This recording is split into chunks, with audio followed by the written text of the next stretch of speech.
everybody, and welcome to the Bumps of Sebring for round 3 of the IVRA Clubsport Series in the 2024-25 season. We've already had 2 great rounds, first of all at Road America and Barber Motorsports Park as well. It's time for the final leg of our 3-leg American start to the season. Myself, Hugh Deliri and Darragh Thacker will be with you all throughout the afternoon here for qualifying and the 4-hour race ahead of us with Justin Ollis behind the cameras for the first part this afternoon. It's good to be back down on the Clubsport Series. We had a great race at Barber last time out, thoroughly enjoyed it. It was more clean and green than actually we'd expect as well.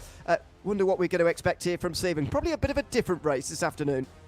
Yeah, it was very fast and frantic at Barber, wasn't it? There wasn't really too much time for us to be going green. A little bit longer at the end of the race, but a few yellows really did pepper the race and caused quite a few strategy issues for a lot of the teams. So it was a really important race for quite a lot of teams to get themselves into a championship contention before we get here at Sebring and, of course, before we get to Christmas. But Sebring, a very particular circuit, like Barber in that regard, but in the same way, completely different because the characteristics of the circuit couldn't be more different.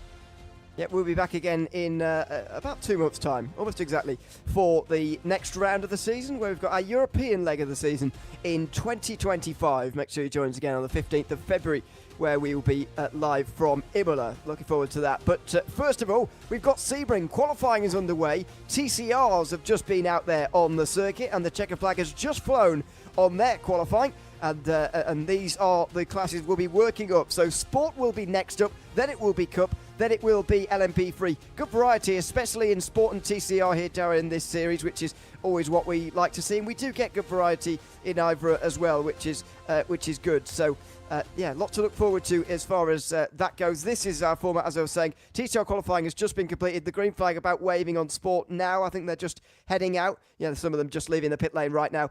We'll be back, of course, with Cup and LMP3 qualifying a little bit later on as well, with green flag coming at about 4:15 UK time, 5:15 in Central Europe.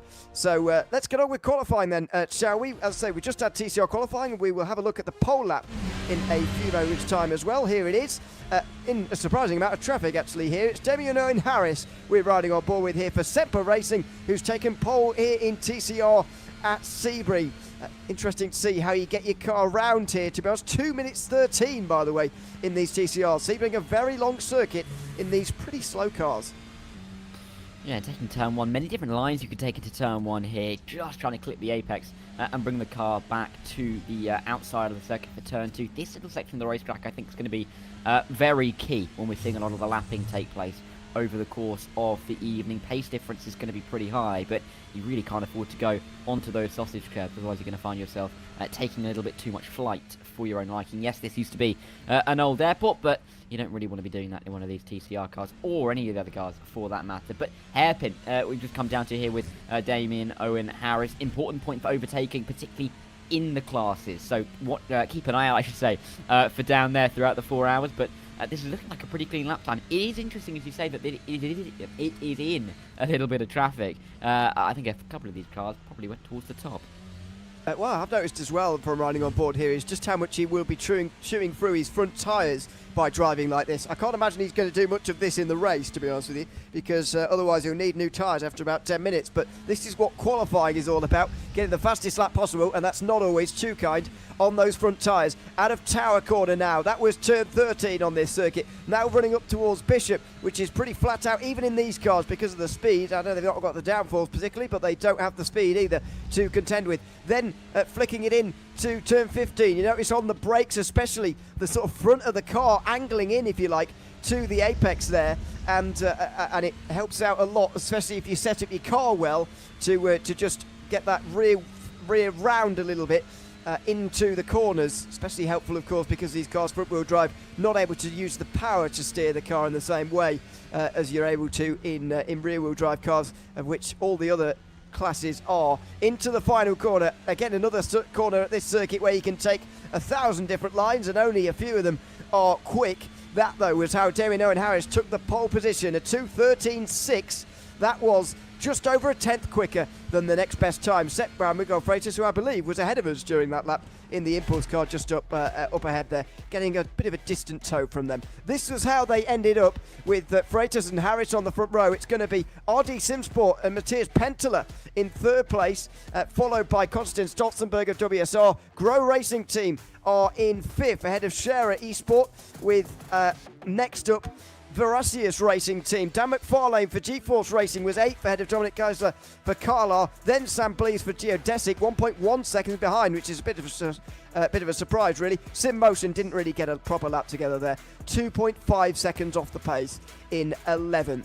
Now, though, it's time for the biggest class in the field. 20 GT4 cars making up our sport class here this afternoon. And currently, BS Turner are leading the way. Pedro Sanchez Albert is leading the way.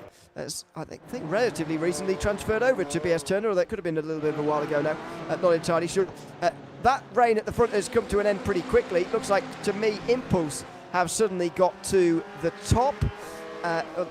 If I'm reading that all correctly, so it is going to change quite quickly. There you go. Timo Hayden is indeed at the top by just 22 thousandths of a second ahead of Grid and Go Esports. This will be the busiest the circuit is, but because it's Sebring, because it's such a long circuit, it's not going to be too much of a problem as far as traffic is concerned. Not at all. So it's going to be a bit of a struggle in some regards, but a little bit different from Barber in others. So definitely a challenge for all of these drivers and teams to adapt to as we get to what will be a critical point in the season. Keeping yourself nice and close to the cars in front in qualifying can be a negative. We saw it help out a couple of the TCRs on the pole lap. We'll have to see how it's going to work out for the 436 of Dora Academy as they run their way through Tower Turn. But as you said, it's a big old class of cars. Lots of teams hoping to get themselves towards the front, and this pole lap and even a good qualifying lap time could come down to a tenth or two here. Yeah, even at this length of circuit, especially given how competitive IVRA is.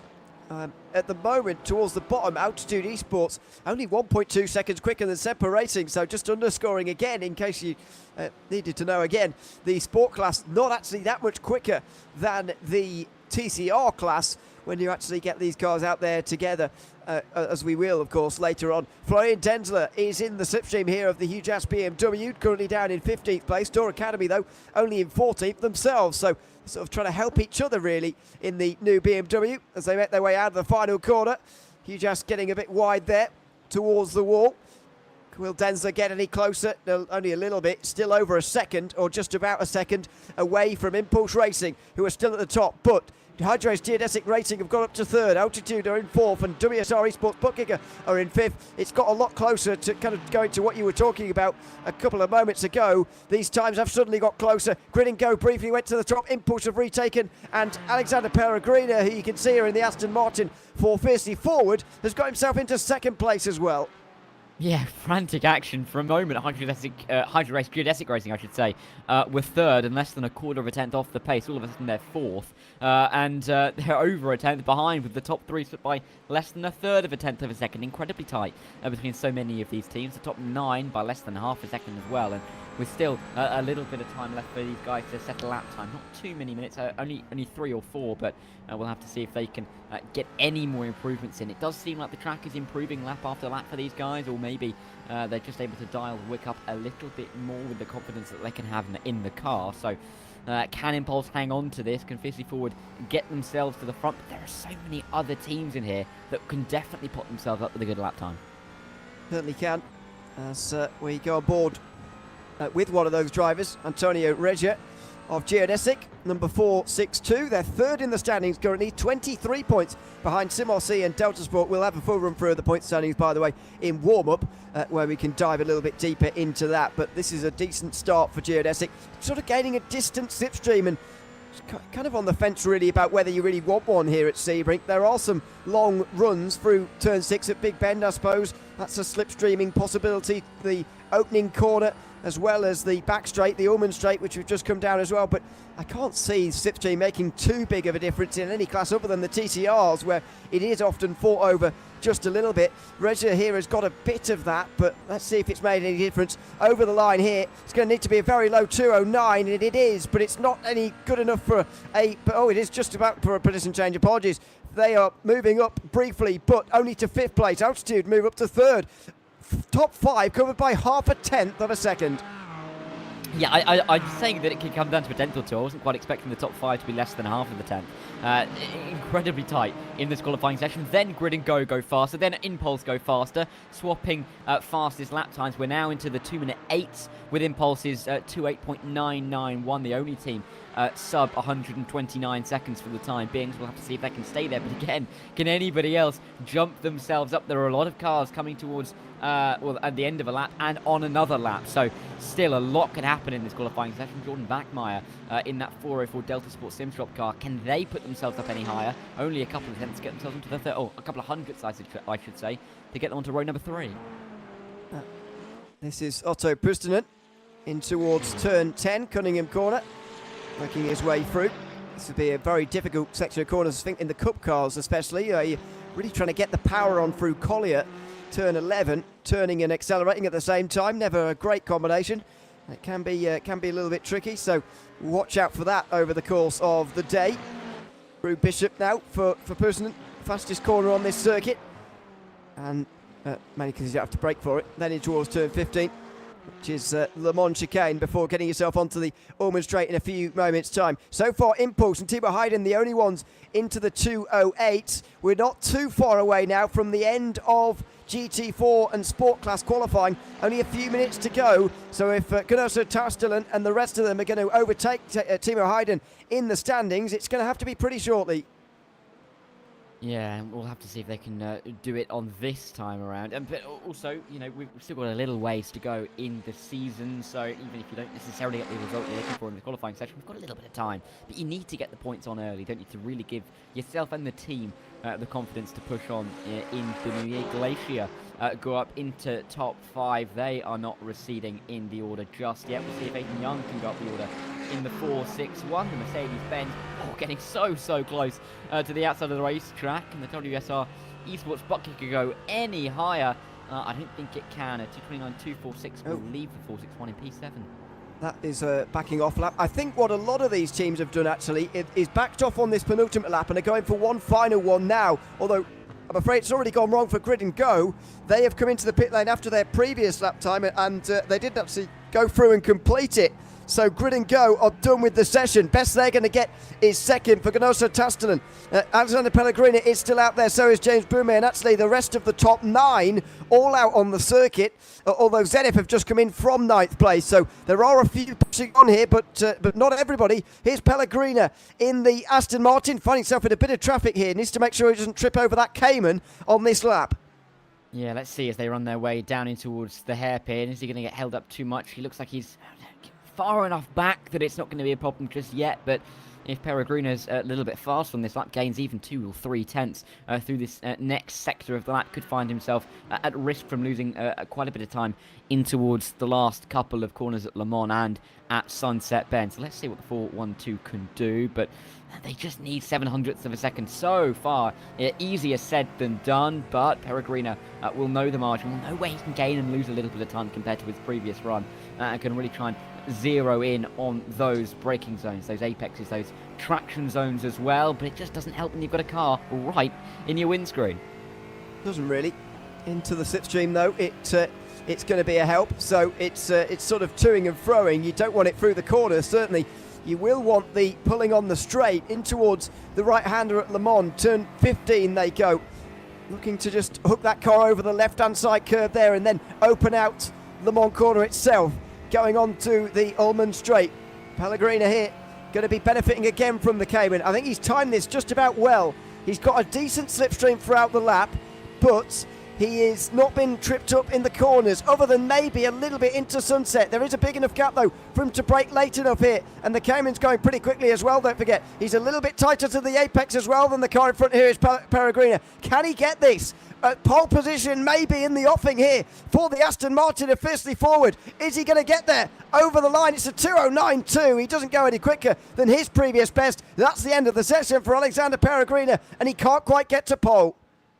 No, and that will be them done. A couple of other teams still to maybe get a lap time in. Hydra Race Geodesic, though, in the pit lane. They're done as well. Aidan Young maybe going a little bit quicker in the WSR Esports butt kicker car. What about Florian Densler in the 4.36 up towards Sunset Bend now for what should be the final time? Dory Academy a little bit further down the order, 1.2 seconds off the pace, but that puts them all the way down in 17th through the final turn, trying to get the best exit that he possibly can here for Densler, running up to the line and as wide as he dares without hitting the wall. Where is the line? Just begging it to get ever closer. Crosses it now. P17 was where they were, and P17, I believe, is where they will stay, as the lap time was only a couple of hundredths slower than their previous best. I think it was a couple of hundreds better, actually, but it wasn't very... There wasn't much difference, to be honest. So they stay where they are. Luke Burton-Shaw comes out the final corner here for Orbit Drop Bet, currently in 10th place in this qualifying session for the British driver. Can he get any further up the order? Doesn't look like it. That last lap time was a setting up lap, I think, by the looks of things. Gunasso Tastanen's back out there on the circuit. I thought he was going to run out of time to go again, but clearly not.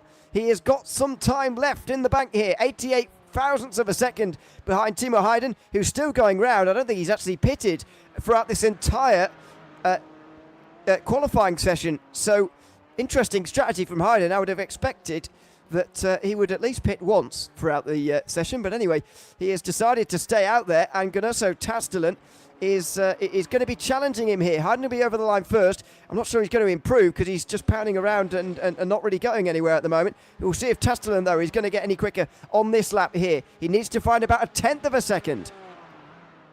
Which doesn't sound like a lot, but the kind of pace that they're going at, just getting 100th in each and every corner, is so difficult. Through Le Mans curve he goes.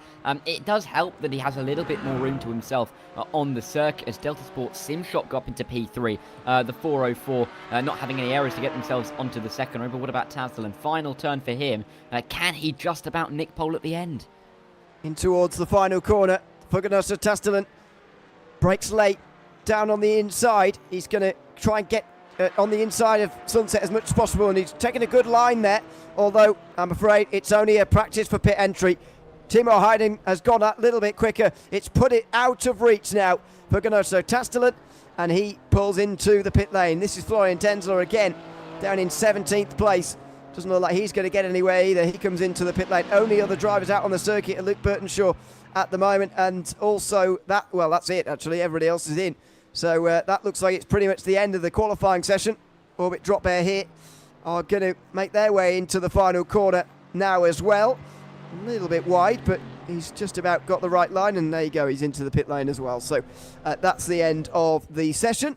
And you can tell because some of the Cup cars are making their way towards the end of pit lane as well. So sport class qualifying complete, and it's Timo Hayden for Impulse Racing who's taken the pole position after steady improvement throughout the 15 minutes. Gunasso Tastelen is in second place with the first of the Mercedes. Third, that's Jordan Bachmeier for Delta Sport. Fiercely forward, the Aston Martin team are in at fourth place with the first of the McLarens, held by Geodesic, Antonio Regia, ahead of James Burmay for Altitude. Then it's Glacier Racing and WSR Esports, followed by Zenith Esports and Orbit Drop Bear, rounding out the top 10. And the second half of the sport class qualifying, it's Satellite Racing leading the way with the first of the BMWs, BS Turner, all the way down in 12th. Zekka Elite Sports, Dan Drucker is 13th, ahead of the tied series points leaders, by the way, in sport, all the way down in 14th, Gareth Higgins. Then it is Mike Dam in the 15th place. Daniel Grouty for SRN Motorsports is 16th, but of Tour Academy, Hugh Jazz, Talk Freak Racing, and Rusty Spatulas rounding out the top 20. And indeed the 20 in the field, I should say, for the sport class. So the big surprise there is that the 475 is so far down in the field, to be honest, Darrett. 14th place for the tied series leaders. That's a big surprise. Yeah, going to have to do a little bit of work on the race start to gain a couple of those spots back early on, but it's a circuit that can be possible. Turn 1, Turn 2, Turn 3, this kind of section of the racetrack that we're following along with a genie there is a part of the circuit where a lot of incidents can occur. If you're a little bit further back in the order, if you're able to pick your way through anything that happens in front and not caught up, and you're not caught up in it yourself, you can find yourself gaining a handful of positions, which can really be important, especially for a championship-leading team needing a little bit of luck, really, in the opening stages to get themselves back into contention for what should be 4 hours of really good racing here. We're on board there with the Visceral number 997. They are currently second in the point standings, 15 points behind the series leaders, Racing Lab, who are at the front in the number 985, who is qualifying for them today. He says, looking through the order, Matt Strand is going to be qualifying for Racing Lab Esports, and he is the last of the 12 out onto the circuit, as far as I can work out just for the moment. They're all weaving around. Looks fairly cool, actually, track temperature-wise, but that can actually be a help in qualifying, and maybe that is how Timo Hayden was able to just go around in the sport class qualifying without pitting. Maybe these temperatures are low enough for you to get away with that. 24 Celsius here in sort of mid-afternoon in December. Maybe a bit hotter than expected, actually, considering it's December, but I don't think anyone's going to be complaining about 24 Celsius. No, I would not be at this point in time. It's nice and warm, isn't it? Not like it is in most of Europe and, in fact, the United States at the moment. Florida, of course, has the benefit of being a little bit more tropical, a little bit further south. But pretty much any further north of the Panhandle, it gets quite a bit colder than that. So a little bit lucky that it's 24. And maybe when the drivers are out of the car, they can take their coats off, maybe. Maybe. I had my coat on inside last night. It was so cold. Anyway, laps begin. And look at this. This is all a mess, isn't it? In the Cup class qualifying. The second of the Visceral cars, number 997 here, is leading a train. And I don't think they want to be towing everybody around. But this is the beauty of having everybody qualify out there on the circuit. We could very easily have a pretty boring solo qualifying where everyone gets 2 laps and it's all done in 8 minutes. But look at the tactics going on here. No one wants to lead the way. No, it's frantic. I mean, they're 2-3 wide as they come towards the hairpin. Everybody trying to pick their way through this little train. You've got to be careful not to cause any collision between these guys. Drivers going wide, offline, then coming back online again. There's 1, 2, 3, 4. There's 7 of them flying through the frame now. Climbing all over and around each other. It is chaos, frankly, for the time being. I think they should sort themselves out at some point before they get towards the line once again. But this really is frantic. Certainly is, and you'd expect it at sort of a Monza type circuit, you know, maybe Spa, but you know, for it to be at Sebring, I mean, maybe I'm holding the slipstream in too less of regard compared to how beneficial it actually is to actually have. But clearly, everybody wants the perfect amount of slipstream, and nobody wants to lead the line. Finally, someone has done it and just said, for heaven's sake, someone's got to lead the line, so I'm going to do it. Henrik Augustin it is for Carlisle Esports, who's just fed up with this, and you can absolutely see why. I think they're fighting way too hard over way too little, personally. But anyway, we'll see who benefits from slipstream in a few moments' time. There's certainly not going to be any blistering lap times coming through this time round. No, a couple of drivers weaving, going onto the grass there to get a little bit of tire temperature in, and it is a little bit hypnotic as they work their way towards the final turn. But Augustin will get this qualifying session really underway with some meaningful lap times starting just about now. The train should really have formed now. 1, 2, 3, you can see quite a consistent order, not too close between these cars. And these times of 2 minutes 3.8 no doubt will be improving towards the end of the session. Maybe a little bit of racing across the line. Not exactly the ideal going in towards turn 1. They will have to sort themselves out. I think the driver on the inside there will find themselves with a heavy advantage. We'll see how they get on. Out of turn number 5 comes Augustin for Carlisle. Next up, it's Impulse in the session, and on board we go with the 915. Adam Kotarski is driving for them in this session. In towards turn 7. Oh, a bit late on the brakes, just misses the apex there to the right-hand side, I think. And has to make up for that on the exit. Going to lose time all the way up the hill now towards turn 10. But this is A great view on board with the Porsche here through, I think, one of the most difficult sections on the circuit for this car. Down into second gear, getting it round the right-hander, then here through Collier, up over the curb. Oh, and this is exactly why, up over the curb twice, to be honest. I don't think you want to be smashing the curb quite like that, really, but we'll see what the line's actually going to be. It's so tricky in these cars to just squeeze the power on in the Porsche Cup cars without spinning out through Collier. Yeah, and impressively done by these guys, really running the limit in that regard. Kotarski here going through this final sector, getting ever closer to the car in front. The 915 clearly taking a couple of better lines now through Le Mans, more aggressive on the inside curve, running it out a little bit wider on the outside. Will now pick up a very nice slipstream down into a Sunset Bend at the final turn. We'll have to see if the Porsche just can gain any hundredth or so to get themselves to the top of the timing tower. Of course, we'll have Carlisle come across the line first once again, and we'll see what their lap time is when they improve. But this lap time for Kotarski could put themselves, or put the 915, I should say, on the top. What am I talking about, you? And he's coming to the pit lane. He is, strangely. Augustin sets the pace again over the line. Now, has anybody got their act together back here? Yes, is the answer. 996 goes to the top.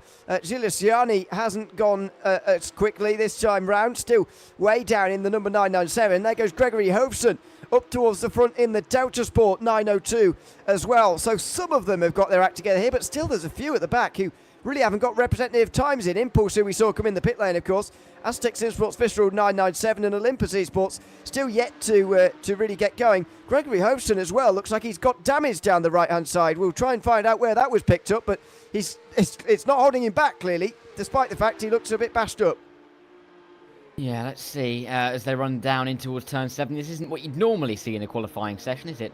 In towards the hairpin. You might expect to see this on lap 2, 3 of the race with the bunched nature of this group of cars, but as it is, Hovson is, well, flashing the lights first of all, but racing side by side, running through this really technical part of the lap here at Sebring, the back end of the circuit up to Cunningham Corner and then Tower Turn. So Hovson doing a good job to pick his way through the traffic, but I can't see this lap being an improvement on the last.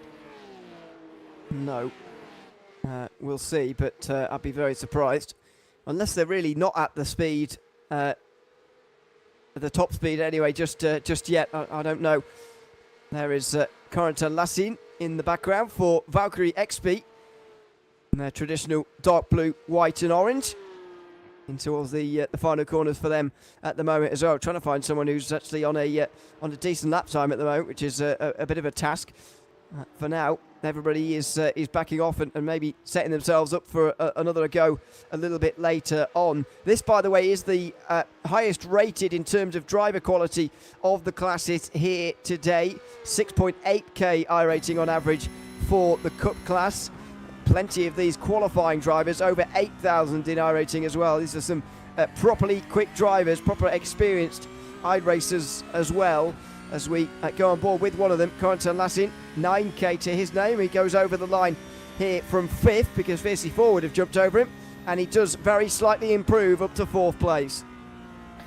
Yeah, maybe was looking for a little bit more, but still time for Corentin to find his way to the front row, if not the pole time here in the qualifying section. Patrick Thompson through the final corner could be looking to improve from what is currently the P12 and slowest lap time that has been set in this session, but the Olympus Esports car will not be setting a lap time this time around. Will be coming into the pit lane. Genie in the 997 looking to get a lap time on the board, a representative lap time on the board. 12 seconds off the pace. That's not really what we'd expect from this team. No, certainly not. And towards the turn 10 they go. Oh, turn 10, turn 7 I should say, getting ahead of myself. Turn 10 is just up here. Another one of those big braking zones. Olympus Esports still in the pit lane as well here, by the way. Who's qualifying for them at the moment? Patrick Thompson, it is. He's actually last. He's actually got a slower time than all the TCRs. So he's really got to get his act together here. I'm sure he will do in the next few moments, because there is not long left in this qualifying session, and you'd certainly expect Olympus to be a bit further through the field than that. You can ignore the 27 minutes up in the top left to a degree. There is less time than that available for the Cup cars. After that, of course, the LMP3s will be out there. Adam Kotarski still hasn't got himself a representative lap really either. 1.9 seconds off the pole time here for Impulse, which is a bit of a surprise. Henrik Augustin, who's been leading the way for a little while, is coming into the final corners at the moment as well. You can see the green flicker next to his time suggesting that maybe Carla are going to move up, and they are. Good improvement there for Augustin, who moves up to third. Yeah, and we'll see if they can get any more out of that lap time coming up. Sim Racing School look like they could be improving, and they do. P6 for them, as do Azatec, Simsports Visceral, who are up into P3. Impulse Racing in the 915 also look like they're going to improve. But in fact, I think it was Hydro Race Geodesic Racing who went up into P8, or it could have been the other Azatec car, jumping up into 7th and 8th onto the 4th row. So a good couple of improvements coming through, but I think we'll have to wait and see the next couple come in shortly. Next one could be Kotarski in the Impulse Racing car. 915, looking for a good time. 9/10 off of anybody. Let's see if they can get themselves into the mix. Yes. Just looking through the stewards' decisions at the moment, by the way, because there have been a few coming through, somewhat surprisingly. 10-second penalty for number 198. Now, that's Grow Racing Team, Jorge Philip Diaz, for hitting the cones on the entry to turn 17, that is Sunset Bend, and improving their lap time on the subsequent lap. You can't run outside of the track limits wide to improve your run onto the front straight and improve your lap time. That's given them a 10-second time penalty to be served. They'll probably do that at their first pit stop under green, or indeed they'll have to come in and do it separately. Gunaso Tastelan, Gilles Janey, and also Patrick Thompson have been given a warning for the 5-second rule warning. But it is only a warning, as the name suggests. No further action after an incident in sport as well. So a couple more under investigation in Cup, but only that one penalty so far for the TCRs as we go on board with Rafael Stoltzek here in the number 990. That is simracing.school. In towards the final corner at the moment, getting very close to, and too close perhaps, to the SimCity Racing car just up ahead of us here. Stoltzek hasn't quite timed this lap right, I don't think, into the final corner. He's got a good exit, and he's, going to be caught up with the SCR car on the outside as they just graze the wall through Sunset, and he improves remarkably. Makes you wonder what he could have done without the obstruction into Sunset Bend. Yeah, 5th and 6th now for the 990 and the 962, so they have jumped up a little bit, but yeah, that got a little bit too close for comfort, didn't it, down at the final turn. What about Corentin Lessine in towards the final corner, out of it, and just trying to shorten his run to the line. 4/10 behind before the end of the lap. When he crosses the line, he's going to jump right up into second place, 200ths down, but it's just 200ths short to getting on that provisional pole. But Valkyrie are right there and in the mix, and let's see if they can get even faster and maybe snatch away the pole from Delta Sport. 24 points behind Racing Lab, and only 9 behind Visceral coming into today. Valkyrie have had a good season so far, and this is a good qualifying as well. Patrick Thompson, after that, receiving that warning for the 5-second rule earlier on, is now qualifying for Olympus Esports. Of course, last time it was Thomas Cope, as he so often does, qualifying for them. But Patrick Thompson is the one who's been given the opportunity this time around into the final corner. What can Thompson do here in the opening, or the I should say last part of this session? Over the line, 2:02.3. That is not bad. So finally moves up into 8th place. Better late than never, I suppose, for Patrick Thompson, who's finally got a representative time on the board. Yeah, and that should mean that every team has a somewhat representative lap time on the board. I think Impulse Racing would argue that they need to find about a second to call that a representative lap time. They're a little ways off the back of the field, but everybody now there or thereabouts. I mean, the top 8 split by less than 0.4 of a second, incredibly close up at the front. And this is Matt Strand looking for any kind of slipstream advantage that he can. No, he's not. He's getting off the racing line. He is, or is he? Yes, I think he's backing off there. Difficult to see from that angle it was, but he definitely has backed off a touch, and so he won't be improving on this lap time in the 9.85. So they'll have to go again if there is time left for them, because they are currently down in P11 of 12. And what a surprise for Racing Lab to be so far down. Real surprise for the series leaders to be qualifying in that position. Dalton Zavadil, meanwhile, is predicted to have pole at the moment. Number 901 is going very well indeed here with Dalton Zavadil at the wheel, a former SimCity Racing driver has now moved on to fiercely forward, and he's moving forward in the grid here as well with his qualifying performance out of the final corner. He's just seeing it slip away from him here on that predicted time. It looks like he's going to stay fourth, even if it is an improvement by the looks of things. It is a very slight improvement, but he stays fourth and actually goes to fifth because Impulse Racing, with their only real time, have got up to second. Incredible, right at the end of the session to get themselves so close. It is, one, fantastic to get themselves from the front row, but less than 100th of a second away from pole is going to be slightly cutting for the 915 team. But the top three, top four even, nothing to split them, less than half a tenth of a second between the top four cars. Incredible to see these guys running so close together. We saw it in the sport qualifying, we're seeing it now in the cup qualifying. Every single hundredth, just shortening off some of these straights is critical. You can gain an extra hundredth, extra thousandth, and that could be the difference between a front row and a second row.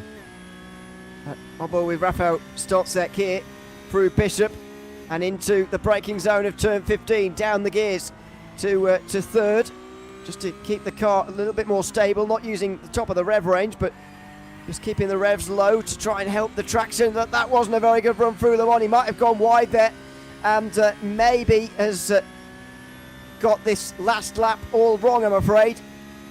He may have got an off track there. Visceral just pulling off to the right hand side. That's number 996 that is going to be fourth at the end of this session by the looks of things. Valkyrie XP the only ones inside the top five, even out on a lap at the moment, as Stotzek will improve and at least complete this lap. I'd imagine he'll improve as well because he's bothered to complete it. Here he goes, and I'm not sure that it is an improvement actually.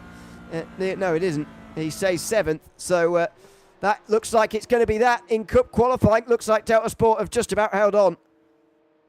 Delta Sport, I think, are going to be breathing a bit of a sigh of relief after, some of the times that started coming in towards the end of that session with, 27 thousandths behind, 15 thousandths behind, 9 thousandths behind. It really did get a little bit close and far too close for comfort, but they've just about got themselves onto the pole. But some of those times are ridiculously tight. They are.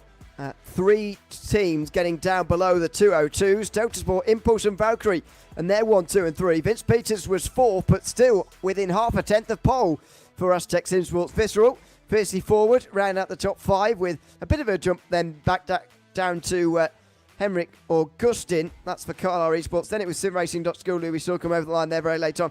Hydros Geodesic Racing, Olympus Esports, and Aztec Sim Sports Visceral round out the top 10 with SimCity Racing and Racing Lab Esports completing the field, all within a second of pole. Very impressive to see from the Cup class that everyone was so close.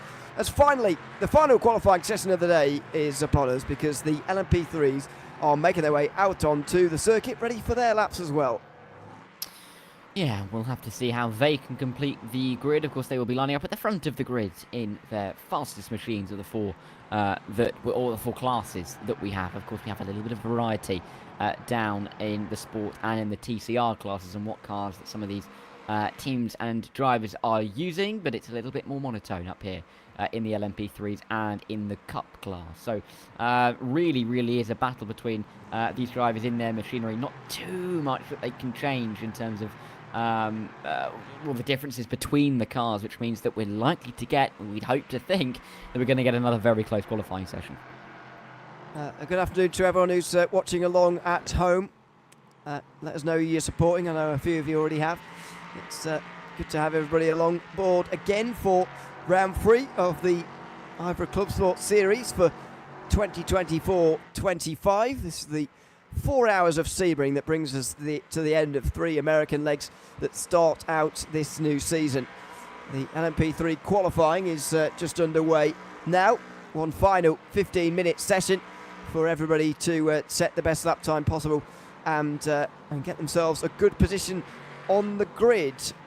There go the 3 geodesic cars through the bottom of shot, but I think they're going to be slightly disappointed with the way this season has started. One of their teams, number 64, is at least in the points lead after a bit of a better start to the season than the others, but considering how they've been racing and considering they've been 1, 2 and 3 at certain times this season, they'll be disappointed that only one of their teams is in the top 6 of the current team standings. But definite room for them to move up here today. I mean, the second of the two, the 66, Hydro Race geodesic racing car is only 30 or 29 points even behind P2. Just to show how close that group is, it's 19 points between the 64 and the Muradness M Squad car in P2, and then it's 29 all the way down to P7. So it is a tight group of cars in the championship, and if very particular results went the 66's way, they could find themselves second in the championship provisionally after the midway point in the race. That's how close it can be, so it can change, but I think they will have a little bit of confidence coming off the back of last week and the pace that they showed. They just needed to deliver on the pace that they've been able to use and have a little dominant periods, as you mentioned, so far this season. They just need to get those points on the board and give themselves a nice advantage, or just give themselves a nice position going into the European part of the season. Yes, we'll be going to Imola, Jerez and Portimao, in case you didn't see the schedule at the start of the day.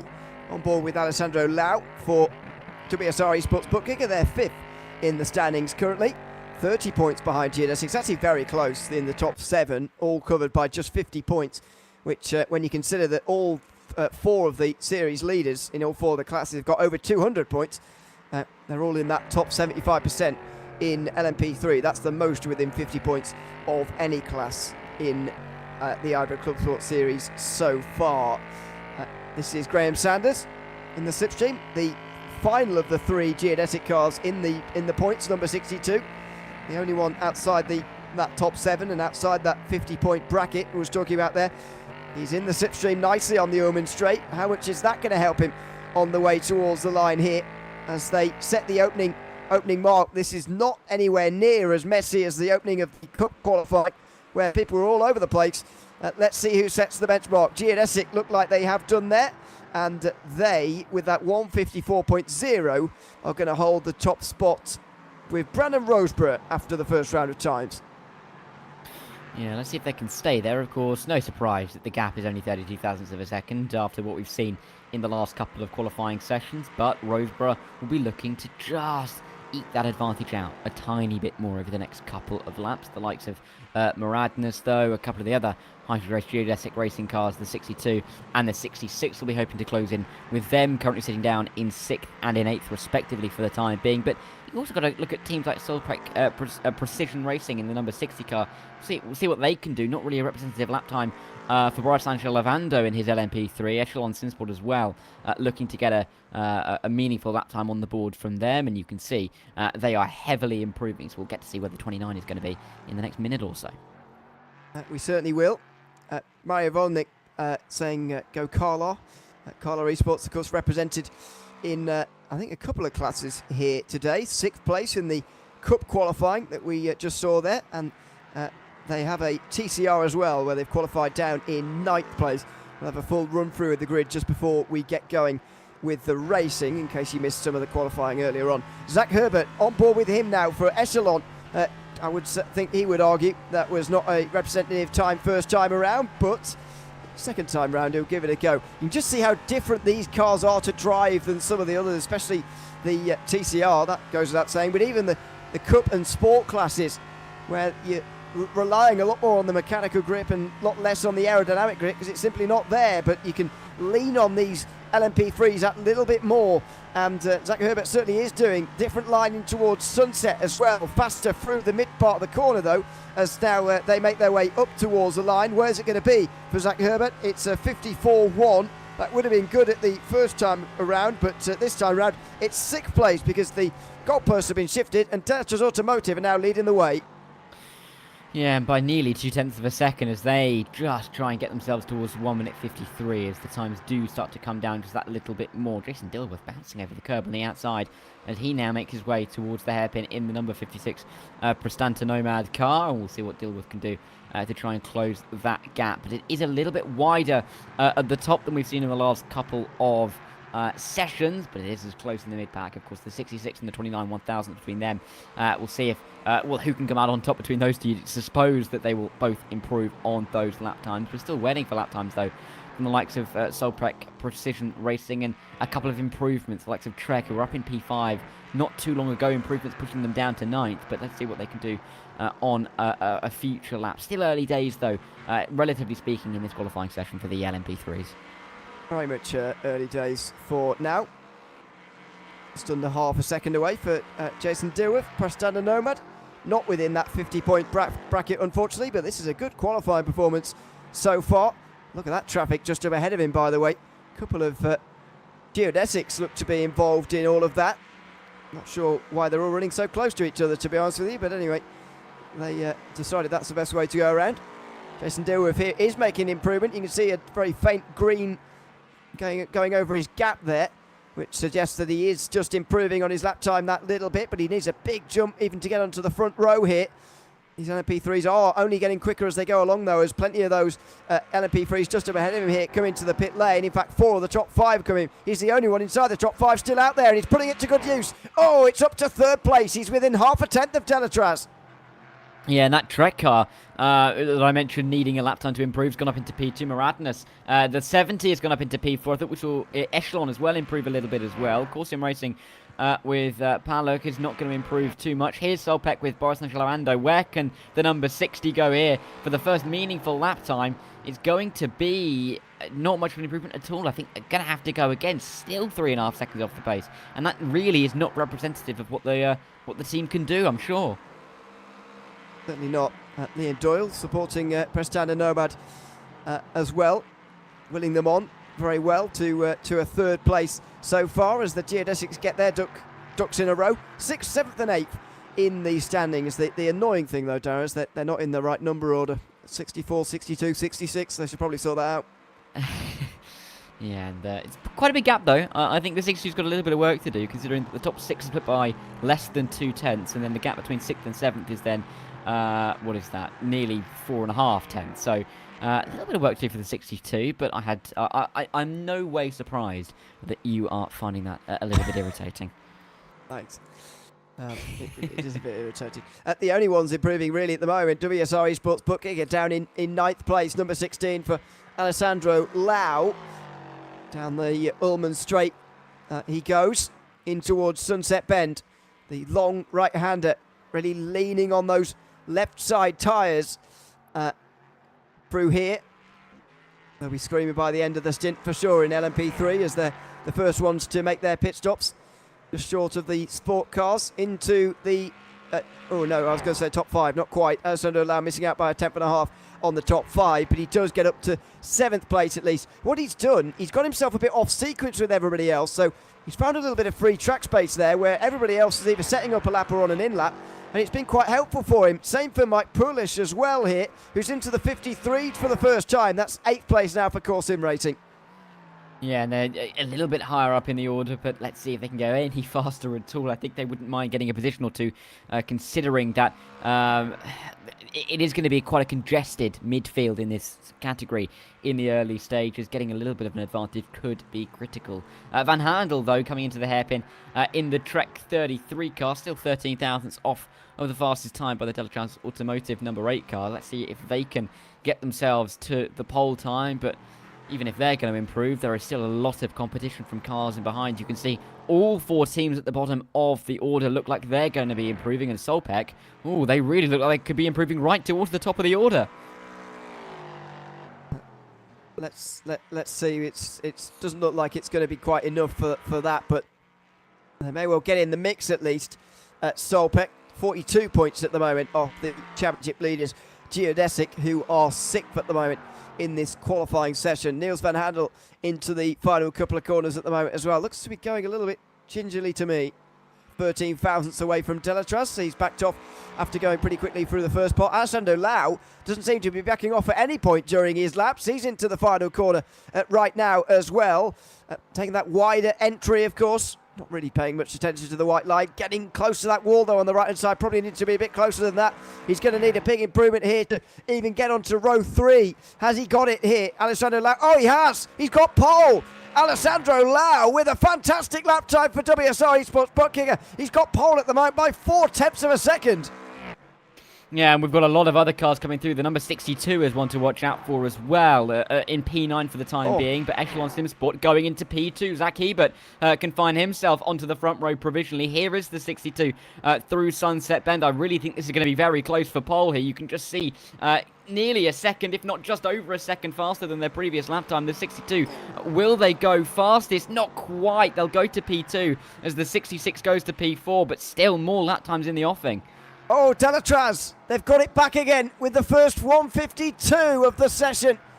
It's Christophe Herbigno, who is a really fantastic driver in an LMP3, by the way, has gotten Delatraz Automotive onto provisional pole again. It's very close though. WSI Sportsbook may not have many more chances to come back, though, because Alessandro Lau in the last few minutes has been really going around very quickly in the last couple of laps, taking probably quite a lot out of his tyres. I'm not sure he's going to be able to have another one in the bank here unless he backs off for a lap and goes again. I'm not sure. Christophe Herbigno is in a strong position. Here's Lau into the final few corners again. Can he get back to pole? Wouldn't take too much, would it? 4 hundredths of a second, I should say, is all that he needs to get back to the front of the field. But let's see if he's taken too much out of the car. One more corner to go, though, as he goes down the Ullman straight towards Sunset Bend. It is going to be very, very close, whether he can also find himself in the 1 minute 52s and maybe faster than the number 8 car coming through the mist. Can barely spot him in towards Sunset Bend. Not quite as picturesque as it can be down there, but Alessandro Lau just hoping that he has a perfect line through the final corner. Maybe a little bit of a difficult run, but is this going to be pole? Over the line? No. 53-3, I should say, and that is that for Lau. Here goes Zach Hebert into the final corner as well. Echelon Sim Sport have had a great qualifying here, I've got to say. After a not brilliant season so far, Hebert's really dragging them up the order, and he's back to 4th again, just 1,000th behind Geodesic, who are still in 3rd. David Duino here for the number 66 team is currently in 7th place. Can he improve maybe in the slipstream of his teammates? Doesn't look like it to me, but maybe he can.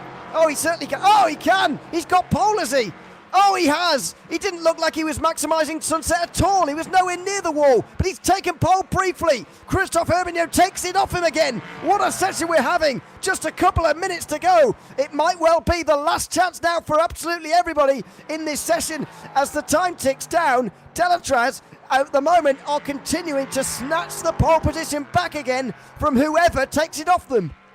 Yeah, and Solpec jumped up into 4th as well on those last couple of runs, so they've really shot themselves up the order. Prasanta Nomad, can they improve well, they can improve the time by 8/10, but they're not going anywhere in the order. They're going to stay P12 for the time being. Is there any time left for them to get another meaningful lap time in for Arteaga? But what commitment from Herbigno to get himself back to the front time and time again for the number 8 car. Lau is trying to do something similar for the number 16, but time is of the essence, and it's going to be close again whether he can do it this time around. But I don't think he. Oh, it's going to be tight.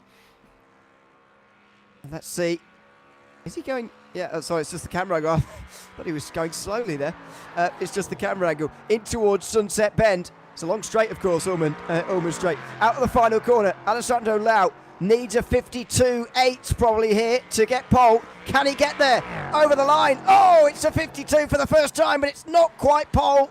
He stays 3rd after a great effort. What about Zach Hebert? He's been able to get onto the front row periodically, but no, not this time. Magnus M Squad, Alec Bergstrom's another real good LMP3 driver. Can he get himself up towards the top? No, that's not an improvement for him, I'm afraid. He stays 10th. What about Mike Perlash for Core Sim Racing? They need a big improvement if they want to be anywhere near their championship rivals here. Half a second at least required, and I'm afraid it's not really come. He's still 11th. Over the line for Geodesic, Graham Sanders up to 2nd. Good improvement, but it's 300ths away. Trek go to 5th. Here comes Solpec, Boris Angelovando. 52 for him as well, but it's not quite pole. He goes into 3rd place. It looks like Delatraz are going to hang on. Jason Dilworth pulls into the pit lane as well. Who's left to take it off of them? It doesn't look like that anybody can. It looks like Christophe Herbigno has held on for LMP3 pole here at Sebring. And Herbigno on the last lap eked out a little bit more time for himself just to make that pole. That tiniest bit more comfortable. No improvement from Prestan to Nomad in terms of positions, and they will stay down in P12. Solpec, though, Boris Lavando, who took a little bit of a while to get a good lap time on the board, up into P3 by the end, not able to get on the front row. But Herbigno just keeping himself in front all the way through the session. Really was a case of anything you can do, I can do better. Fantastic qualifying session in LMP3, probably the pick of the bunch. But it's Christophe Herbigno for Delachaux Automotive by Majors Garage, who takes the pole position with one of the only 52s in the session, although there were quite a few at the end. Graham Sanders got himself onto the front row late on ahead of Solpec. Boris Lavando also improved. David Duino was on pole at one stage with about 2 minutes to go. He got fourth, though, in the end, ahead of Alessandro Lau, who was also up there throughout. Trek, with that late lap, got up to sixth place, ahead of Echelon Simsport, who did pretty well as well. Brandon Roseborough for Hydrace Geodesic Racing is 8th ahead of Prestana Nomad's first car. Then Moradna's M Squad, who round out the top 10. Outside of that 10 is Core Sim Racing and the other Prestana car. Pablo Ortega never really got going there in 12th place. What a session that was in LMP3. Fantastic entertainment, but in the end, it is Delachaux Automotive who are going to be on pole. Christophe Herbigno, what a session that was. And the strange thing is, as exciting as they can be in endurance racing, it also might not matter very much, depending on how this race goes. Yeah, and that is almost the predicament that you're in a qualifying session for an endurance race, because you always want to get towards the front of the field, but it's not necessarily the be-all and end-all for the rest of the day. We saw particularly at Barber just about a month ago how much things can change in a moment when a yellow gets called if you're off strategy, and then all of a sudden your strategy difference helps you out. It's going to be a really tough race, but I think for a lot of these teams and a lot of these drivers, they've given themselves enough confidence to really go for it in at least the first hour. Let's just remind you about the classes that we've got here again today. In case you weren't with us earlier on, we've already seen the TCR pole lap from Semper Racing. That is our slowest of our four classes. In the sport class, we've got 5 different manufacturers all represented. Apart from the Mercedes, I don't think anyone's taken up the Mercedes this time round. And the BMW just seem to be struggling as well. We'll see how that goes over the course of 4 hours. The Cup class, of course, Porsche Cup cars, as always. And LMP3s, the Ligier JS P320 is the car of choice there. Let's have a look at the point standings coming into this race, because it's all very close in all the standings. In fact, the biggest gap is here in TCR. 21 points for Scherer Esport, with Geoforce Racing in second place. Then it's WSI Sports Booking rounding out the top 3. First team to not have 200 points is Semper Racing, but they've taken pole here at Sebring. Then you've got Impulse Racing, who are the first team over 50 points back. Grow Racing team are down in 6th. They've already got a penalty for incidents in qualifying, by the way. RD Simsport, Carlo Esports, Verasius Racing team, and Geodesic rounding out the top 10 in the TCR points. Then in sport, this is 6 within 50 and a tie at the top. Team certified Bernard by SimRC and Delta Sport are 1 and 2, although very contrasting qualifyings. SimRC are 15th, I think, starting this race. That could be a problem for them. Geodesic are 23 points behind in 3rd place, with Impulse Racing in 4th, followed by Zekarul and then BS Turner. Then a big gap back to Glacier Racing. Dory Sports Academy are in 8th ahead of Altitude Esports and WSI Sports Bookgiver, who round out the top 10 in sport. In Cup, we have got Racing Lab leading the way by 15 points ahead of Aztec Sim Sports Visceral. Valkyrie XP have taken pole here at Sebring, are ahead of Impulse Racing, but they're tied on points. Then it's Walk Racing Esports, number 911, who won at Road America. Tied on points again for 6th. It's Fiercely Forward in Carlisle Esports, with Olympus Esports in 8th. Big gap back to Delta Sport, with SimCity Racing rounding out the top 10 here. And then finally LMP3, which has the most cars within 50 points. Hydrace Geodesic Racing leading the way by 19 ahead of Moran's M Squad. Delta Automotive, who've taken pole here at Sebring, a 3rd ahead of Core Sim Racing, with WSI Sports booking a 5th place. Then it is Solpec Precision Racing 6th ahead of Geodesic. Then Team Hoisingveld, who aren't here today, ahead of Hydrace Geodesic Racing and Prestana Nomad, rounding out the top 10 here. With that said, let's have a quick chat about that, Dara, before we go any further. Interesting qualifying, especially I think Sport is the real headline for the championship leaders. SimRC way down. the other championship leaders, they've done okay, I suppose, at getting themselves up there. That's all you have to do in these qualifying sessions. Oh, exactly. But I think generally what we're going to be seeing are, well, if qualifying the race results, which is absolutely not what's going to happen, but if they are in any kind of reflection of what we could see over the next 4 hours, I do think that these teams are going to bunch up. There's no doubt about that. We've seen some of the teams that have had a couple of struggles in the opening couple of rounds be able to catch up a little bit throughout this qualifying session. Of course, they haven't got any points to show for it, but I do think there's a possibility for them to gain up towards the back. A lot of these championship margins aren't huge. Most of the drivers and teams are within a 50% margin of the current championship leaders. So there's definitely chances in all of the classes, and I'm really interested just to see exactly how teams are going to approach the start here, because it can be tricky.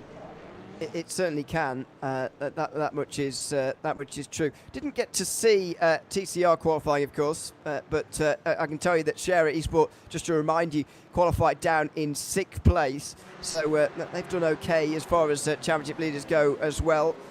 Racing Lab for championship leaders also were a long way down there, down in 12th place, of course. So it's that's, I suppose, the big headline, as well as Geodesic, who qualified down in 8th place. So not brilliant for the championship leaders, but they're okay. And as I mentioned, it may not matter at all. Now, just briefly before we get to the grid, we'll chat a little bit about traffic, because have a look at this. Normally in warm-up sessions, there isn't very much activity because they've just done qualifying. Everybody's just preparing themselves for the race. But in this series, put the full load of fuel in, get out there as soon as you can, because you need to get used to having the traffic all around you very, very quickly indeed. And also, the TCRs have been on the circuit for an hour, so they wouldn't mind getting a little bit more practice in, as they may have got a little bit cooler from their hot run of form in qualifying, so they'll have to get their eye in once again. But it is frantic, and there's not really any order to it. There's all 4 classes pretty much everywhere, and yeah, you can just see a couple of the TCRs getting pushed out wide by a couple of the sport cars, and then the cup cars are coming through, and the LMP3s are dotting themselves around, and a couple of spins on the Exeter Tower turn. All part of the teething process, right? SimCity Racing just testing the limits. I suppose you've to find the limit, you've got to break it at some point. So that's exactly what they've done. In terms of pinch points around here, I always think Sebring's actually a pretty difficult circuit for traffic, even though it is a very common endurance racing circuit. Of course, it hosts one of the most famous endurance races in all of motorsport, but I actually don't think it's a brilliant circuit for traffic. It's very narrow through sections like turns 3, 4, 5. It's pretty difficult. From turn 10 to 13, through Cunningham to Tower, it's difficult, and maybe from Cunningham right the way through to Le Mans. It's not a wide circuit until you get to this sort of front straight bit through Sunset and turn 1, where it is okay. The rest of it I find very, very difficult, actually. Yeah, it's a tricky set. I mean, the characteristics are so unique. I mean, not least, I should say, the surface being as it is makes it a little bit more challenging for the drivers in parts. And then you have the wideness of the circuit right the way from Le Mans Curve to turn 1. And then you get down here to this part of the circuit, 2, 3, 4. You've got some pretty raised curbs there. The track really narrows up. Not easy to go side by side. So there's many different characteristics of the circuit, really difficult to define in one, in a phrase, really. But it is one that always throws up good racing action, and always one that drivers know that there are going to be opportunities on, regardless of their current situation. All right, let's have a look at the grid ready for this race. The session will be advancing in just over 5 minutes' time, so everybody can get themselves ready in warm-up and so on. So we will remind you of the grid. LMP3 was taken by Dallas Automotive in a great session by Christophe Herbignaud, with Graham Sanders in 2nd place. On the outside line, actually just in behind him, is now Colin Hopkins, who seems to be starting for number 66. On the other side of the grid, Solveig Precision Racing will have the inside because they got 3rd, and on the inside as well will be Alessandro Lau, who got 5th, ahead of Trek and Niels van Handel, who will start for them. Zach Hebert was 7th for Echelon Simsport, ahead of championship leaders Geodesic Racing, Hydrace Geodesic Racing in 8th. Then a bit of a gap back to Prastan and Nomad, who were over a second back with Alec Bergstrom of Morander's M Squad. That's a bit far down for 1st and 2nd in the championship to be 8th and 9th in the qualifying. Mike Pelush and Matthew Wright are rounding out the top 6, 7 and 1.2 seconds back respectively. In the Cup class, Nikolai Pedersen is going to start for Delta Sport, but it was Gregory Hobson who took the pole. Adam Kotarski really didn't get going till his very last lap, until he was 9 thousandths behind. Corentin Lassinet was only 18 thousandths off pole, but starts third ahead of Vince Peters, who was only 47 thousandths away. Bernardo Ferrer will start for Fiercely Forward after Zoltan Zavin, who qualified for them. Hendrik Augustin will start the Carlar Esports car. He did qualify 6th. Then it's SimRacing.School and Hydrace Geodetic Racing, followed by Patrick Thompson and Olympus Esports, and the other Aztecs and Sports Visceral car. They're second in the championship, starting 10th. First in the championship, starting directly behind them in 12th. Matt Strand didn't get going at all for Racing Lab Esports. He's alongside Lawrence Stad for SimCity Racing to start this race. The biggest of the classes is the sport class, and that was taken by Timo Hayden, with Ganoso Tastelen 2 tenths behind. That's one of the bigger margins we've got in the entire field. Jordan Backmeyer was third for Delta Sport, ahead of Fiercely Forward and Alexander Peregrina. Hydros Geodetic Racing 5th ahead of Altitude Esports. Did a good job to get up to 6th place, only 3 tenths behind Timo Hayden. In the 7th position, a bit further down, was Otto Pustanen for Glacier Racing. Aidan Young in the WSR Esports Bookkicker car was 8th ahead of Xavi Serrera. Luke Burton-Shaw for Orbit Dropbear got the last spot inside the top 10, ahead of Satellite Racing and B.S. Turner, who were the first of the BMWs all the way down in 12th. Dan Trakir, 13th ahead of Gareth Higgins, who's the points leader in the Team 75, Bernard by SimRC Porsche, starting all the way down on the 7th row. Mike Dam and Daniel Grouty starting behind them, with Christian Young and Alex Coffard on row 9. The final row is made up with Georg Gruber and Jan Ziliakis for Rusty Spatulas. Then finally the TCR grid, which of course we didn't see in qualifying, but we can bring you the poll up we did earlier on. For Semper Racing, Darian Owen Harris taking it by a tenth over Robin Monster, with Matthias Pentela in 3rd place for RD Sinport. Konstantin Zolzenberg in 4th next, followed by Hugo Felipe Diaz, and then Sven Winter, the championship leader for Scherer Esports, starting in 6th. Gonzalo Fabi and Dan McFarlane are on row 4, ahead of Dominic Gisler, Stephen Walker and Justin Studenek for Sim Motion. They never really got in motion, to be honest, in the session. They were 2.5 seconds behind in 11th place. We're about 3 minutes away from moving forward from warm-up, and then we'll be into to gridding and the formation lap and the race very shortly as well. I'll remind you of the penalties as well that we've got going forward here. 198 has got a penalty. That's one of the TCR's Grow Racing team, Jorge Felipe Diaz, for hitting the cones on the entry to turn 17 Sunset Bend and gaining an advantage on the next lap. A number of 5-second rule warnings were given out, but that was all just warnings. Number 475 was involved in a obstruction moment, which these are all talked about throughout the sessions. That's the SimRC car. No further action though given on that one, and 6 cup cars for something getting investigated, but no further action. Seems like a very confusing and bizarre situation going on as their qualifying started. All no further action though. Same for number 997 Visceral car for obstruction in qualifying again, but no penalty there. So only one penalty in the qualifying session. Never the way you want to start your race, but I actually think penalties are really, really damaging in this series especially, or at least they were last time round, because we didn't really see very many green flag pit stops. And when you don't see that, your penalty often converted into an end of line. Depending on what class you're in, it can be very, very damaging to start at the end of the line, and so you really want to avoid penalties even more than normal. Oh, no doubt about it. And it can be so crippling to a race to have any kind of penalty for a slight misdemeanor, like we saw in qualifying. I mean, hitting the cone isn't by any stretch of the imagination, some of the worst offences, but you gain an advantage. You therefore pick up a penalty. It's complete chalk and cheese and completely fair penalty. It's just an unforced error. It's the same as picking up a speeding in the pit penalty under a yellow flag. It's so unforced. So these teams and drivers are going to have to be so careful as to try and be careful with how they're driving, but at the same time realizing that they've got to make sure that they're aware of exactly what they're doing, because the slightest of mistakes could be damaging and costly.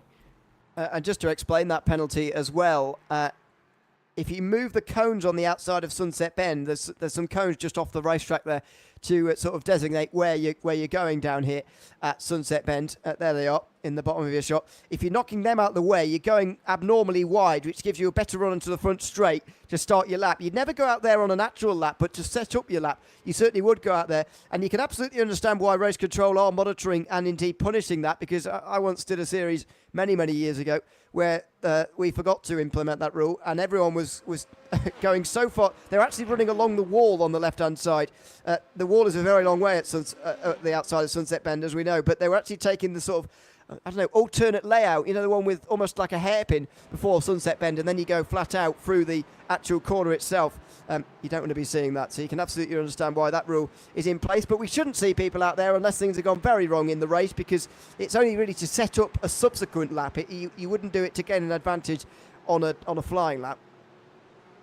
No, not at all, because you'd, there's many different lines, but that ain't one, quite frankly. So, yeah, it's an element to this circuit that you can get with the fact that this used to be an airfield. You get a little bit wider areas of the circuit where you're going down former runways. And down at Sunset Bend, of course, the X runway carries on, the circuit turns right, but it means that there is all that runoff area and tarmac for drivers to try and use to gain an advantage. You're not allowed to do that, clearly. And drivers, we will not be expecting to see them do that in the race. If they do, I think you can rest assured that was likely going to be a mistake of some sort. You think this is the best circuit on an airfield? I know that a lot of people would put this one up in their top, but not for me personally. But what about you? Well, is this? Is this? I'm trying to think of other ones. Of course, there's Silverstone, obviously. I think Snetterton was an old circuit as well. Yes, a lot of UK ones. I think due to the war, are had a lot of airfields to build. Yeah, exactly. And then a lot of tarmac that was not used. So I think is Goodwood as well. I think Goodwood is as well, and Thruxton. And there's lots of them here in the UK. I think in America, I think it's safe to say this is the best circuit on an airfield. Is there another one? Well, I mean, if we're being picky, St. Pete isn't it? They used it, but I think that's yes, but it still uses the a current runway down at the main straight. Wow, I didn't. Yeah. Well, it does make sense. It's very wide, so Yeah. That does make sense. Fair enough. I didn't know that. Learn something new every day, Ewan. Thanks for that. That's good. There we go. For me, you're never going to get past Silverstone, but maybe that's my home bias coming out there. It's entirely likely. 26 degrees Celsius down on the circuit here at Sebring, though. 12 kilometres an hour wind. It's about 8 miles an hour for those of you who work in the wrong units.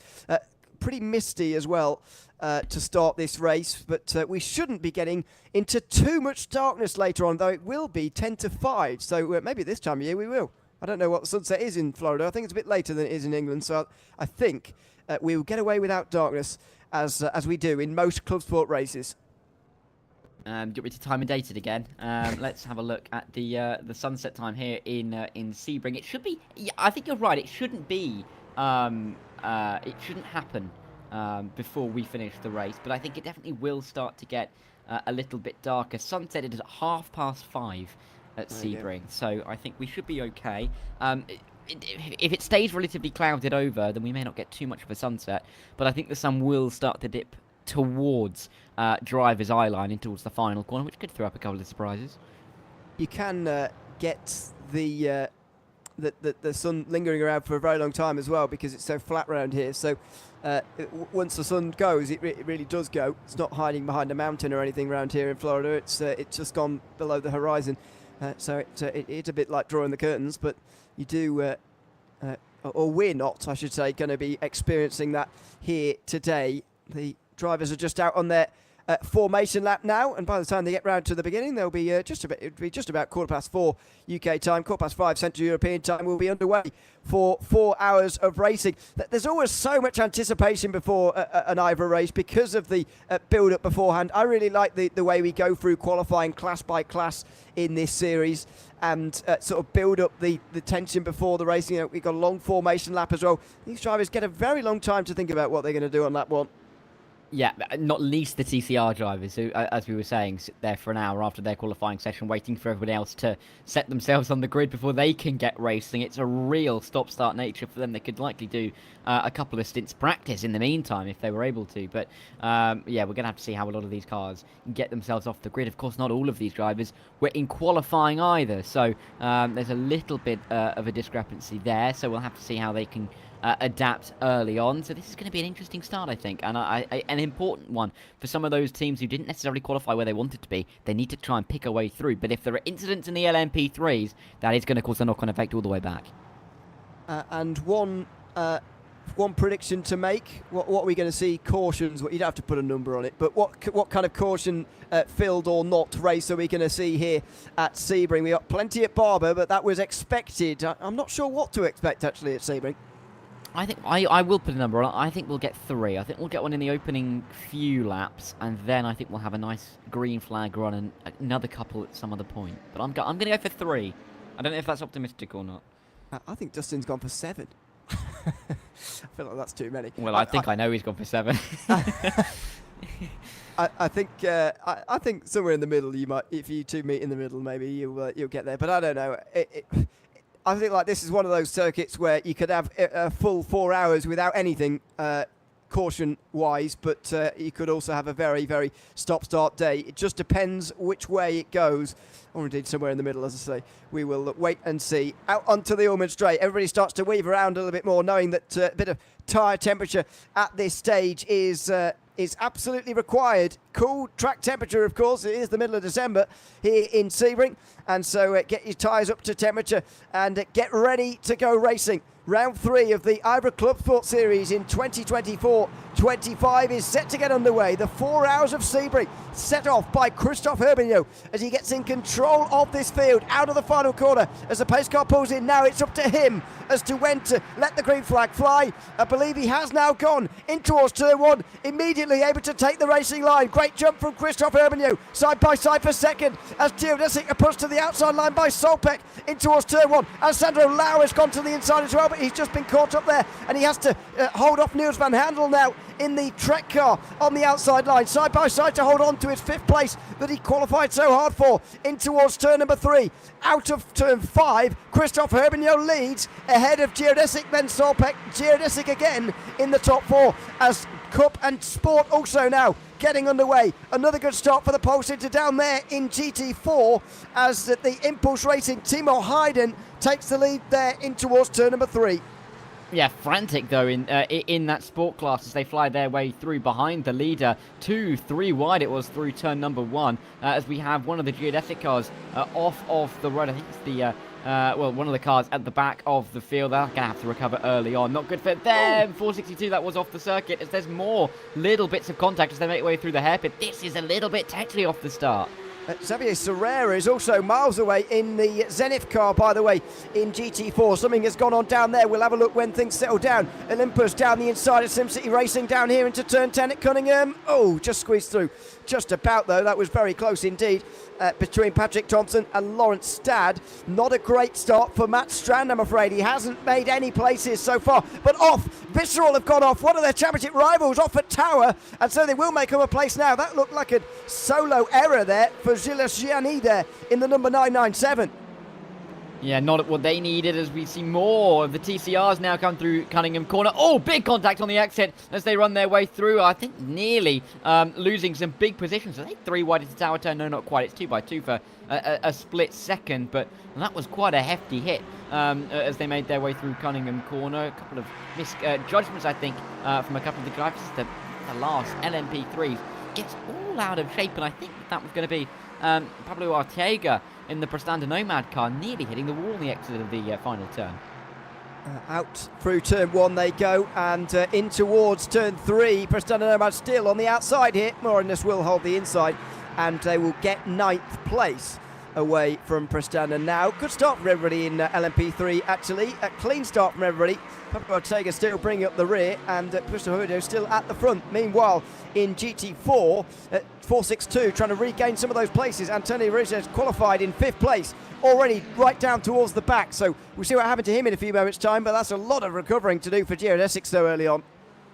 Yeah, not what they wanted to have, to have to do so early on into this race, especially in a class where you've got quite a hefty field. 20 cars, 17 in front of them now, as they're on their way into turn number 2. A lot of work for this car to do. I think there's a lot still to unfold, though. We'll have to see if they can work their way up the order. Out of turn 7 for the Cup cars, as we complete the opening few minutes of this race. This is Serrera out of the pit lane because he started there for Zenith. Not entirely sure why he decided to do that after he qualified in 9th position, but there we go. He did, and they're under investigation as well. Not entirely sure why. We'll get to that when there is a decision. Racing Lab, meanwhile, have been overtaken by Visceral here in the Cup class. This is not a good start for Matt Strand at all, and I'm afraid the points leaders coming into this round are having a bit of a disaster. Still down in 12th place as a battle for the lead. Hydra H Geodesic Racing getting down the inside in towards the final corner. Graham Sanders trying to take the lead away from Christophe Herbigno, and he has done into the end of lap number 2, but Herbigno's not giving it up. He's on the inside of turn 1. Sanders will go round the outside. He will hang on to the lead, will he? In towards turn 3, yes. He finally gets the lead. First lead turn of the day, just at the start of lap 3. Yeah, great move for the 62 to get himself ahead of the Delatraz. This is what happened to the Geodesic car on lap number 1. Maybe a slight bit of contact coming through turn 2. Nothing malicious from either team, but we'll have to see if they can recover from where they are. Nomad have stopped as well. Prestanta at the back of the order in the LMP3 is incredibly early stop. There could be some damage on that car.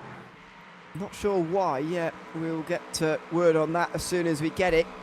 It is the 57, by the way, of Pablo Ortega, who was running around in last anyway. So they are even more last now and dropping down the field overall behind some Cup Sport and TCR cars as well. One big group for the lead at the moment. Top 7 all involved, right the way down to Brandon Roseborough, who we're following here at the moment, bringing up the rear. Alessandro Louch getting a little bit wide there in 5th place, as Niels van Handel starts to apply the pressure a little bit to him. Will he have a look maybe into turn 15? No, not quite, but they are running absolutely nose to tail here, and the cork in the bottle does seem to be Boris Angel Lavando in 3rd place. Yeah, Navando, who is a wily competitor. Oh, in these LMP3s, as that is yet another car spinning. That's the fiercely forward entry in the Cup class, the 901, facing the wrong way at Cunningham Corner, and there must have been a little bit of contact down there. I can't see that as being a driver error, but we'll have to see the replay on that one in a minute or so. This is Prestanta Nomad. I think this is what I saw at the end of lap 1 when I saw they got close to the wall. They looked out of shape, and I think that is what I saw. They hit the wall, and that could be where they picked up the damage. Yep. Looks like it. And they are still on pit lane repairing that, by the way.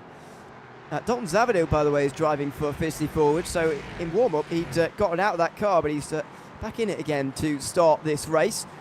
Unfortunately, though, has gone for a spin, which we'll get a replay of in short order as well. Just over 6 minutes gone in this race. This is what happened. Yeah, he was trying to make a move as well. Similar to the Geodesic one, bit of side-to-side contact, bit of curb. And they go around as well. 2 very similar incidents at different corners.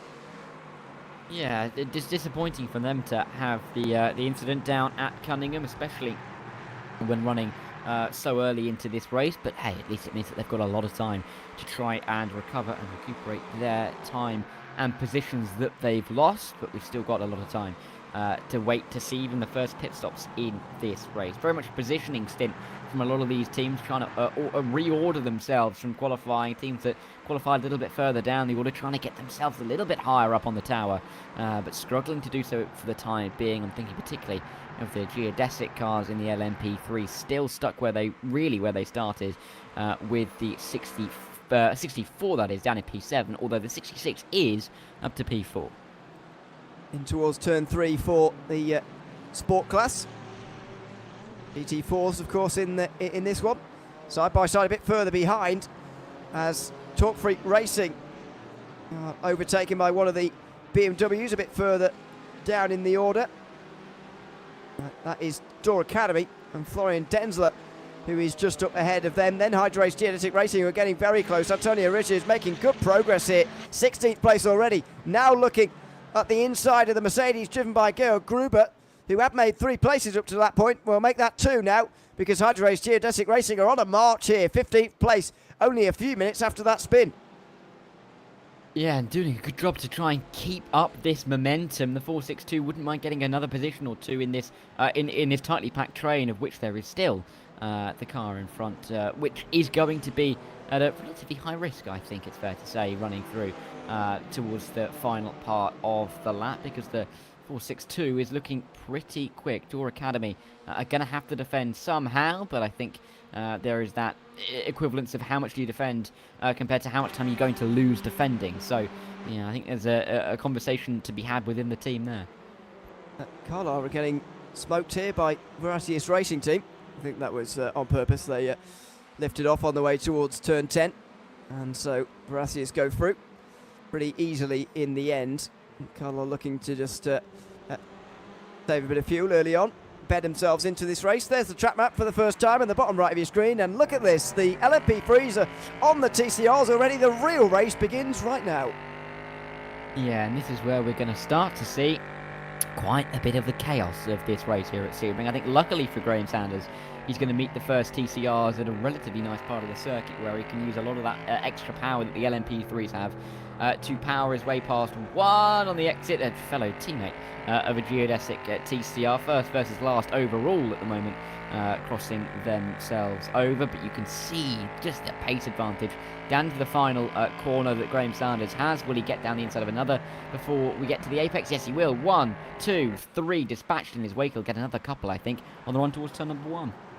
Oh, wow. Boris Angelovando there down the inside of a geodesic TCR. This is what it's going to be like for the rest of the day, especially at sunset, where the LMP3s are astronomically quicker than the TCRs. Alessandro Lau is side by side with Niels van Handel again, and nearly making it 3 wide there.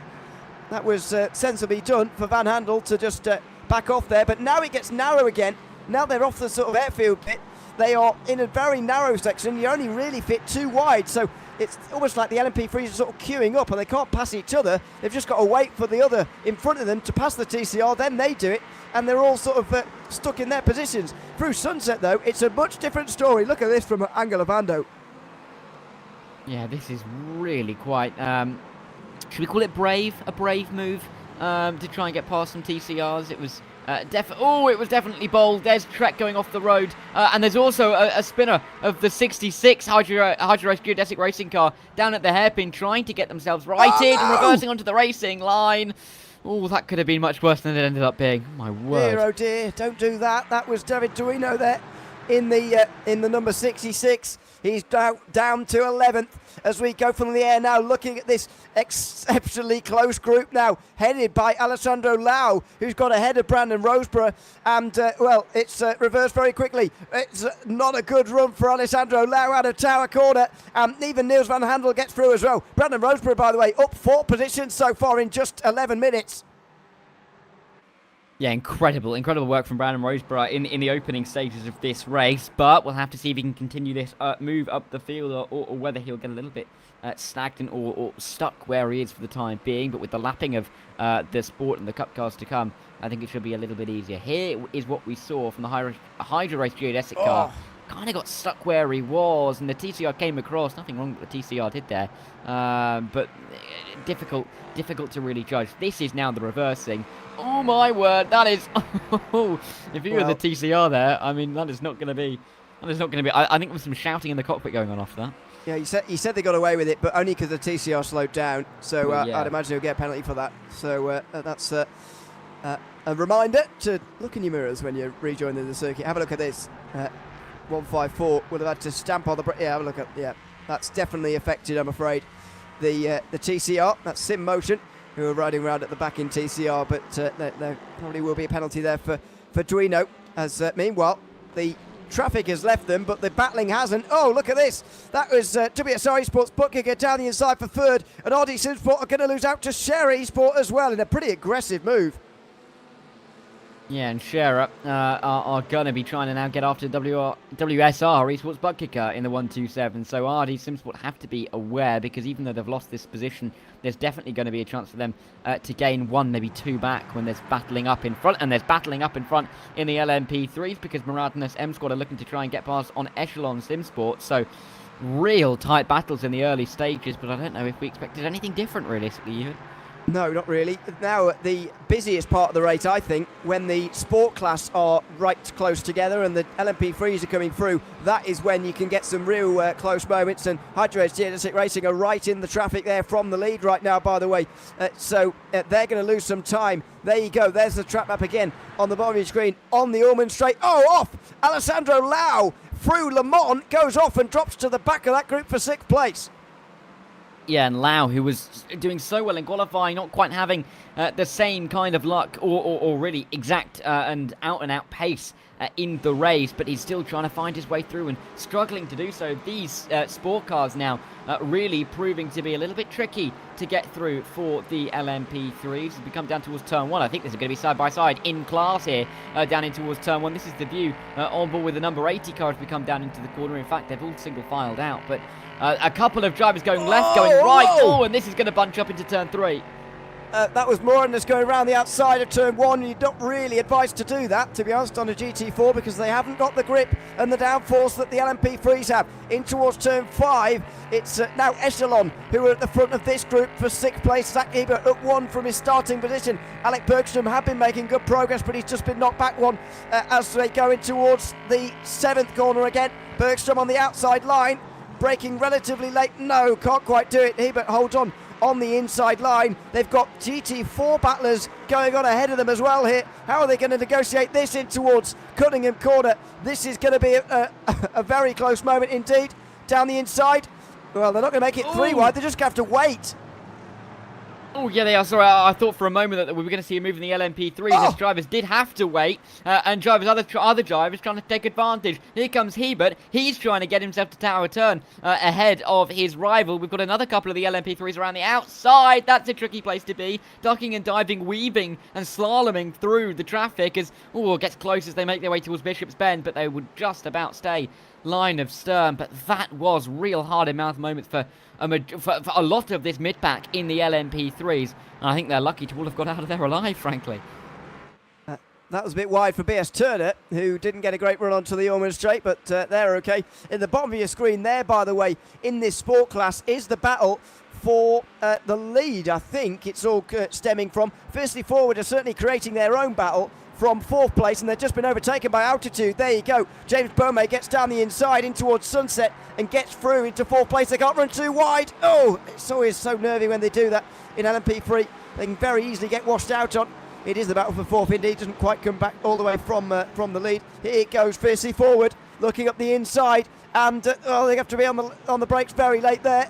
And I'm afraid they're not quite late enough. James Bome goes around the outside and hangs on to his newly gained 4th place. Meanwhile, Impulse lose the lead to Canosso Tastalan, who's got ahead of them in the grid and go Cayman. Yeah, and Tastalan's doing a good job to stay ahead. Can he now pull away? He's got a little bit of LMP traffic coming through. That won't help him out down in towards the hairpin with trying to get in the way any more of the Impulse car. But the 457 losing out now to Tasdalan, and can he stay there? The trouble for Tasdalan is he's now got the traffic on him down in towards the hairpin. He'll be the one losing a little bit of time up towards Cunningham Corner. But this is how it happened. A good run on the inside from turn 1, gets to turn 3 ahead and gets the car right in the way of the 457, and from there there's nothing that can be done to try and retake the lead. Very nicely done from Canosso Tastalan. A good afternoon to Facundo Rago, by the way, who's supporting Veracious number 114 there in TCR, of course, and currently running in 7th place, exactly where they qualified. And a good afternoon as well to Bastien Bonnet, who asks what kind of cars they've got in Sport and Cup. The Cup class is just Porsche Cup, effectively. The Porsche Cup car, new one for whatever year it was, last year or whatever. And the Sport class is effectively GT4 cars. So we've got the BMW Aston Martin, the new BMW indeed, Aston Martin, Mercedes, Porsche and McLaren. all represented in the Clubsport series in Sport, which is GT4, as I say. Battle for 4th place in TCR is going on again here. RD Simsport were overtaken by Share Esports earlier on for this position pretty decisively, but Grow Racing Team are now watching on as they re-overtake and get past the points leaders in towards turn 10. Yeah, and can they hold it there as they're on their way towards Tower 10? I think they can, but Share Esports are climbing all over the rear end of RD Simsport in towards this tricky right-hander. They'll stay where they are, not able to make any kind of move as we have a little look back at this battle for P6 in the Cup class with SimRacing.school ahead of the 962 Hydra Race Geodesic car. It's still trying to make their way through the field, but proving to be difficult to get through on the 990 for the time being. There's battles all over the circuit, not least for this in Sport. P15 and its Door Academy shutting the door at turn number 1. Down the inside and gaining 15th place.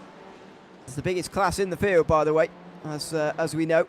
At the front of the Cup class, we have got Delta Sports still leading the way ahead of Valkyrie Competition, who got ahead of Impulse, and then Visceral Esports, I should say, in 4th. They are the leaders here, and I believe they've just passed all of the TCRs. Oh no, they're partway through, so they have still got some to go.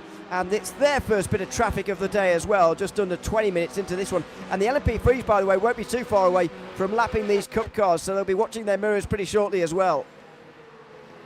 Yeah, I think this is going to be one of the first critical cruxes of the race for quite a lot of the field, but we'll have to see how it can pan out over the next lap or two. Hebert going a little bit wider in that Echelon Simsport car. Maradnas M Squad in the 70 looking pretty keen to get through, and you can just see the slow gain towards Sunset Bend for the number 70. Not close enough to make a move, or are they? They're going to send it to the inside at the last minute. Hebert goes as far wide as he possibly can, brings it back to the racing line, and gets a far better run through the corner, and will stay very much comfortably ahead as they run across the line towards turn 1. And Hebert should be able to defend at the opening turn as well. But you can just see the slipstream effect in its fullness there in towards the final corner, because you could just see the slow gain, and that's what it's like for the drivers in these cars. Row Racing are into the pit lane, which is a bit odd, but seems that maybe they're serving a penalty. They certainly stopped in the box. I think they stopped in their pit box as well, though, for 13 seconds. I don't know what that was all about, to be honest. That's very bizarre. You can serve your penalties, by the way, in case you haven't seen this series before, during your pit stop, especially if they're time penalties, or indeed if it's a large enough penalty, you can serve it as an end of line, which means you have to go to the end of your class at the yellow flag, the caution periods, if indeed there is one. Penalties coming in, by the way, for the opening part of the race. Xavi Serrera left the pit lane too early before race control told him to after starting pit lane. That's the 40-second penalty for Zenith. And Vince Peters has got one as well for failing to leave space on the inside of turn 10 and causing a collision. That's 5 seconds for number 996 after contact with the number 901. That was the instant we saw with Fiercely Forward. Vince Peters adjudged to have not left enough space on the inside. Those are the only 2 penalties so far. I can certainly see how race control have got to that conclusion, actually, with that. We only saw it once, of course, but it did look like Vince Peters rather shoved Fiercely Forward up onto the curb.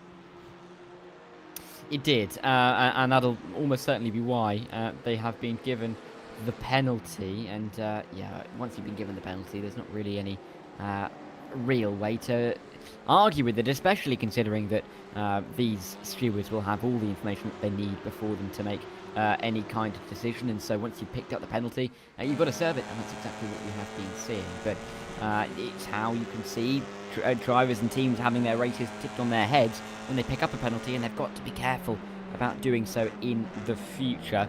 We are seeing, though, the lead in the TCR. This is Semper Racing on board with them in the 180, getting overtaken by a whole host of Cup cars. There's one, and there's another coming through before Tower Turn. But that next car in behind is the 122 of Impulse Racing. That's the car they're really focusing on, because they're the car that's challenging them for the lead in the class.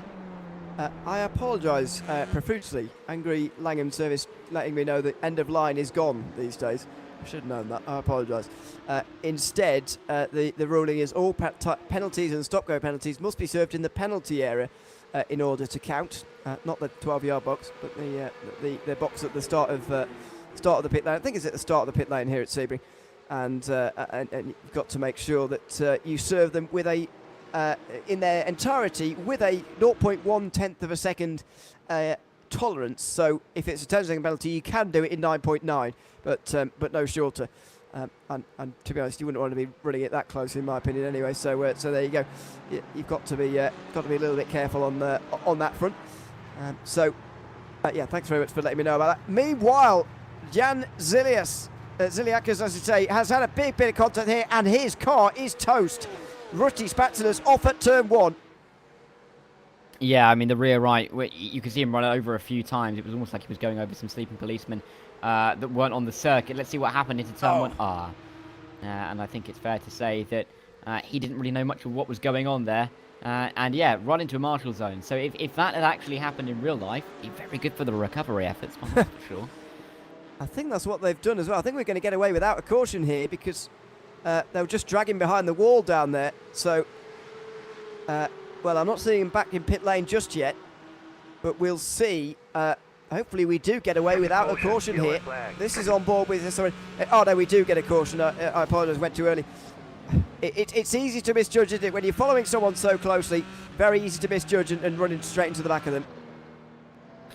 It is, but gutting. Oh, as we do have the caution out now, so clearly not clearing it away well enough, and we're going to have our first yellow of the day in the first 20 minutes. This was the onboard, and yeah, I think that the POV car that we're on board with here is not going to feel too happy, and there's not going to be any Christmas cards shared between those teams. No. Of course, a reminder that there is a short safety car period if the all right, let me start the sentence again. It's gone wrong. If there is a safety car thrown in the first 15 minutes of the race or from any restart, then there will be a short safety car period. But, as you've noticed, we were about 24 minutes into the day, so we will get a full safety car period. There's another look at the incident. Crashing in towards turn 1. Ziliakis there. And look at him oh, we're not going to see him drive away there, but oh, here we go. Yeah, his car absolutely ruined. I mean, bouncing up and down, as you say, like he's going over a load of speed bumps. The rear right wasn't turning at all, and so that is the end of that car, unfortunately. So they return to pit lane, but we do have yellow out on the circuit. Now, I'm not sure this really helps anybody, to be honest. We were very early on still in the race. What it has done is actually split the Cup class apart. Some of the Cup cars are caught behind the race leader here. Some of them are going round during the back of the queue. They are, but all of the cars will be sorted out eventually, won't they? In this safety car period, everyone diving themselves to the inside line down the Allman Straight. No one taking the main racing line, as they have clearly been noted to do so, as they will make their way in towards the final turn now. But this will be a slightly longer safety car period than in other series, sorting it all out, of course, as you'd expect in an endurance race, sorting out all of the orders to make sure that everybody is where they need to be. But I mean, if we can get everybody into the right position relatively quickly, then I'm not going to complain if it takes a little bit longer than necessary. The pace car is now going to pick up the race leader, Hydrace Geodesic Racing. As I say, the Cup class is split apart, so they're going to be sorted out first of all. Wave buys are given now to some of those in Cup, so there you can see the LMP3s.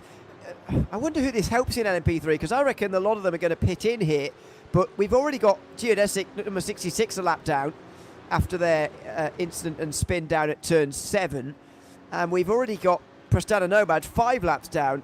Pablo Ortega is going to need a lot of cautions to get back onto the lead lap and back into the game. So I don't really know who this helps, to be honest, and whether we're going to see many pit stops here in LMP3, because I would be in if I was a team manager and strategist at this point, to be honest. I think it's a good opportunity to come and get some fuel. However, does everybody agree? I'm not sure everybody will be in.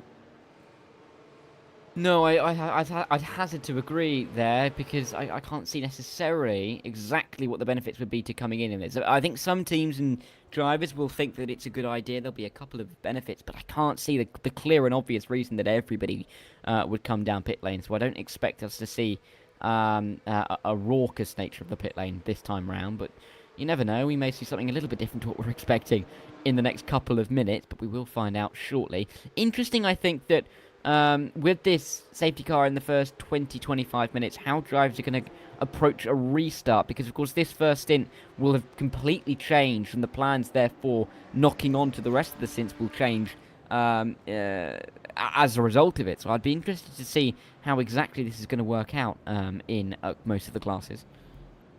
Yeah, I mean, is it too early to be coming in if you're in Cup Sport and TR? I think so in TCR and Cup. I think maybe the sport class cars will be in. But you've got to remember, when you get into a caution like this, you do save a lot of fuel. So some of these sport class cars might even be able to go 70 minutes or so now. Once this restart goes, they might not have to stop until about 2 hours 50 to go. Maybe that's a more enticing prospect to them, staying out and saving that fuel under caution, than it actually is to come in and fill the tank up, especially if you're at the front of the field and you've already got track position. Yeah, yeah, exactly. I can't see the necessary need for drivers to come in, especially, as you said, towards the front of the train, because track position is going to be critical. We have seen moves happen in the opening stages, but we've also seen trains, and trains have been difficult to work your way through. So I think for the likes of, in TCR, for example, Semper Racing, Impulse Racing, WSR, Esports Butt Kicker, I really can't see them throwing too big of a risk at this early pit stop with the track position they've got early on. If we were 2 hours later, maybe they could have that kind of risk, with another safety car in the offing, and with pit stops likely going to need to be happening again for everybody else. But I think early on in this stage of the race, I think it'd be a shock to see a lot of the front runners come into the pit lane. I think pit lane will be open this time. Don't quote me on that. I'm not race control. But we have not had the notification from the sounds of things. Not sure quite who we're waiting for at the moment, but I thought we'd be getting the pit lane open that time around. Might be because those 4 Cup cars that got waved around are not on the train yet. The lights have gone off on top of the pace car, but that shouldn't last, I don't think. I'd be very surprised if it did. There you go. The lights are back on again. I paused for a second there because I started to doubt myself as to whether we'd be going green this time round. We're certainly not at the moment.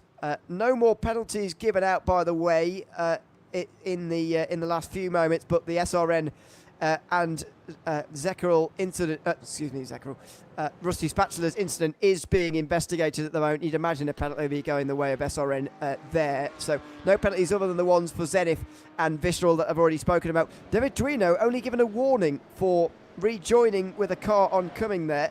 The number 154 SimMotion TCR. It's a bit of a surprise to me that Race Control have let him off with just a warning, but he certainly won't be getting away with it if he does it for a second time. No, and David Duino, I think, will be very careful if and when he spins around next. I think he'll be hoping that he's not facing the wrong way at any point, but we'll have to see. We have seen the 439 come into the pit lane. Allowed?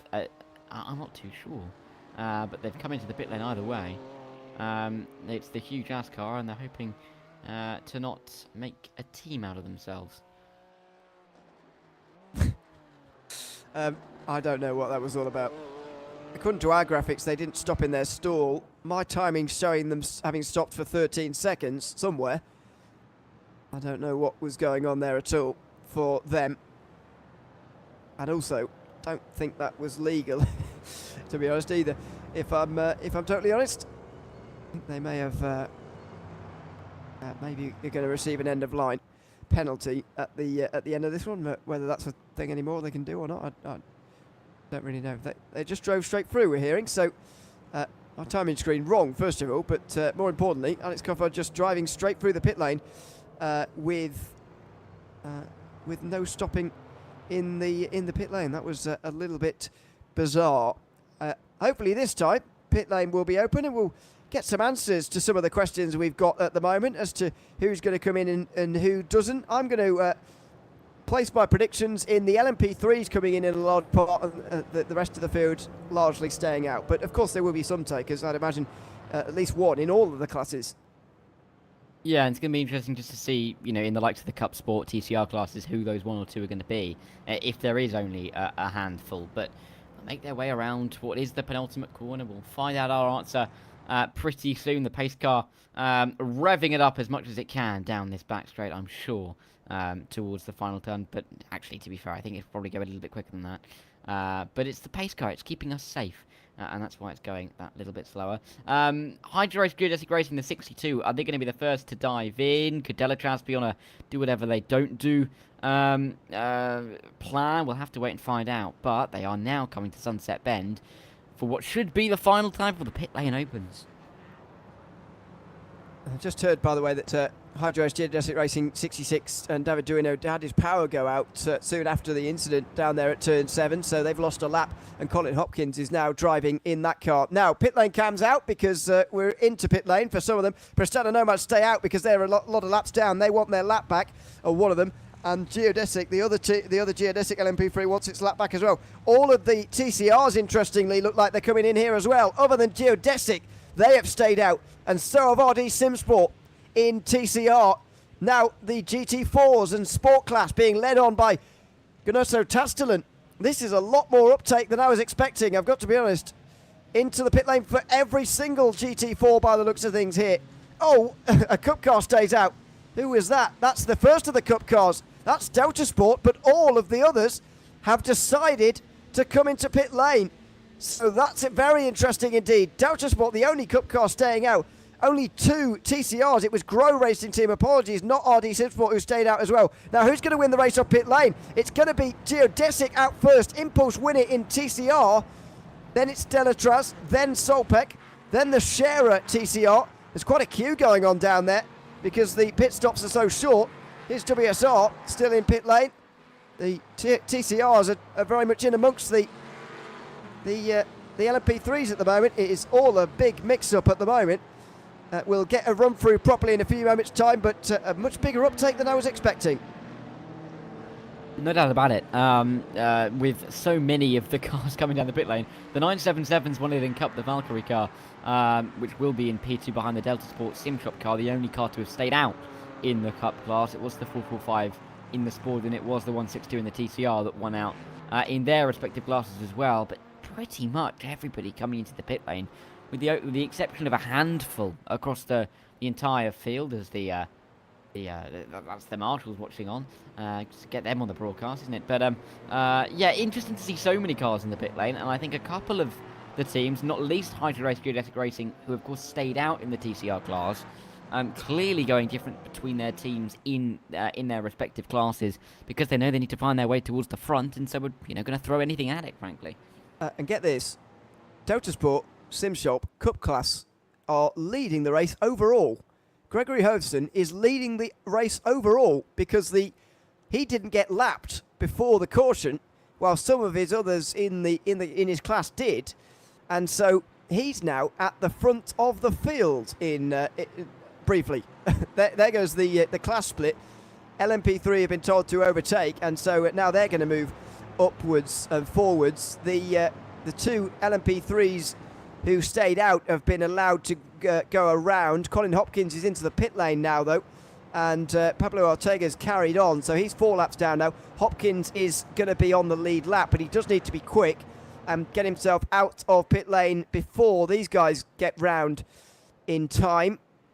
So the class split is going to happen right now. While that's happening, I'll run through the top 5 in each class quickly. Hydro Race Geodesic Racing held on to the lead in LMP3 ahead of Delatraz Automotive. Solpec Precision Racing stayed third. Echelon Simsport are up to 4th. Had a Core Sim Racing who are up inside the top 5. You can see in the white and orange at the bottom of your screen there. In Cup, Gregory Hosen, the only driver to stay out on the circuit, is leading ahead of Valkyrie Competition, who are ahead of Impulse Racing. Carlo Esports and Sim Racing School have gotten into the top 5 at the expense of Visceral, and of course 50 Forward, who dropped down a very long time ago. Excuse me, in the race. In sport, Gunnoso Tastelen won the race off pit lane there for Grid & Go Esports. Impulse Racing are second, and Delta Sports Sim Shop. Zekra Esports are up to fourth, 9 places gained so far, with Altitude Esports in 5th place. And then in TCR, we got Hydrace Geodetic Racing, who stayed out under that caution, leading ahead of Grow Racing Team, who also stayed out. Then we've got Impulse Racing, the first of those to pit, ahead of Share Esport and GeForce Racing, rounding out the top 5. So that's how we stand currently in the race. Delta Sports Sim Shop, Dara, are notable in their uniqueness staying out in Cup. I can't seem to really understand why they are, first of all, why they're the only ones to have done it, and indeed why they have decided that staying out is the best policy here under the first caution. Yeah, I wonder if they expected as many cars to come into the pit lane as we did, and so maybe we're caught out a little bit in that regard. Difficult to really judge what the mood is in that team, because they may be quite pleased to gain the track position. They may be a little bit nervous considering that they are the only car that's off strategy. But I will say, on the fact that we see a lot of cars in the pit lane, I have seen on the YouTube chat one of my favourite comments of the year of Mark Kent saying that the pit lane was like a queue for a turkey in Tesco's, which is accurate, but also could suggest that Delta Sport could have been going for the vegetarian option for Christmas. Who knows? I've already got my turkey. Have you? I don't get it from Tesco, by the way. We're not sponsored by them to say that. But, oh, of course. Other supermarkets are available. Yes, indeed. Not sure if people outside the UK are really going to understand that, but I think they get the idea. The Cup class cars will move in front of the TCR. The problem and why this class split is going to take a little bit of a while, maybe one more lap after this one, is because the TCRs have ended up towards the front of the train, and so they're having to be overtaken by everybody. We always do a class split here, which puts the LMP3s in front of the Cups, in front of the Sport, in front of the TCR class, just to help keep these restarts a little bit cleaner, and hopefully we do get another clean restart, because the start to the actual race was pretty good in that regard. Yeah, I mean, we didn't see too much in terms of carnage off the start, which you can see at Sebring. So that was a very clear positive, and hopefully we'll get a little bit more of the same on this second restart for the race. But Hydrace Geodetic Racing, I think, will be hoping to pull away. Of course, the 62 and the 8 were pretty close together throughout the entirety of that green flag stint, and let's see if they can keep themselves ahead. But going around the penultimate corner now, we should hopefully be getting underway in the relatively near future, but the lights are still not out. We've still got a little bit of time to wait. Xavi Serrera and Daniel Grauti have both gotten penalties for 5-second rule violation. Xavi Serrera's got a stop-go because he's on probation, and Daniel Grauti has got 5 seconds penalty because he's not. So there's another couple of penalties that have come through. There is some investigation going on into the TCR class under the caution as well. So that might well be something we see a bit of a little bit later. Someone asking, Rob Sutherland, did a TCR meatball in the pit lane? I'm not sure who you'll be referring to in that case, or indeed what. We'll investigate that. Konstantin Stotzenberg, Damien Owen Harris and Noel Fredes, though, have had over minute-long pit stops, so it looks like that may be the subject of the investigation there for race control, although the 127 aren't being investigated, and they had an over a minute pit stop, so clearly there's some damaged TCRs that are having to be repaired down there at the moment. Yeah, so, yeah, not what they necessarily would have needed, but they are going to be able to get themselves closer to the back of the order if they can stay on the lead lap, of course, but I don't think the P12 TCR who's in the pit lane now are going to be having too much of a good time. Of course, the team down, which is for the Rashes Racing Team of the 114, of course.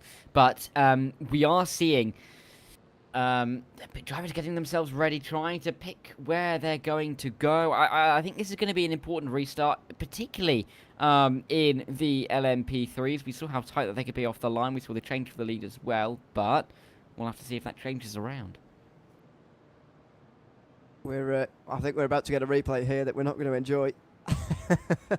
I can hear some strange noises coming from Dustin at the moment, and this is what happened. Oh no, this is painful. Yeah, That's the end of pit lane. For people who don't understand what's going on down there, by the way, race control only open the exit of pit lane once the guys on the racetrack have come through. Otherwise, it's a bit of a mess when you come out and you're all muddled together. So there's a red light at the end of pit lane.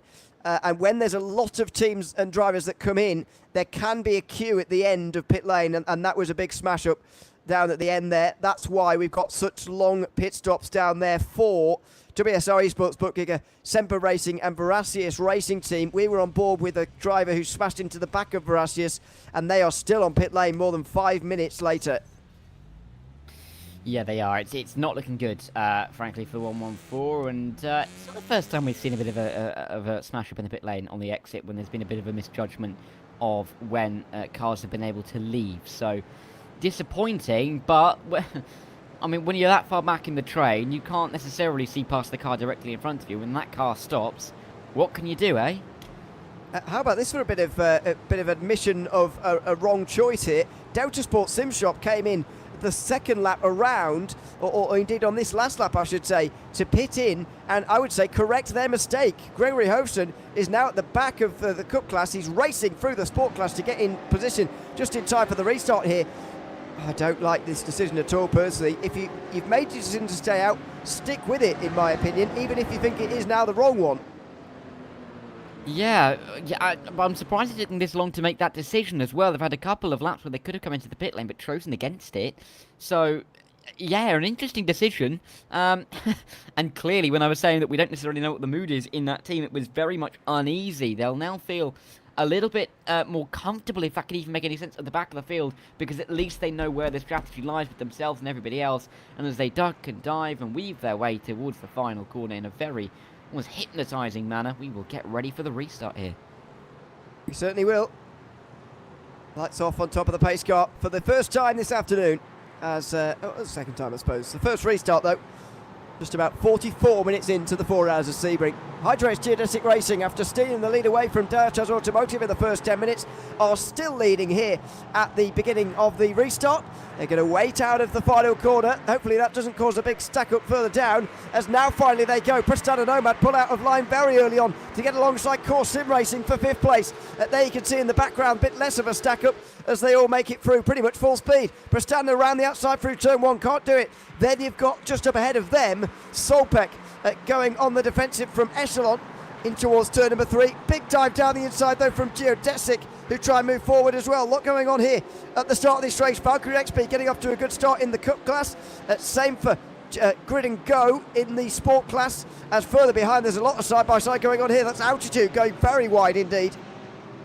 Yeah, and Altitude looking to pick up some positions and, get their way up the order, but that is going to get close through turn 5 as they get on towards this, straight towards the hairpin. Sabasad for the lead as well. Delatraz going for the lead against Geodesic Racing, the 8 and the 62 coming towards Cunningham Corner. It will be a retaking of the lead for Christophe Herpigno, and Graham Sanders is going to have to sit in second place and be careful because Boris Angelovando is right on his tail as they run towards Tower Turn.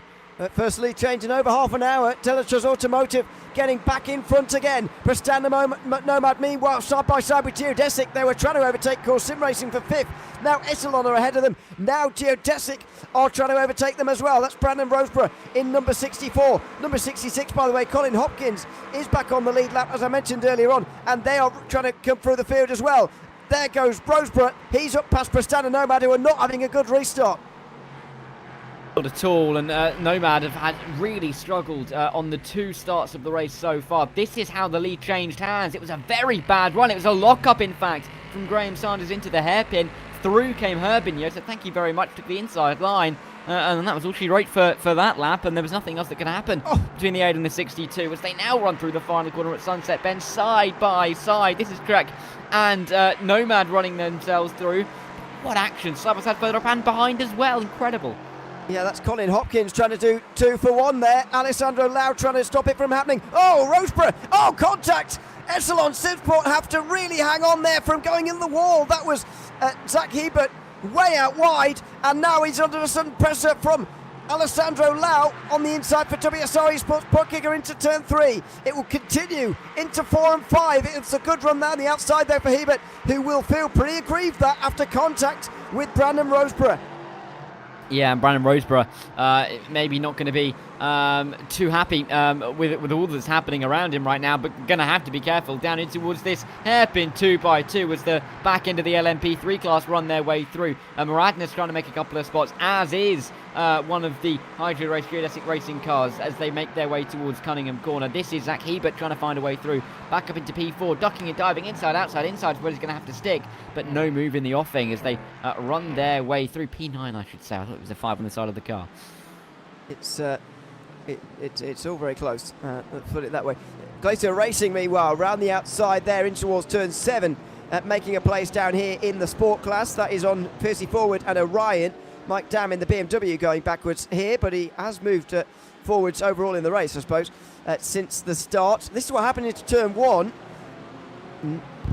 Very odd incident, I've got to say. Didn't look like there was contact at all there for Zach Hebert, but his car wiggled in such a strange manner. It is. I mean, let's see the replay. They're down towards turn 3 and in towards turn 4. It's going to get a little bit close as they work their way through. Still locked side by side, mind you, as they make their way out towards the hairpin now, trying to gain track position, but good little battle between those two. This is now live, running through the final corner now, as we see. Oh, I think there was a hit on the wall there. I really think there was a bit of a tap on the wall. Let's hope that the front left is okay for the Geodesic Racing car, but Muradin's M-Squad are in here as well. Oh, that got a little bit close. I think we'd have to see a replay of that to see if they did tap or not, but it very much looked like he did. Very close. Apparently everybody else could see there wasn't contact first time round in towards turn 1, just me couldn't. So there you go. This is what happened. Oh, no, it's just the camera angle, I think, and Muradin's getting pretty close to Geodesic there. Maybe we both can't see very well. Out of the final corner on that occasion. So there we go. 3 hours 11 still to go here at Sebring, and have a look at that. Alessandro Lau down the inside of Prestana Nomad in towards turn 7. As Echelon got quite close, it was Lau making a move on Jason Dilworth, but it's not quite worked yet. He is just still getting himself through. So pass in progress, and now he's done it. Lau up a position. So after being under a lot of pressure early on there, he is now making places back again. This, meanwhile, is Geodesic Antonio Rigier. After having that spin on the opening lap of the race, is now 12th, still down on the start, but still recovering some of these positions 50 minutes on. Yeah, and they've had a lot of working back through the order to do. Oh, this is what we saw at turn 1, a little bit of contact. It wasn't the biggest bit of contact through a fast, high-speed corner like turn 1. The littlest tap can be really quite damaging. Lucky to work their way through there, but they'll make it now. Towards turn 7, through turn 8 towards Cunningham Corner, and there is quite a bunch of cars in this sport class. Looking left and right here to try to pass the BS Turner car is Altitude Esports. So Jeremy Rollo of the number 401 can't quite do it on that occasion. Pedro Sanchez Alba holding him back, the former Obsidian Racing driver. I thought transferred quite recently. Turns out time's flying because it was in the early part of 2023. So there you go, he's been with BS Turner for quite a while now. This is a replay of, I think, Rusty Spatulas and SRN again, is it? Oh dear. SRN in the wall with Rusty Spatulas this time, as opposed to just sending Rusty Spatulas there on their own. Yeah, and Rusty Spatulas. Oh, there we go. There's the two cars blink their way. Hopefully there's no reversing back onto the circuit again. I think none of that was in play, but a couple of cars having to recover themselves off of the grass back onto the tarmac. And continue on their way. Not causing a caution though, that's the main thing. Of course, any caution for the next, 5, 7, 8 minutes now would mean that we'd have a short caution after not being green for 15 minutes. But if we can go for the next 10 minutes green flag racing, then we will have another one of those longer form cautions. So a lot still to sort out in the next 5 minutes, because the cars are still so close together. There hasn't been too much of a field spread, which could cause a couple of collisions. But Prestanta Nomad defending from Muradin's M-Squad and defending quite nicely. They're still ahead in P9. Yeah, Jason Dilworth had a decent restarting position, but I'm afraid he has been dropping positions since the restart. Nicer line there for Muradin and Alec Bergstrom. I think it still is in the car. It's Adam Brockway, excuse me. Alec Bergstrom started the race. Here comes Brockway, looking left and right, down the inside. Oh, close, very close, but can't quite do it on Jason Dilworth down there at Le Mans, turn 15. You'd imagine this is a question of when, not if, I think, here for Moradness. They have been stronger so far than Prestana Nomad in this race, and you'd imagine they will be able to move up into 9th place fairly shortly. Yeah, let's see if they can do so. But for the time being, in P5 and 6 in Sport Class, it's fiercely forward, fighting with the WSI Sports Bucket car as they run their way in towards Tower Turn, and it will be fiercely forward who just about get enough of the car in front to lay claim to the line. Oh, that was Cunningham corner, I should say, not quite Tower Turn. But they laid claim to the corner, and they will stay in P5 for the time being as they run through what is now Tower Turn. But still battling up the road. There's battling all over the circuit. There is nowhere that is safe at the moment. Oh. This is the 16 and the 66. That was opportunistic there from the Hydra Race car. Can they make it work around the outside towards the hairpin? They're going to have to slot back into line. They haven't got any much of an overlap now, but can they go for the inside line? You can see in the rear view mirror there where the 66 is. But in the end, though, no move thrown at the hairpin. I really thought that was bold in towards turn 5. It was. He's already made up 3 places, Colin Hopkins, since the restart, as Hydra Race Geodesic Racing looked to rescue their race after David Tuino's power outage. I don't think it was a power outage actually, but anyway, technical difficulty that sent them a lap down. They're back on the lead lap now, although they haven't stopped yet, so it makes you wonder. Oh no, they did stop. Apologies, well, just not with everybody else. So they should be fine for fuel. Out on to the back straight they go, or towards Bishop, I should say. Dilworth here, still under a lot of pressure from Brockway, and as they get into some traffic, you'd imagine Brockway will be hoping to do this pretty quickly, but again, can't quite do it there, and now there's GT4 traffic in the way. That's Alex Cofford in the huge-ass BMW, just trying to stay out of their way best he can. Yeah, just about being able to do so, but it got very close down there indeed, but these guys are going to have to be sorting these battles out relatively soon before they get towards the back of the TCRs, because it can get a little bit messy when that happens. Hebert, though, diving to the inside line. He's going to try and get it done through the middle of the corner, but he's not quite got enough speed on the exit of the corner to make it work, or has he? Not drifting out as far wide, but he's not going to be ahead, and he's not going to be alongside either as they cross the start-finish line. Would have to go all the way around the outside at turn 1. That'd have to be something pretty special, and he's not going to make it work, I don't think, here, even if Murad has given the space on the exit. Oh, close though, very close. Moradness versus Echelon into turn 3. Again, you'd think Brockway would do it with the inside at 3 and 5, but he's not been able to do it at 1 either. Now finally gets it done. It's costing Alan Brockway quite a lot of time here, and this is, I guess, one of the reasons why he's finding this overtake on Jason Dilworth such a struggle. He's got one eye on the mirror here because he knows that Echelon Simsport are looking to pounce on any opportunity they get. Yeah, and they just are definitely diving in the wing mirrors and just trying to make themselves as big as possible. Zach Hebert still trying to find a way through. Of course, is down on where that team qualified, and wouldn't mind picking up a position or two. In fact, would actually, I'm sure, be very pleased to be picking up another position or two with these guys, the back 2 cars in the order. In the overall order, with Prasanth Nomad, of course, 4 laps down. But it's going to be very interesting to see if anything can change around there. I think there was a move, maybe. Was there, or is that just my eyes? Between 4th and 5th, I think it was my eyes in the end, in the LMP3s. But there's no doubt that all of these battles are close, not least in this Cup class. Look at them all down towards the hairpin. Yeah, top 7 are involved, really. Here, right the way down to the Aztec Simsports Visceral 997. I've never seen that graphic get so big. 7 cars involved in the battle for first place. Geodesic and Visceral rather hanging on at the very back there. Valkyrie XP leading the race. To be honest with you, I still can't quite get my head around why Delta Sport decided to make that pit stop a couple of laps later than everybody else. I mean, if there's a caution in the next 20 minutes or so, they're going to feel especially silly, I think, because they would have been able to make it work, and I still think they would have been able to make it work. But anyway, they decided to cut their losses and come in, but they've given up so much track position. Look what they're not even in this group, but look at what they'd have to come through on to get back to where they were before. I get the thinking, but I'm not sure I agree with it. Yeah. It's been quite an interesting couple of strategies from a couple of the teams, and an interesting opening hour or so. And I'm not too sure exactly that it's gone to plan for everybody involved, and there's going to have to be a lot of rethinking going on here, no doubt about that. But we are really approaching the end of the first hour in this race, so we are starting to get towards teams and drivers thinking about that mid-race distance points. Of course, there's only a third of the overall points that can be won. 34 points for the leading team at the 2-hour mark, but 34 points is still a hefty total.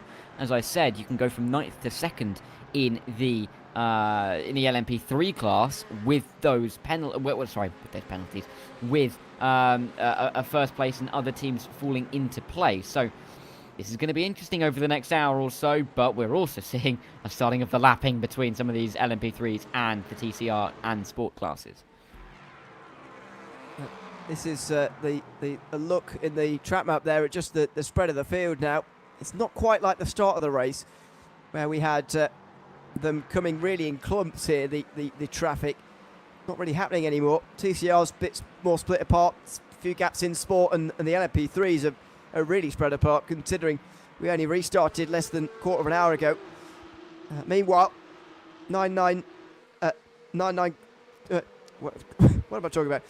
The Cup class is going side by side again. It's for 6th place. Visceral now ahead of Geodesic. That's number 997.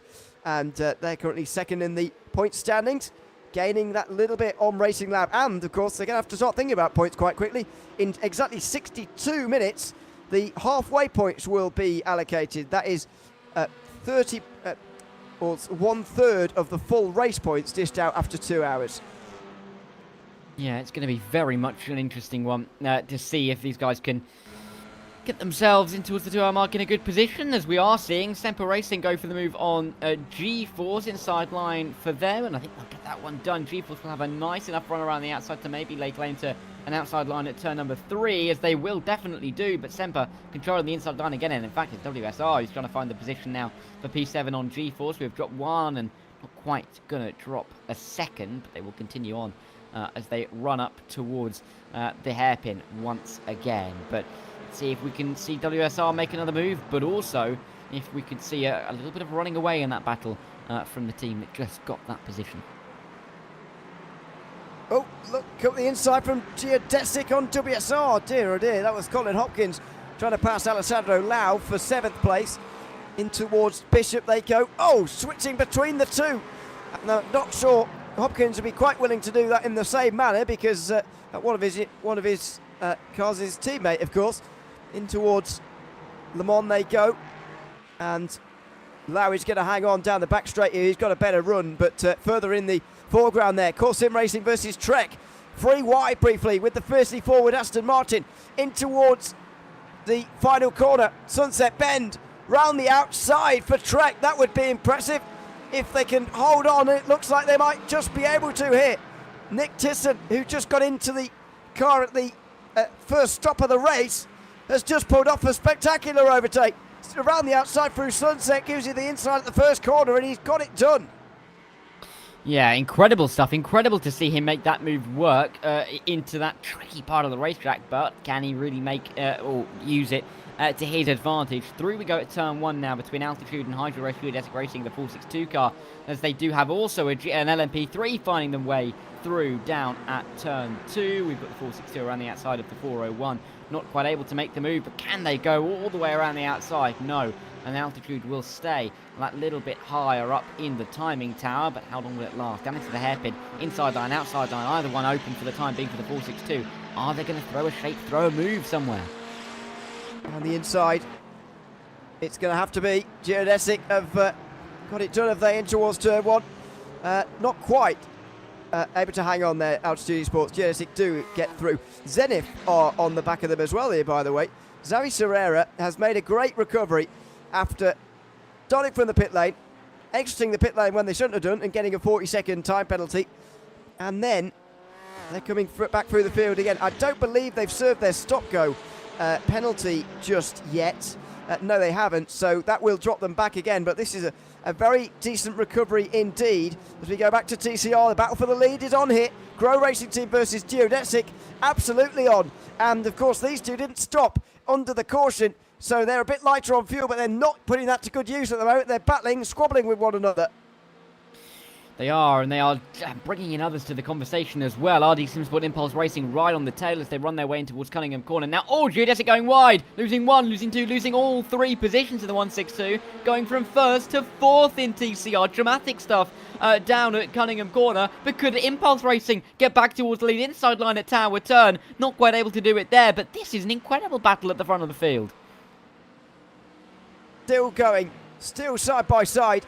RD Simsport now the ones looking to try and get involved. Into Bishop. It looks like Grow Racing Team are going to hang on. They've certainly got their nose ahead. Oh, late braking. Very late from Impulse there on the inside line as Migo Freitas tries to take the lead away, but now he's going to do it. He couldn't do it through the first part. Now through the last bit, he is going to. But Grow Racing Team with such a great exit. Now look at that. Oh, they're getting into the back of Impulse. Here goes RD Simsport on the outside. They've got a better run than both of them. Oh dear. Oh, Grow Racing trying to come through. No, not really. RD Simsport, they're off the circuit almost trying to do this. Oh, how Race Control going to look at that one, I wonder. As Grow Racing go to the outside line through the Sunset Bend. RD Simsport looking at the inside, can't do it. Geodesic and also Share Esports are getting involved now as well as all the others. 6th and 7th getting into the fight as well. This is remarkable. Here comes Geodesic looking for the outside again. Sam Please trying to get back involved here on the very outside line. Oh, there's contact. Huge smash. Big crash as Share Esports get involved as well as Grow Racing Team in a huge accident at turn 1. Incredibly well held as well, I think, from Sven Winter in the altitude car, but George Felipe Diaz in the Grow Racing Team getting hit on the main straight. There was lines all over the road. 3 wide it was as they made their way in towards the corner, and the 198 is the biggest victim of the entire situation. Sven Winter as well had nothing that he could do to try and avoid the incident. Was lucky to get away with it, generally speaking, in the 116 car, but that was a big smash. You can see the damage on the right hand or the left hand side of that car. Series leader, of course, Share Esports. This is what happened. I mean, it was slight contact with RD Simsport, and there is a yellow as a result. Big smash at turn 1. Dear oh dear. One of the biggest crashes we've seen of the season, that is, so far. In towards turn number 1. And Boris Angelovando saw that coming. I think he's timed this pit stop well. We think, anyway, he's got into pit lane before the caution came out. I would suggest so. He's been up on the jacks for a little while now, and the caution's only been out for about 30 seconds. So I would suspect that Boris Angelovando has called that perfectly. We really would be talking a second or two in difference. This was the incident. I mean, the Grow Racing Team looks like they come up a little bit higher. Oh, this is Sven Winters. They look like they come a little bit further to the outside of the racing circuit, maybe not realising that there's 2 cars there. And then the contact is caused. Sven Winter, though, he could see the incident happening in front of him, and then all of a sudden it was in the side of him. So, yeah, incredibly unfortunate for him. He'll be delighted there's a caution, to be honest, because that car looked pretty damaged, actually, from his steering angle there when we were riding on board with him. So, we've got another incident, by the way, before the yellow that went on for Solpec. This is why they're in pit lane. Oh, very wide, out over the bumps, and they seem to come across the TCR there. I wonder whether they were trying to come in, actually, the angle that they were running at. That was Verasius, by the way, who were already a lap down. That's salt into their wounds. Let's see. Was he trying to come in? Because the line was weird from Ovando. No, I don't. Maybe not. Just seemed to slide. And by the way, great job just flooring it in the TCR to turn yourself back round the right way again. Another one of the LMP3s came in with them. Oh, and dear, oh dear, Geodesic must have seen the yellow coming out and dived out of pit lane just in time. Yeah, that was, well, we've gone from, congratulating pretty much Ovando for having a great stop, and then Geodesic coming in just, oh my God. Word. Couldn't have left that any later. No, and that was full left-hand lock as well.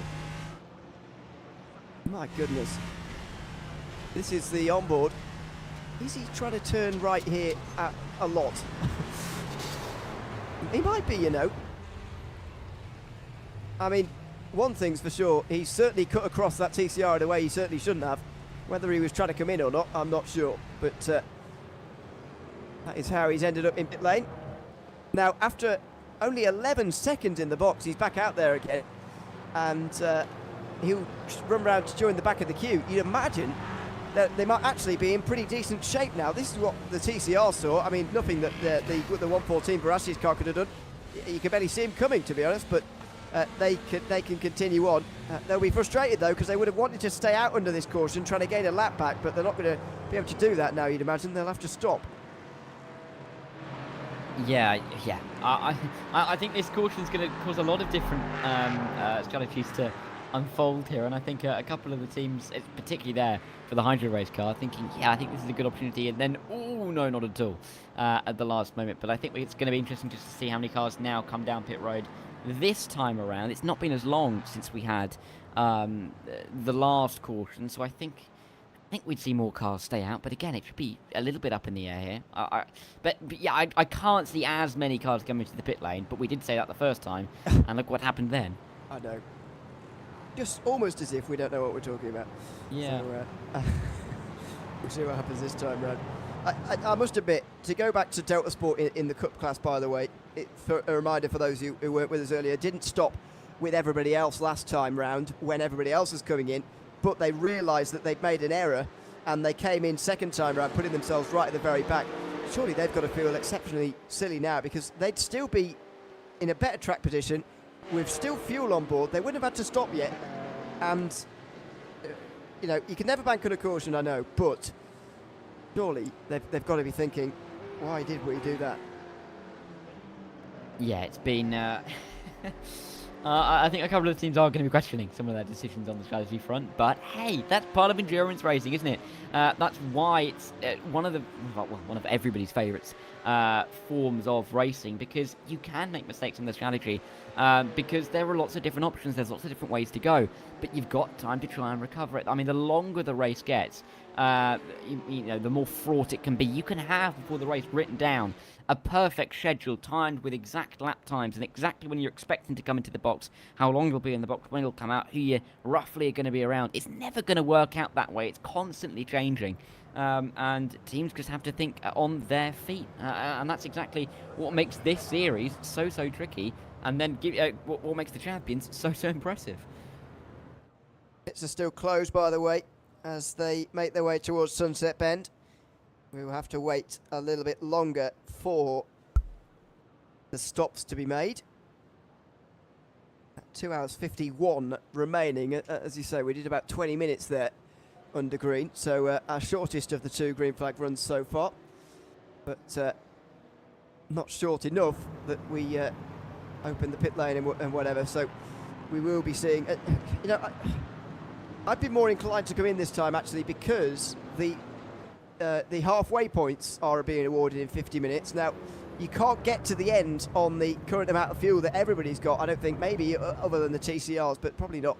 So I think everyone might well be in here knowing that this stop will take them all the way to 2 hours to go when there are those points available. Yes, exactly.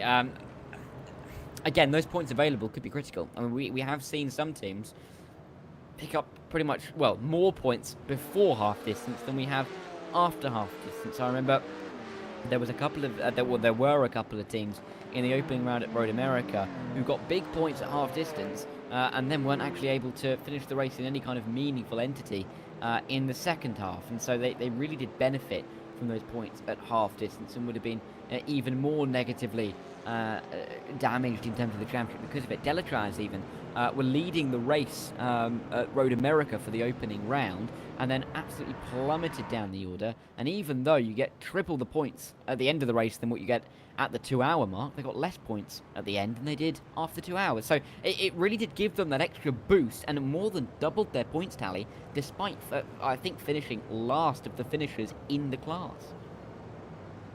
It is very important to get these points at the halfway mark. We've still got Share Esport and Grow Racing Team in the pit lane, by the way, as you'd expect in TCR. You can see it on the left-hand side of your screen there.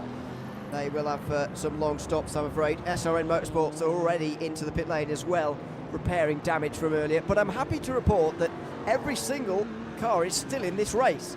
Despite the big crashes we've seen so far, Rusty Spatulas are still the last running car, even though they're in the sport class. So it is Jan Ziliakas still at the wheel there, 6 laps down and 4 laps down on his classmates, but he is still in the race, which is fantastic to see. Of course, you do need to be classified to score those points at both halfway and indeed you need to be running at halfway to get the points. You need to have completed enough laps to be classified at the end to get those points as well. So it is worth their staying out there, even if the prospect of you overtaking someone is pretty slim. Yeah, exactly. And it'll all count up towards the end, won't it? So really important decisions to be made at this stage of the race for the drivers. They should be able to come into the pit lane this time once again if they would like to, but we will have to see who will dive themselves into the box. Of course, pace car bringing the cars onto the Allman straight. One more turn to go, and then we'll see who, if anybody, will dive their way into the pit lane. But I am looking forward to seeing us going back green once again, because I do think it's going to be quite fraught to the 2-hour mark. I wouldn't get too excited just yet. We've got a way to go yet. Pit stops first of all. I'm hoping there's not going to be another big smash at the end of pit lane like there was under the first caution. We'll keep an eye out for it as we decide who comes in and who does not. Get your entry lists out and try and figure out who on earth has been staying out, because there will be some, as we know.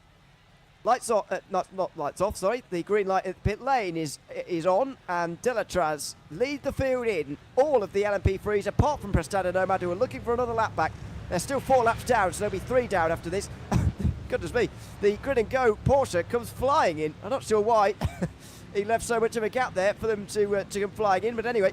Oh, Zenith stay out. Zenith Esports staying out there, and that might well give them the lead, for at least briefly. Solpec stay out, and that's to be expected. Rusty Spatula staying out as well as Geodesic. I'm pretty sure they came in under the caution earlier. Carlos staying out in TCR. Now that's a bit of a surprise. They're one of those on the lead lap, so they are going to take the lead, as Zenith have done as well. There's a Cup car staying out here as well. That is SimCity Racing by the looks of things, as the red light's still on the pit lane. We're still waiting for a few more to come through. Watch out, everybody. The TCRs, thankfully, are not tearing down in the way they were before, which is good. Now they've got to watch out here, the sport class cars. Now the green light's on, but there will be a big slow up here. Oh, careful. There's going to be a big stack up in the background there. You can see BS Turner pulling out of line. So, oh, there is a bit of smoke in the background. I wonder whether there was contact. I wonder whether everybody got slowed up in time. I think we just about got away with it. Yeah, and I mean, there's still cars emerging from their pit boxes from the left-hand side, but Avando going through, taking the lead in the LMP3s. That incident is still under review that we did see. Well, actually, I think it's under review is maybe them coming into the pit lane, or because there's 2 separate incidents listed within 28 seconds of each other, both including that Solpec Precision Racing car. But the stewards are looking at incidents, but for the time being, Solpec, after somewhat causing the caution, are leading due to it. So for the time being, it's worked out relatively all right for them. Certainly has, yeah. Just to give you a bit of an update on penalties, by the way, Patrick Thompson has got one for Olympus, 5 seconds for backing out of a side-by-side moment with a TCR and a Porsche Cup car too late, and hitting the TCR. As a stop-go for Xavi Serrera and Jeremy Rouleau for the 5-second rule violation. We talked about those earlier, but they haven't been served. Daniel Grauti as well, 5 seconds, hasn't served that yet either. Xavi Serrera has got another 40-second penalty for making an overlap with car 474 before the start-finish line at the restart and maintaining the position. So they might be leading the train right now, but they've got a mountain of penalties washing over them at the moment. And that, by the way, is from the last restart. So that was some time ago. Zenith are going to be soon spending a lot of time in pit lane serving a stop-go penalty and 40 seconds. And I think they've got one from earlier still to serve as well, unless I'm mistaken. Yeah, they haven't served their other 40-second penalty either, so they've got 80 seconds of penalties and a stop-go. Yeah, it's a lot. That's going to be quite a long penalty. You could probably go make a cup of tea in that time, or even order some dinner and get it delivered to you for your end of your stint. But yeah, it's on the longer end of penalties, isn't it? 80 seconds plus a stop-go. As Sierra goes through. I think they need to go past the pace car, but they don't. They are leader of the class. So Serrera, I think, is arguing the toss with race control, which is not really going to end up very well for him, I'm afraid. No, he is going. Okay. Well, in that case, he's going to be nearly a lap ahead of everybody else. Well, surely then everybody else is going to have to come through. Well, exactly. Well, that's not normal. Hmm. So, Castellan's not really moving, is he, in the order? No. No, well, I don't think he should be. But anyway, I shouldn't really comment on what race control are doing and trying to work out the order because, I'm not part of race control. But even so, not entirely sure what they're doing at the moment. You can understand what I mean, though. People get very confused about the safety car rules sometimes. I don't find them very difficult to understand personally, but anyway, not a dig. You can understand what I mean. Ganosa Tasselin, through no fault of his own, suddenly is seeing seeing himself go 30 seconds behind the leader under a caution. Yeah, I don't quite know what we are watching right now because Tasselin hasn't moved an inch. Sierra is still going onward, so yes, this is an interesting. I really don't know what's going on at the moment. Xavi Sierra in the 433. I just don't know what to say about this, Ewan, I'll be honest. By the way, a couple of other things. The Cup cars are still on the lead lap, which is quite remarkable after an hour and 20, but that's the way the cautions have fallen, and just how quick they are these days, that they've been able to stay on the lead lap, which is pretty good. And now Sierra's only one lap down in sport, but that can't be right. That's got to be resolved, surely.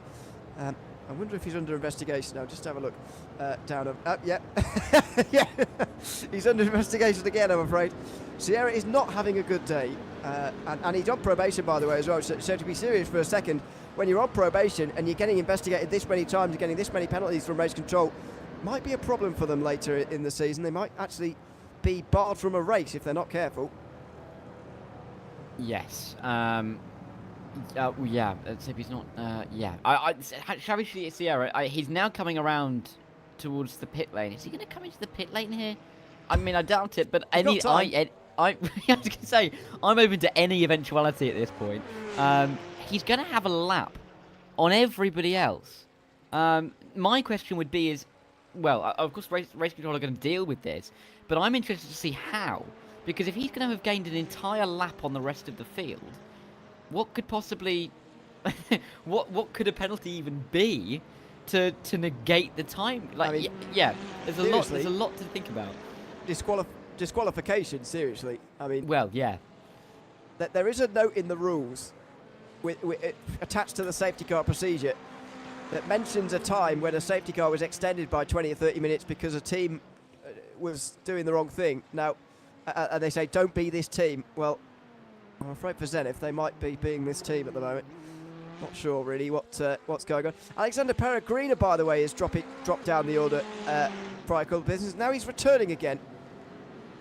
What is he doing? I wonder. Number 412. I think it's a bit of a puzzling one. I think people might be thinking about their Christmas shopping or something, because what's happening now with Backmeyer is dropping down. Yeah, there's all sorts of positional change going. I think they've all fell on top of each other out of Le Mans, basically, and fallen in a heap. So it's not ideal. Look at Prestanda Nomad in the background as well, trying to get back through. They're doing a good job in LMP3, by the way, just to be serious for a second, if we can manage it. 3 laps down. Pablo Ortega still at the wheel, but, I mean, I'll take my hat off to them. If they can get back on the lead lap, I'm not sure they're quite going to have enough cautions to do it, but they're getting their laps back very nicely by being clever with the cautions, and, they've got a decent chance here of taking some good points at the end of the day. Yeah, and that'll be great for them. No doubt about that, if they can get this car to the end and get themselves a good amount of points. We see the Prestanda Nomad car around the outside, and we'll be gaining more positions across the line. Of course, still a few laps down, so still going to be struggling, but just overtaking car after car. Of course, getting through on about 50 of them, needing to get through a full cycle of the order, but maybe they can go around and try and find out where, of course, our leaders in the sport class are. But Pablo Ortega has been in the car from the start of the race, and we'll have to see how far he can get. I think he's trying to overtake again. Well, he's trying to take up his place in the sport class, which is what you're meant to do. So this part is okay.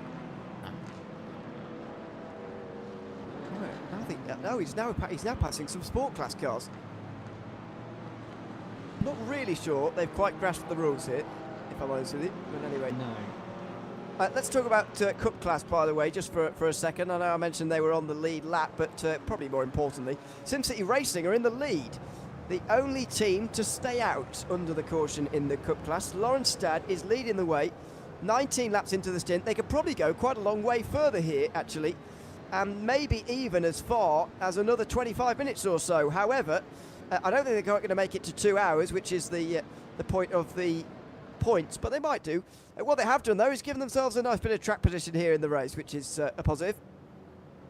I think it'd be quite a big point swing, wouldn't it, if they weren't able to get to the 2 hour mark, because at the moment they're going to be gaining a good 34 points or so. If they find themselves down in P12, they're going to be losing quite a few of them. We'll only be picking up something in the range of 5 to 10, so that'd be disappointing for Lawrence-Stad, but we will see how this goes for them. The 997 of Genie wouldn't mind picking up a good result. I don't think they were too near the front, were they, off the start for quite a while, but going to be very interesting for this restart. I think there's still a lot to sort out before we really get going, but a lot of these guys are just trying to keep themselves focused and dialed in. Down into the final few quarters. I'm not sure we're going to be going green this time because of everything that's gone on so far. The lights are still on top of the pace car at the moment, and it will continue to lead the field around for quite some time. In TCR, we also saw someone stay out. Dominic Giesler for Carlisle Esports is now leading the way because he stayed out under the caution zone, a very similar way to what Lawrence-Stad has done in Cup. So interesting to see how it works out for Carlisle. I think the TCRs are a bit closer to making it on fuel to the halfway points than the Cup cars, actually, but we'll see.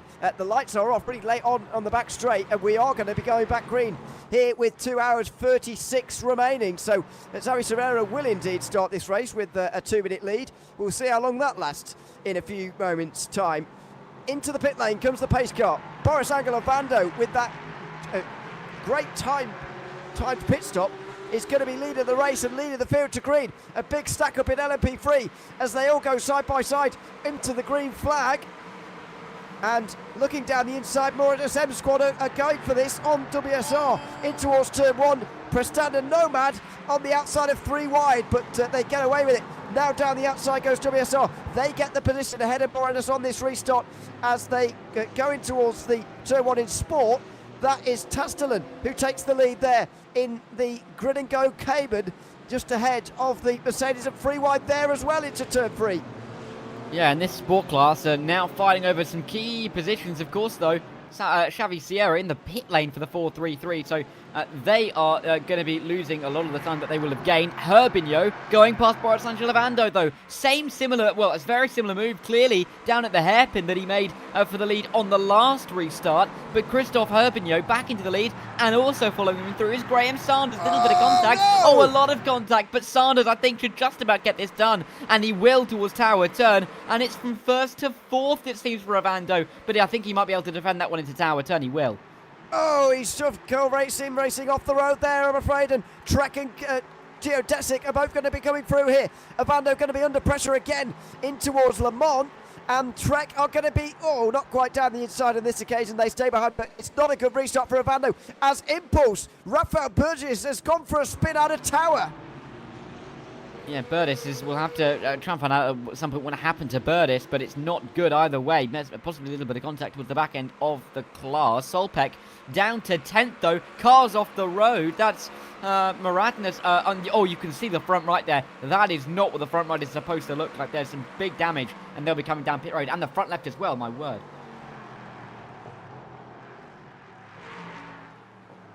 I believe in towards the tyre wall. Moradness are finally going to get into pit lane. This is what happened. Ovando goes for a spin, and it's a real, minor bit of contact for Brockway, who's got a lot of damage. But it just shows if you clip these cars in just the wrong way, you can get a lot of damage, and that's what's happened for Moradness. Yeah, Moradness going out wide. Yeah, it didn't look too good for them. We'll have to see if they can cope with what is going on. Back to green flag, of course, racing in this one, but we are still seeing a lot of side-by-side action. Side-by-side. Oh, big hit as they come through turn 5 and 6. This is chaos, 3-4 wide. This is unbelievable. Through Big Bend, Valkyrie on the very inside here as Gregory Hosen retakes the lead. He's switching back to the left-hand side. Rogue, he's going late on the brakes, right in front of Visceral. There who on the outside line as well. Side by side in the first 4 rows here for the lead. Valkyrie look like they might have got this. Corentin Lassine may be ahead of Gregory Hosen, but he's coming back again. Hosen in the 902 in towards Cunningham, turn 10. He's got the inside line. There'll be tempers fraying down here now as Lassine and Hosen go side by side into the turn. Hosen can't quite shut the door into Collier. Up the curb goes Lassine. Hosen's going to have this now. Into turn 12 and 13. He's got it. Oh, but Lassine was still on the outside. They didn't give each other room. Lassine's off the road. And here goes Giuliani into the lead, does he? Hosen tries to block him off. Can't quite do it into Bishop. Side by side. Gianni goes to the outside line, right round the outside. He goes through on the Delta Sport Cup car. Amazing stuff as the two didn't give each other room for the race lead there. Still moves to P5 though in behind, side by side, as we can see. It was Lauren Stad losing out to the 990 as they run their way on towards this Ullman straight. Little bit of a run though towards the inside. Can there be any kind of move? Everybody searching for the slipstream. Going left, going right. Butt kicker have had some issues as well as we come in towards Sunset Bend. Inside line for Hoverson. Back on Genie. Genie had the lead. Hoverson has it back again. And here comes maybe a move for P3 as well. Vince Peters gets up the inside. Oh, gets so close into the wall. But from third to first, back to third again. Bit of an up and down lap for Genie. Those two teammates, you think they'd help each other? Peters goes to the inside at turn 1. What a dive that is! Gregory Hosen tries to come back through on the inside. Oh, he's going to get blocked by Peters, who switches to the inside line in towards turn 3. Hosen's on the outside line. He's not going to make that work. Meanwhile, side by side for 5th, Lauren Stad he's stopped the bleeding, I suppose, but he is now down in 5th place after that carnage at turn 5. Yeah, well, I mean, a lap later as we reach the same point of the circuit again, and we haven't necessarily completely sorted out the battles. Here it is, down in towards the hairpin, side by side for P1, side by side for P3, inside line for the 996 Acetec car, and it will be the 997 Acetec car who's benefiting from the little bit of contact between the two leaders. The 996 leading the 997, and somehow, in all of that, Acetec have come out 1-2. Another outside line for Hosen this time. Can't do it. And now let's finally have a look at some replays. This is what happened between Impulse and Carlar. Impulse went far down the inside at Tower, and well, we're never going to hang on to that, unfortunately. They spin around, and that's why they have dropped down to 12th place in the Cup competition. A bit further down in Sport, Hugh are trying to fight their way back through all over again. As Anna Brockway, by the way, is still in pit lane for Moradness. He's dropped behind all the Cup cars, and he's now dropping down the overall field pretty quickly indeed. That is a real shame for them. 1 hour and a half gone.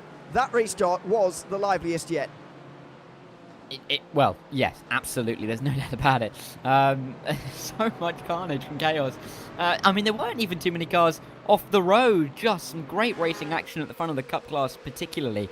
And just incredible to see them work their way through the field. This is still battling going on in the Cup car. This is the WSR butt kicker car having some issues. Oh, bouncing over one of the bumps in towards the final turn, managing to keep it out of the wall and getting back onto the racing line. Ooh, there were a couple of cars coming through and it could have been worse.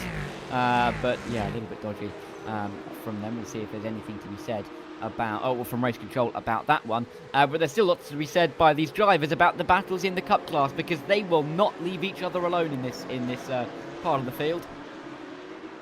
Yep, this is quite amazing stuff in the Cup class. 2 hours and a half to go in the race. By the way, while we've been watching this, the TCR lead has changed. WSR Esports Bookkicker got the lead, and this is how. Carlar Esports have been leading, of course, because they stayed out under the caution, and they have been freight trained in the meantime, staying very wide there, actually, to let WSR through. Semper Racing were able to go through as well. As a result, I guess this was always going to happen, really, for a car staying out on the circuit throughout a caution in which everybody else came in. Yeah, it's not terribly surprising. I don't think to have seen that, but they'll be doing their best to keep themselves in a good position. Zenith in the sports class, the 433.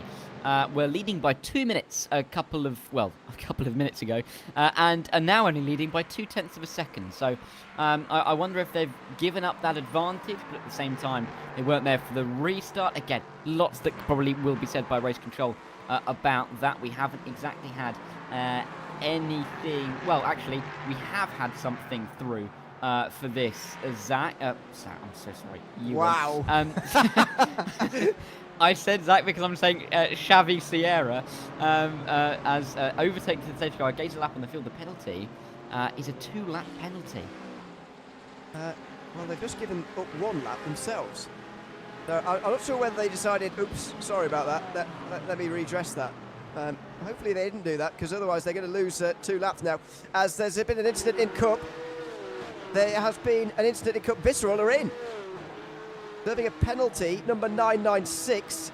What did they have a penalty for? That was Vince Peters, who had a penalty. I don't see why he would have to do that separate from a pit stop, but at any rate, they're coming to serve that penalty for some reason. Big slide here for Rusty Spatulas, who got for a big spin. Meanwhile, at Le Mans, in live pictures, Ganoso Taston has just taken the lead, and Zenith are into the pit lane, and maybe now finally serving their penalty. Yeah, this is going to be a long one. This is going to be a very long one for Zenith, and they're going to be sitting there for quite some time, I'd imagine. And it's not going to be the most enjoyable couple of minutes of Xavi Sierra's life. I think that's fair to say. Inside line for the LMP3s on the TCRs, though. We're getting the lapping once again, as this is our race leader, the Delatraz automotive car, trying to pick its way through with the Hydra Race car right on its tail. Actually, the Hydra Race car getting a better run and taking the lead of the race. Great stuff from the number 62, and Graham Sanders almost catching out Herbigno by surprise and taking the race lead once again. Welcome back to Moradness, who have exited the pit lane right in behind the race leaders here. So they've just lost a lap there, another lap. How many laps down are they? 3, I think, maybe 4, actually, just 4. Prestana Nomad are up to 11th, but change for the lead. Graham Sanders just seemed to pick the better line there, to be honest, through the final corner to get himself, weave himself through on Christophe Herbigno, who is down to second again. These two, of course, have been playing tennis with the lead, really, since the very start of this race. Yeah, they've been back and forth for the lead of the race. I think there's been at least... is that the 5th lead change now? It's definitely Fourth, at least the 3rd. Yeah, I was going to say definitely at least the 4th. But it has been great to see these two be able to go at it side by side on multiple occasions for the front of the field. And even without any kind of driver change. It's been the same two in from the start. And they were in for qualifying as well, I do believe. So really impressive stuff from these guys. Herbigno particularly, who was just down in front in qualifying, pulled out away again, just wasn't able to get back through the traffic in the TCRs in an effective enough manner, and Graham Sanders says thank you very much, and he retakes the lead. But can he benefit himself because of it? I think we're going to have a quick look at how Sierra's getting on down there. Well, he's not going anywhere, which is what he's meant to be doing at the moment. Not his finest hour in the last few moments. Jaime Dalmeses Torres has gotten at the wheel now, that one, by the way. Xavi Sierra has now left the car, probably for the afternoon now. Imagine one driver change, roughly halfway, is the way to go here, but we'll see how everybody tackles it. Team 75 Bernard by Simorcia suddenly starting to get themselves towards the front right when it matters here. We're 25 minutes away from delivering out the halfway points, and they all of a sudden are well inside the top 10 in this battle for 7th. And let's see how this battle for 7th goes. Orion Race Team, Impulse Racing and Zekrol Esports, along with the WSR Esports Butt Kicker, are all in this battle. Oh my, was that a slide? It looked like a slide there for Team 75. I don't think I've ever seen quite so many battle graphics that have been quite so large in one single race, just showing how close it has been for the 3rd round of the... Oh my word, big crash, massive crash in the background. That is Alessandro Lau, the number 16 car, losing the rear wing. And I think if we're able to get away with this without a caution, it will be quite a miracle. But there's no rear wing on that car. Huge hit into the wall. We just caught the end of that incident. Let's hope that he is okay. But for the WSR Esports Bucket Car, we were looking at them in the sport class, but now in the LMP3 class. Oh, a spin collected. Nothing that I think that was Boris and Lavando could do to avoid the incident. And in the end, Lau goes into the wall. Nothing really either driver can do once Lau loses that rear end. And gutting for them to be spun around, but I believe we've got away with it without finding ourselves under yellow flag conditions. But massive hit into the wall there, Ewan. Yep, and it actually doesn't look like that car, as you say, is as damaged as it looks, which is a good thing. But goodness me, that was a big smash. Solpek, we're on board with him here. They just grazed the inside wall. And you're right, Boris Lavando couldn't do anything about that. He's recently got a stop-go penalty, by the way, Lavando, for the 5-second rule violation. So but they're going to drop way out of contention as well here. A couple more penalties to tell you about in the last couple of moments. Bernardo Ferrer has got one in the 901 Fiercely Forward Cup car. 10 seconds time penalty for failing to slow for a developing crash up ahead. Speaking of which, there might be one here. This is for 5th place. Trek versus Core Sim Racing through the final corner. Tyson versus Palash here. Absolutely locked together over the line. Looks like Core Sim Racing will have this now, but I've said that before. Going in towards turn number 1. Can they? How are they going to get themselves through here? Round the outside for Trek. Going to hang on for now, but oh, contact! They tried to get themselves out from being boxed in there, and there just wasn't the space to do it.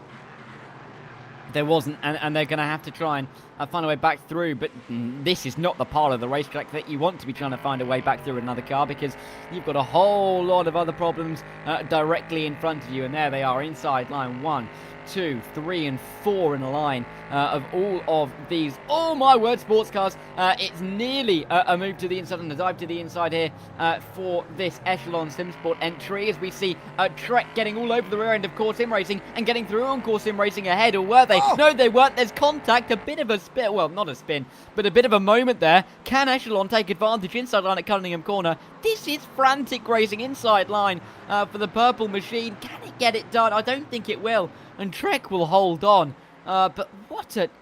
this race has just not been short of action, even with the pace cars. We've had more than enough to talk about today.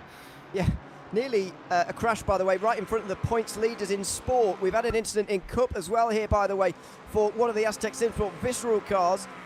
They are down in 11th and 12th now, with Vince Peters in 12th, Gilles Gianni in 11th. It was a slowdown penalty by the sounds of it for 97 and 96 there at the back. This is what happened. Oh dear. Oh. Oh no. The rear wheels are still turning. And now he's stopped. What is going on there? That is straight on for Gilles Gianni. And number 997 has had to return back to pit lane. That looked like some sort of technical fault.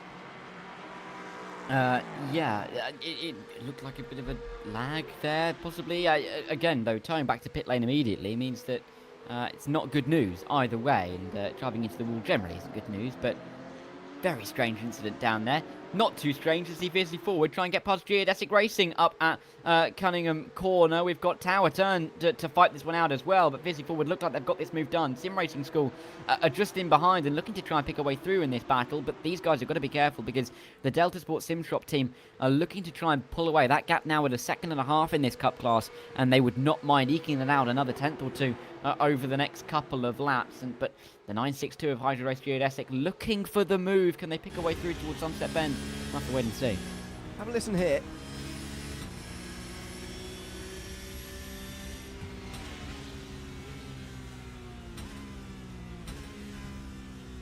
I think his throttle's stuck. Based on the off-board camera, it looked like the throttle stuck, and something was definitely wrong. You could tell why he was shifting down and lifting off on the straight there. I think he was testing how his throttle came up, or not, and clearly it's not coming up properly. I think he's got a stuck throttle there, Gilles Gianni, and he's had to change driver for Ollie Peacock, now in the 997, so they're a lap down, and they are down in last with the driver change now, I'm afraid. They've also got a 5-second penalty for using an advantage after putting someone off into the grass, number 962. So that's a penalty. This is a replay of what happened earlier on. To be honest, I don't know how this didn't end up in a huge accident. Neither do I. I mean, we'll be able to see it here. You can just see that little bit of contact as they work their way past one of the sport cars. There's obviously more action in the bottom right-hand corner. But I don't know how that didn't end up in a big incident. I would say on the Genie, whatever it was, however you want to describe it, clearly the brake wasn't working and he was turning the wheel, but it wasn't responding either. So there was quite a lot going on there that wasn't normal. And I think it's fair to say that whatever it wasn't his fault directly. I need to remember to unmute myself. Battle for 10th place is going on in sport. Ninth, I should say. WSR is much Butkinger trying to pass Zekerill here. We haven't seen much of at all today. That's probably a good thing for them. Now trying to defend this 9th place, though. It looks like WSR are coming through in towards turn 1. Good run around the outside, though, for the 410. And, oh, squeeze. Oh, contact. And a good save from WSR as well as they slide out through turn 1. Down the inside at 3 should do it. 3 and 5. They should manage this.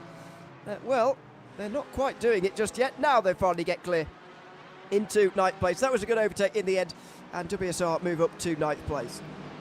Yeah, and can they keep up this kind of pace momentum? We'll have to wait and see, but WSR wouldn't mind getting that position back. 2 hours 17 on the clock, 17 minutes and 42 seconds left before we start to give out some points in this race. Of course, for the half distance, a third of the overall points will be, well, no, a third of the overall race points will be handed out. So 100 points are for the winner after all is said and done. 34 points will be given out to the leader of the race after 2 hours, and you can work it out based off of that. Inside and outside, Hydro Racing, Geodesic and Sim Racing School working their way through turn number 1. We've got Carla in the pit lane as well, Sim City in the pit lane too, so a couple of teams thinking that now is the right time to come down pit road. We've got Trek and Sim Racing who are also fighting. Don't count out Echelon Sim Sport as we make that battle graphic that little bit bigger, but this really is crunch time for drivers who are looking to get an extra point or two.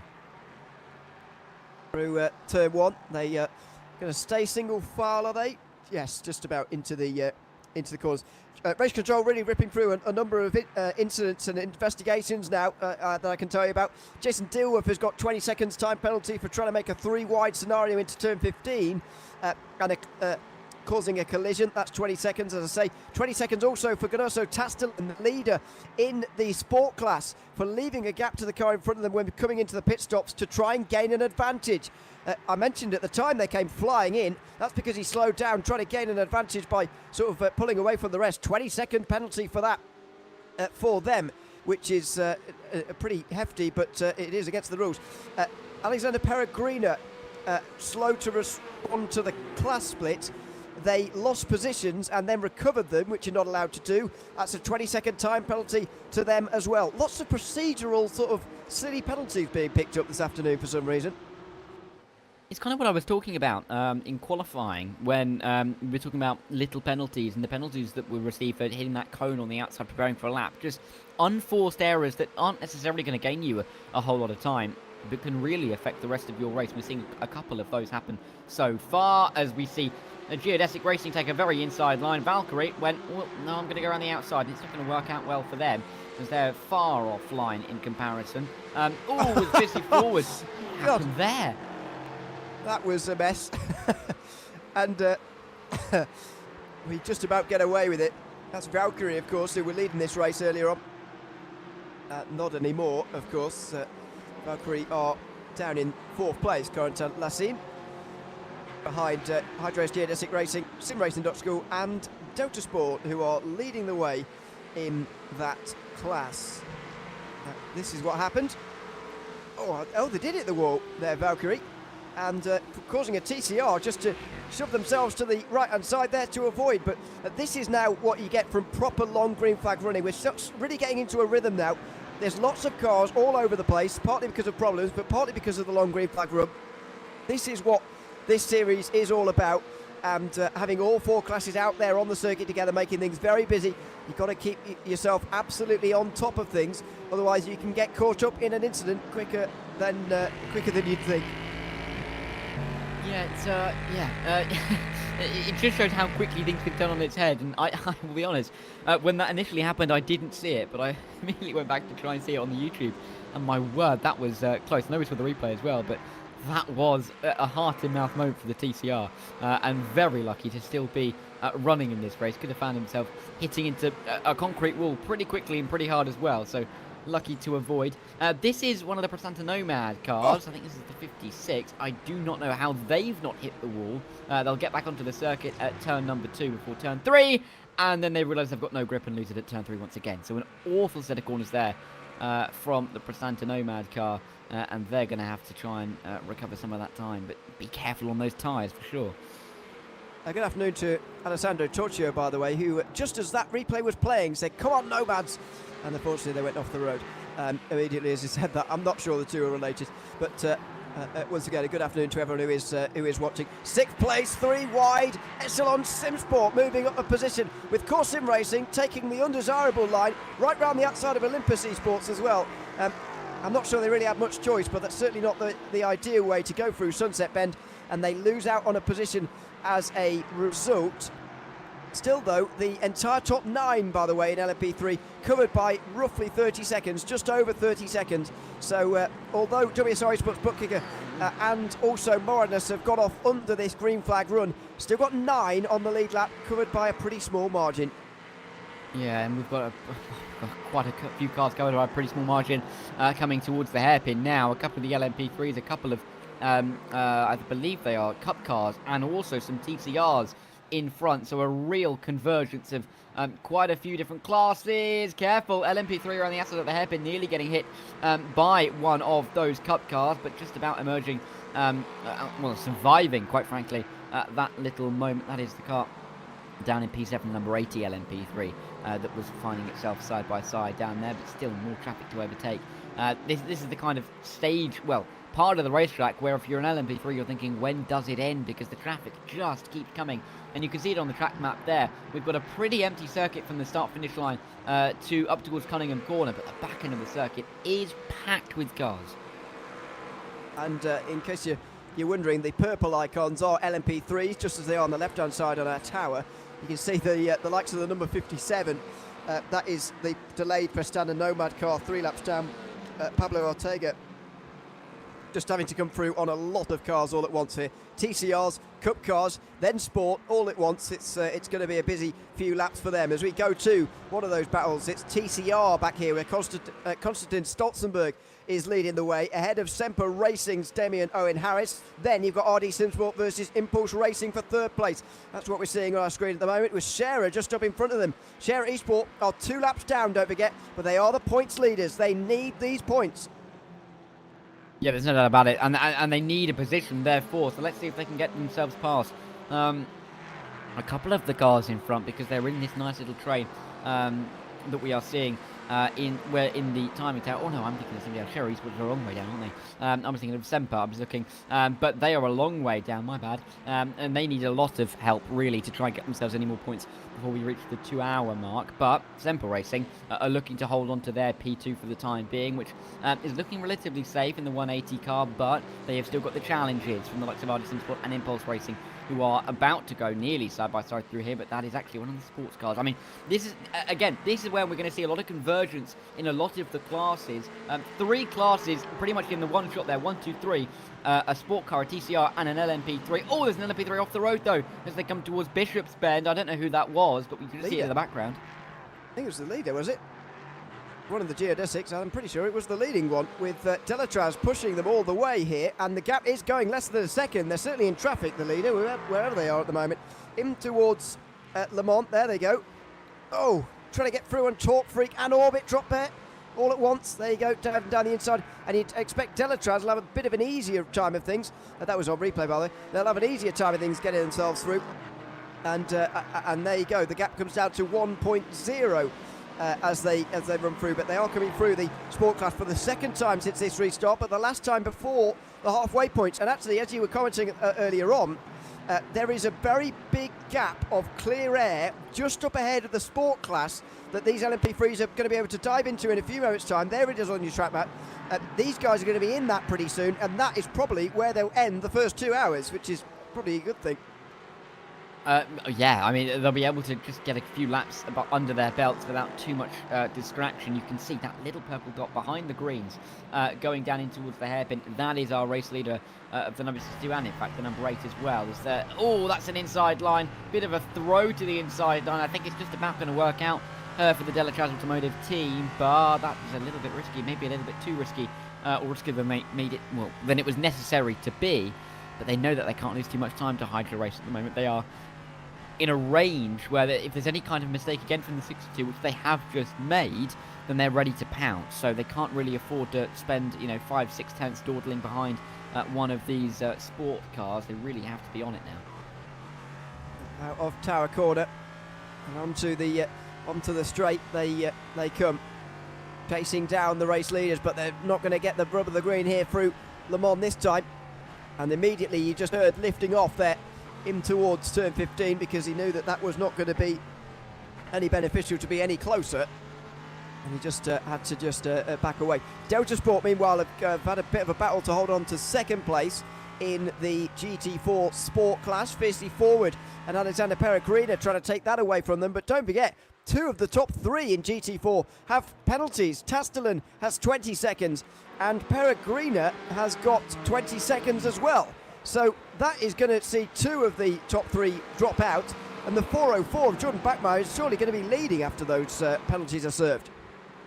Yeah, the 404 can't afford an error themselves, and they haven't picked one up so far, but it's looking pretty good for the Delta Sport team if they can keep themselves in this range. Of course, Glacier Racing are still in P4, so would therefore inherit, you'd think, P2, are doing a very good job as well. So really, really interesting just to see how this is working out, with penalties applying, with misdemeanors and procedural errors, and all little things are going to build up and make this race better for some, worse for others, but really change the face of it into the final 2 hours, because we do still have over half the race to go, but teams are going to be starting to think about the run towards the end of the race, especially with the longer that we go green flag racing here. Some more investigations still ongoing, by the way. Already a 10-second time penalty given to car 114 in the TCR class, Verasius Racing Team, for a 5-second rule violation. So that's a pretty slam dunk one for race control, but they are working through a considerable more amount of them. I will update you on them when they come through. T-Force Racing, meanwhile, overtaken by Hydrace Geodetic Racing for 5th place in the TCR class. A nice easy pass for Geodetic, who I think will be very pleased to just have a bit of a calmer next few moments, actually. If Sam Blease has been involved in quite a lot in the last few moments. He was involved in a big stack up at the end of pit lane earlier on. Incidents as well throughout the day, but now back up to 5th place and looking a little bit calmer, as it actually the whole of the TCR field is looking a little bit calmer now that we're settling into a stint here. Yeah, it has come down. TCR has. Cup and Sport, I think, have woken up a bit in the last half an hour, as we see a little bit of a wide moment there, as making their way through turn number 5. But while where we had TCR and LMP3 being the big hitters in the opening hour or so, the last hour really has been more of a focus on the Sport and the Cup class with what we've seen. So it's been a nice balance. We've not been short in any of the classes from a lot of driver changes, a lot of position changes as well. And this is looking good to get to the 2-hour mark in a relatively mundane fashion in comparison to the last 2 hours. By no means is this going to be mundane, but it's just not as crazy. We're not seeing 7 cars climbing all over each other as we have. So I think these drivers will be content, some of them at least, with staying where they are and not forcing the issue too much, because they can see the points 5 minutes away from them, and they don't want to cost themselves too many of them by making a mistake. Well, that's the WSR prototype coming through. It's dropping in this battle for 13th place, putting it up for a second. They make their way out of turn 5, Linus turn. It is the first moment really in this race where we've got proper serenity, I suppose, in the field. Everybody spread out quite nicely. The track very busy. All the classes on circuit in the same corner at the same time for the first time really as well in certain places. So that is all good news. And finally we've got the Cup cars off the lead lap, which has taken quite a long time to achieve. But the Porsche Cup cars finally are a lap down, still being led by Gregory Hovson. And then there is this battle for third place a little bit further back. Hydro-Race Genetic Racing versus Valkyrie XP. It is a lot quieter at the front of the Cup than it was half an hour ago. And part of the reason for that, I suppose, is that both Viscerals are interestingly missing because of their various incidents that we've seen throughout the last 45 minutes or so. Yeah, we'll have to see if they have any way back, frankly, and towards contention in these in this race. There's still 2 hours, definitely room for a caution or two to unfold, but I don't think they will really have been wanting to have been needing that. Ooh, the angle that we had there for a second of that rearview mirror made me think that the car that had just been overtaken by these two Cup cars had spun around, but I think that it should be fine. We do know that Valkyrie going a little bit wide through Le Mans Curve. Hydro-Race Geodesic under some pressure, but the 962 holding firm for the time being, and I think you're going to be too far back from there to make a sunset bend. But two clearly different lines, and you can see them at play here. A little bit of a later apex for Hydro-Race, but an earlier apex for Valkyrie. I think Hydro-Race will prefer their line because it's worked out for them. They'll defend easily into turn one. Through on some more GT4s, as there's all sorts of changing going on at the front of Sport class at the moment. It was just internet problems by the looks of things for Jordan Bachmeier, who still holds on to second place ahead of oh, that was close, ahead of third placed. My goodness me, who is in third at the moment? It's Alexander Peregrina. That's what I was looking for. He is, of course, going to have that penalty though, as we've talked about a little bit earlier on. 2 hours, 2 minutes to go and a half. Where are the leaders? They are just coming up towards the line at the moment, so we might be just about to cross on to the final lap of the first half of this race. And that is important because the halfway points will be allocated, 1/3 of the normal allocation. They've just got over the line now, so actually it'll be 2 laps to go until that allocation. Of course, we've got to wait for the leader to cross the line before those points can be dished out, but it looks like Graham Sanders might well take the full 34 points.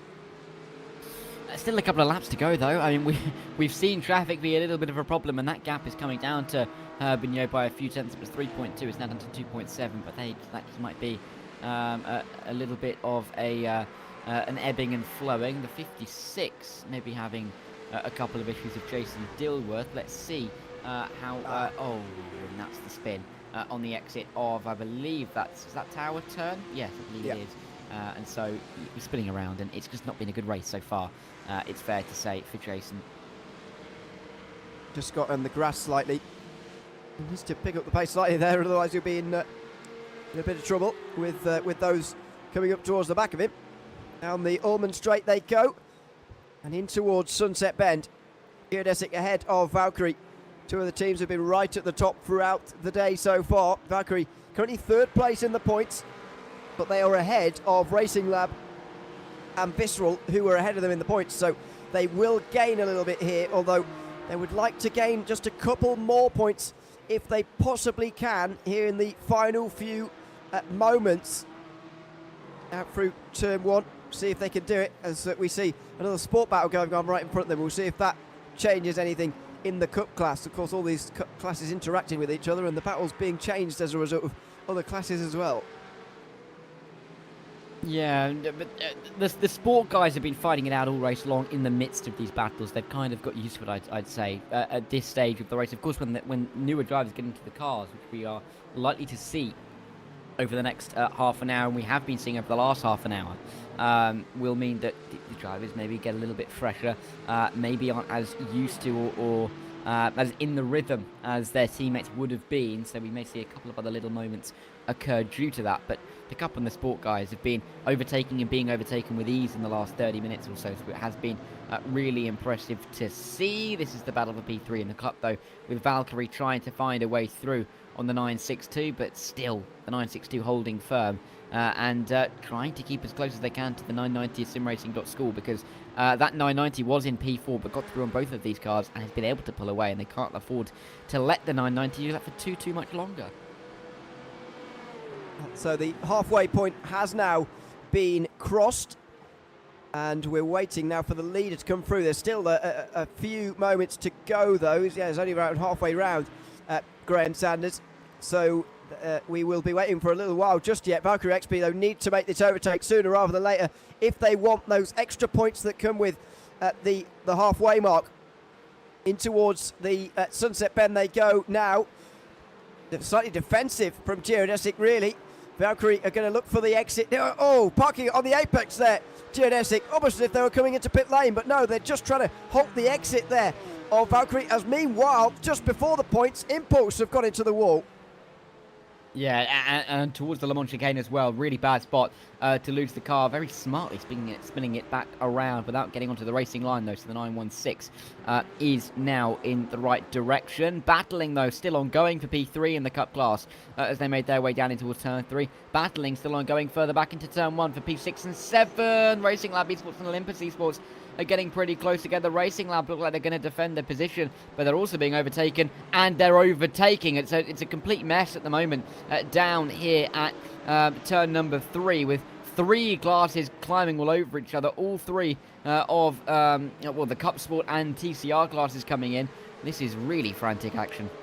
We've got stops here for Geodesic and Delatraz, and I'm not entirely sure that they will take the points. Maybe they just about will do, because but from the pit lane, which would be a little bit odd. But anyway, that should move Delatraz up to second in the championship now, ahead of Moradness, with a second place at the halfway stage.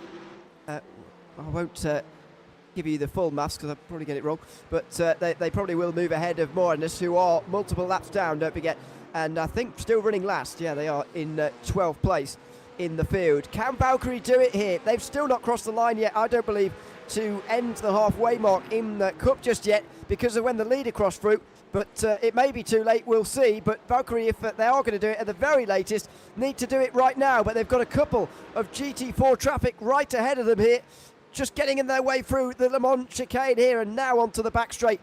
It looks like Geodesic are going to hang on here.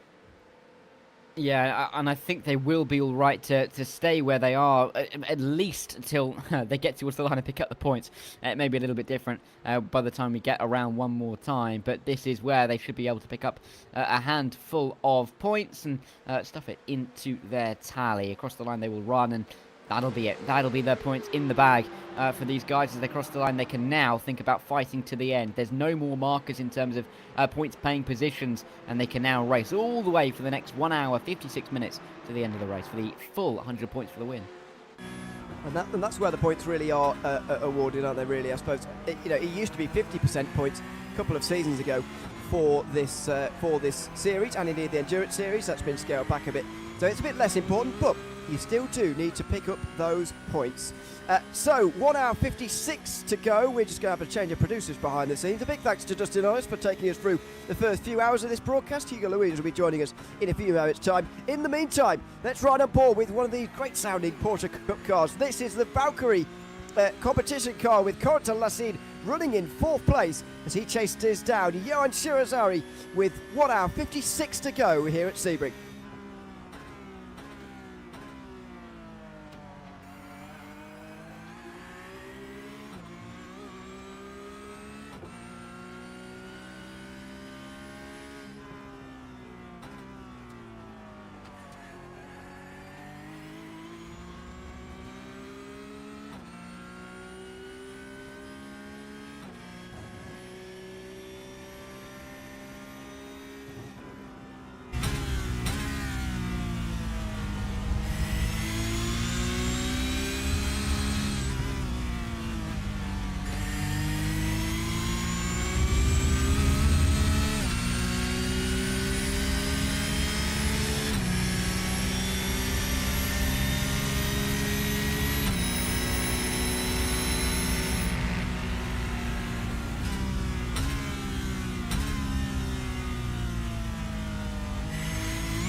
And just as the geodesic car in front of us pulls into pit lane, Corentin Lassine is able to take the lead, actually, in the Cup class. Welcome back to Sebring here on RaceSpotTV's coverage of the IVRA Clubsport Series in 2024 and 25. I'm Ian O'Leary alongside Darren Thacker. Again, Hugo Louise is behind the cameras now. Interesting that the Cup cars have had to come in now, but one of them hasn't. Corentin Lassine seems to be the only one able to go on for a 25th lap. Yeah, could this bode well for the 977 going into the final, 112 minutes of this race? We'll have to wait and find out. But it may, we'll have to see how it works out on this stint with the pit stop cycle alone. They may lose a little bit of time, may gain a little bit of time. We're going to have to wait and see how it all pans out when Lassine does indeed come into the pit lane, because Pedersen and P2 still in the pit lane. So a big lead for the 977, but of course that won't last for too much longer. But the Cup car's definitely on their pit stop cycle. I think we're going to see another couple of the classes have their pit stop cycle in the next few minutes. Very good afternoon again to everyone who's watching along. Chris Chowton supporting Prestana Nomad as always. A bit of support for G-Force as well, down in the TCR class. It's still being led by WSR Sports Bookkeeper. Look at this on the exit of pit lane. This is one of the visceral cars coming back out again. I can tell you that Fizzy Forward are the first ones, those who have stopped so far on the road, but they didn't stop the same as everybody else, so that's kind of false. Carlot Esports only pitted for 32 seconds. They're now in the lead of those who have made a proper stop in Cup, ahead of Delta Sport and Sim Racing School, who made long stops. That'll be 4 tyres for them. Visceral Esports 996 didn't take all the tyres, as we've got a yellow flag just as the Cup cars were coming in. Corentin Lassine has been left out there to dry, I'm afraid, and he is going to be, well, last nearly at the end of this pit stop cycle. Yeah, it really is going to be it's disappointing for Lassine. Was trying something different, but was really it's going to be unfortunate, isn't it? There's no other way to put it. He's come into the pit lane. I'm not too sure how legal that is, though. This is what we saw in the replay. This is why we've got the caution, and it's the 180 going around the TCR car of Damien Owen Harris going around. And does he get back on the circuit safely? Let's see. Just waiting for a car or two to come through, but now stopped on the racing line. Ooh, I think just about gets away with it. But that car heavily damaged. You can see the rear left bouncing up and down. No chance that car was getting anywhere. I think Corentin Lassine was going to run out of fuel. That's why he had to come in. He's just changed over for Jeremy Lamier. He might actually hold on to the lead here, but he's surely going to get an end of line for pitting under yellow. Normally, race control don't punish you for it per se. They just don't let you gain advantage because of it. Because it's not really your fault if you are left out there without any fuel. Guzila Siani, by the way, has got a 10-second time penalty. He's not driving anymore, but the number 997, anyway, has got a 10-second time penalty. Ollie Peacock will have to serve that from the position that he is in. That was for putting their nose on the inside of turn 3 without an overlap and causing a collision. So that is number 997 getting a penalty there. And there's one more under review just for the moment that we'll get to a little bit later as the pace car pulls out onto the circuit. Now to pick up Miguel Vigo. There goes the Valkyrie car.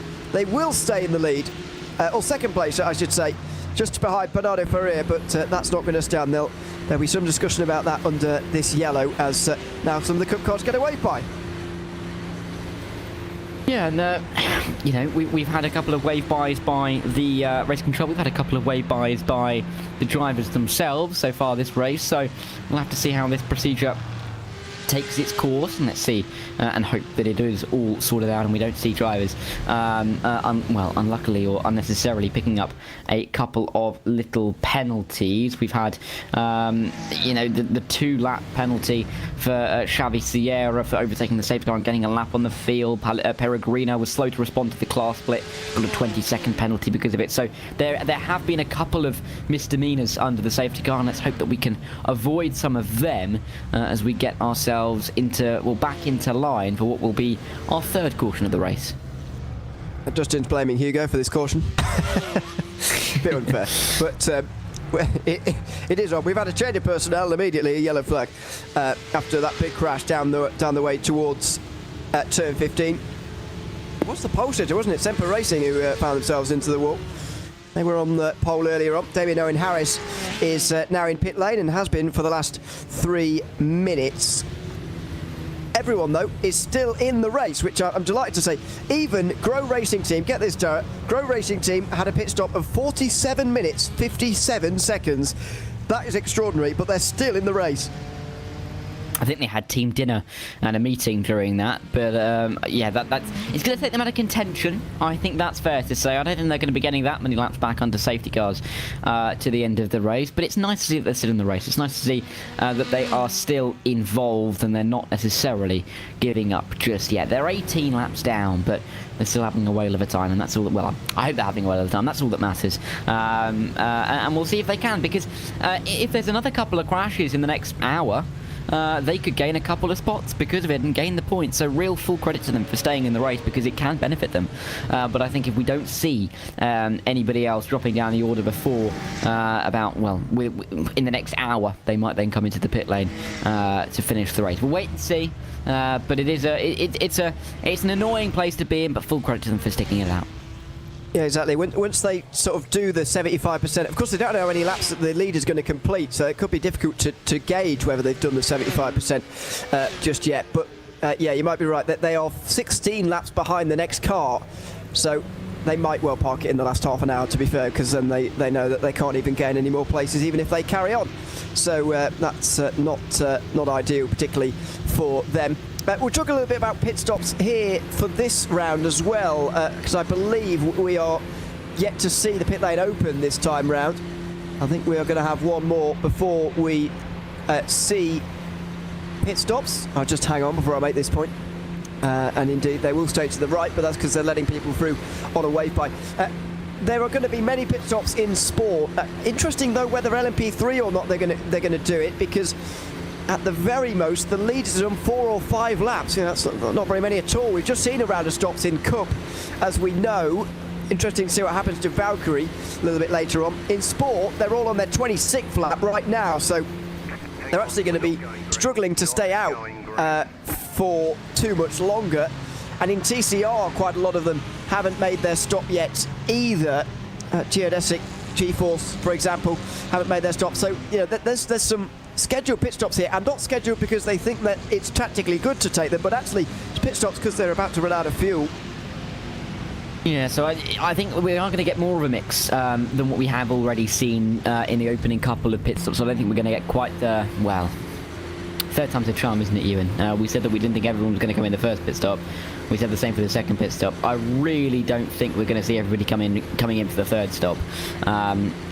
But we can make it 3 from 3. Let's find out as we work our way down in towards the hairpin. I would suspect that we're back into the pit lane at the end of this lap with it open again, and then we will really see who can win the race off pit road. But as you said, I mean, we've seen most of the pit stops in the Cup class. It's really interesting to see whether we see any in the LMP3 after they've just come in.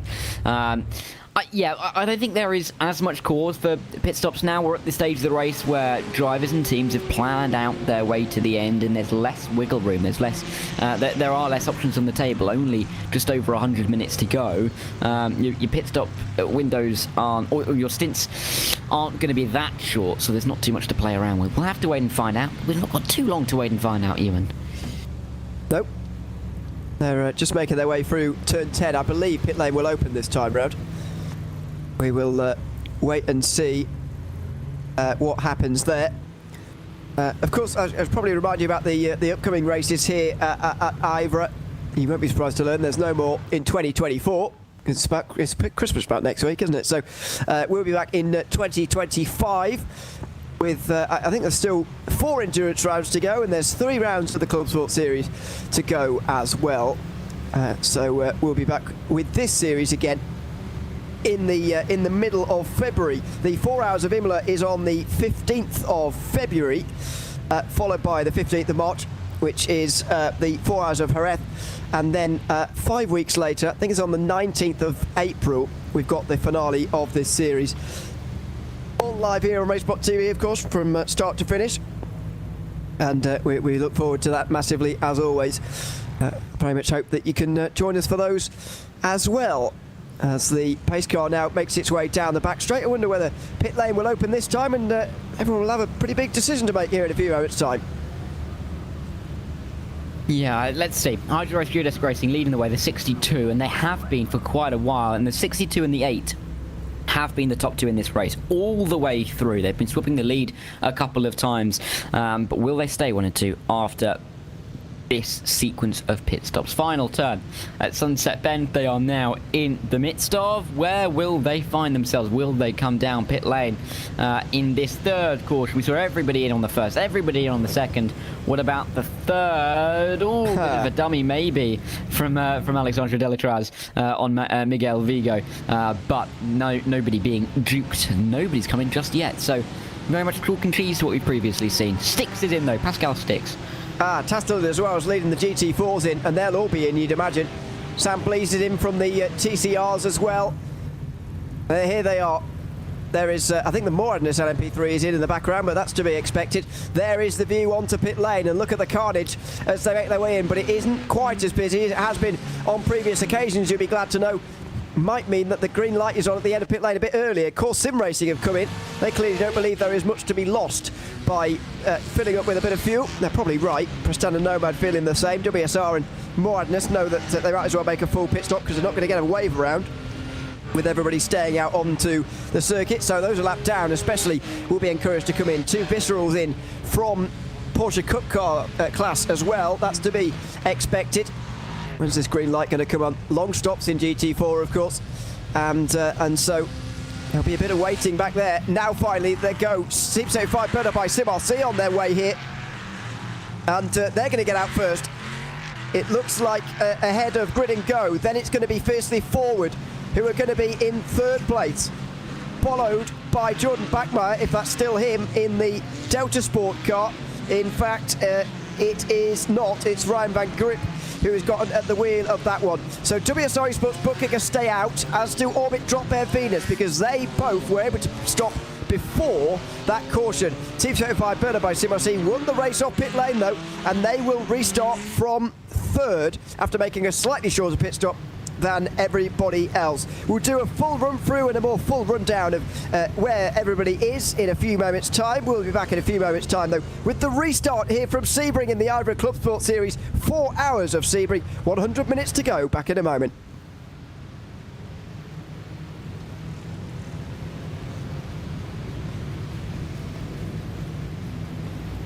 One of the things I really believe as a game director is getting the details right. And this includes everything from the sound of the engines to the roar of the fans to the motion behind the scenes. And so when the player is sitting down at home and kind of enjoying it in that experience, that's the emotion and feel I want to bring to the fans. When we started this company, we made some very, very important decisions. One of those was we really wanted to focus the product on authenticity. And one of the thoughts that we had was, if we are able to build a product that real world racers feel is an accurate representation of what they do, that the community and the industry will follow. Everyone here at iRacing is super excited about this NASCAR franchise, moving it to console, NASCAR 25 and beyond, and continuing to develop it on PC. NASCAR has been a terrific partner. They understand what we are and how we can bring motor racing to the fan in a way that hasn't been done before. My name is Steve Reese. I've been at iRacing for 8 years, and I am the lead vehicle dynamics engineer for NASCAR 25. So prior to coming to iRacing, I spent roughly a decade working as a race engineer in the NASCAR Cup Series, working for a variety of top-tier drivers, including Joey Logano, Brad Keselowski, Bobby Labonte, and many others. As we approach the console-based vehicle model, we've got a wealth of knowledge and history to draw from with the much more complex iRacing vehicle models. We're looking to provide the user with changes in weights, tire characteristics, horsepower, aerodynamics, all of that to give the user the most immersive experience possible. One of the most exciting things for me on the console side is having access to the laser scan data. If you contrast that to what was done in earlier NASCAR games, they were accurate to a point, but you're building it based on photo reference and CAD drawings and some things that were in some cases at these tracks 30, 40 years old from when they were originally built. Laser scans are critical to the foundation of the tracks that we've built in NASCAR 25 and in iRacing. They are streamlined to load straight into our track modeling tools, and we are able to trace geometry, 3D models onto the points that we've captured out in the real world. These points and the geometry will provide you with a surface that is precise to the millimeter. So every little subtlety, every little nuance that is there in the real world, you will feel. Laser scanning technology is critical to the authenticity of NASCAR 25. You will see everything that the real world race car driver sees, and you will feel everything that the real world race car driver feels, whether it's that switch or weld or rivet on the car or bump or crack on the track, we'll have it there for you. They were one of the first ones to put that much effort in how exact a model a racetrack might be, down to the very, the smallest bump or imperfection in the surface of the racetrack. And so they've been doing it that way for a long time. And what that has done is produce the most realistic experience. When you go out on a racetrack and you drive on that track, there's almost a sense of deja vu when you see the real thing. Racing is truly unique in the sports world when it comes to how you can interact with it in a game. If you're the best NBA 2K player in the world, there is no chance you are stepping out onto a basketball court and scoring a basket on LeBron James. If you're the best iRacer in the world, we have proven time and time again that that skill translates over into the real world, that it is possible.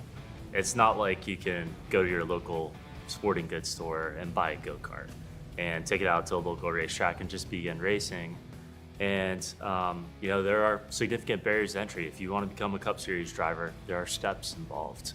And to be able to have something like iRacing and a platform that exists today where you can drive next-gen cars on any Cup track. I mean, you look at some of our biggest stars in our sport. William Byron, I think, is the best example of it.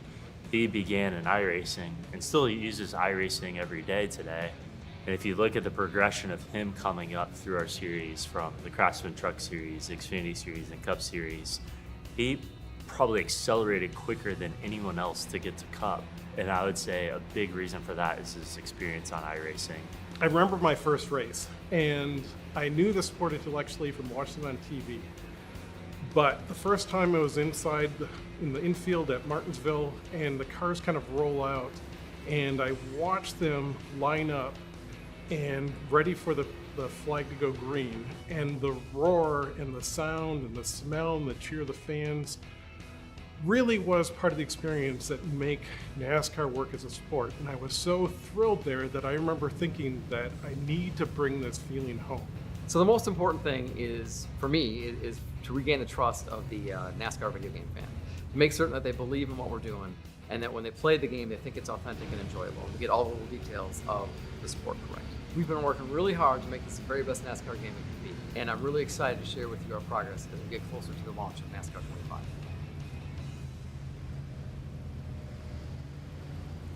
Welcome back to Sebring with 94 minutes remaining here in the IVRA Clubsport series. You're watching RaceSpotTV live here with myself, Ian O'Leary, Darragh Thacker, with Hugo Louise behind the cameras. Let's give you a rundown of who is where in the classes, because we've just had a load of pit stops, of course. Hydrace Geodesic Racing are leading the race overall with Miguel Vigo. Alexandre Delatraz is in second for Telstra Automotive. Then it's the other two Geodesic teams, the championship leader in fourth, and the seventh placed team in the championship are in third. Trek are then in fifth place with Echelon Simsport sixth. Core Sim Racing, then Prestana Nomad, who've just been waved around from the very back of the field. They're eighth, ahead of those who are off the lead lap. Soulpep Precision Racing and WSR Esports Bookgiger. Prestana Nomad 57 and Moradness both 3 laps down in LMP3. In the Cup class, Bernardo Ferrer is still leading for Fiercely Forward. Delta Sport are second because Valkyrie are currently being sent to the back after pitting under caution. Sim Racing School are third, who are ahead of Hydrace Geodesic Racing, and Racing Lab Esports, the points leaders, are rounding out the top 5. In sport, we've just seen a load of pit stops, of course, but not for the top two, which has given WSR Esports booking an Orbit Drop Bear the lead. Well, it did do. Now, though, they're dropping down the field. I wonder whether they've got a penalty for maybe they pitted under caution as well. So Grid and Go leading now, ahead of Fiercely Forward. Then Delta Sport, Glacier racing a fourth ahead of BS Turner, with Hydra Race Genetic Racing finally recovering from their spin on the opening lap to beat out where they were.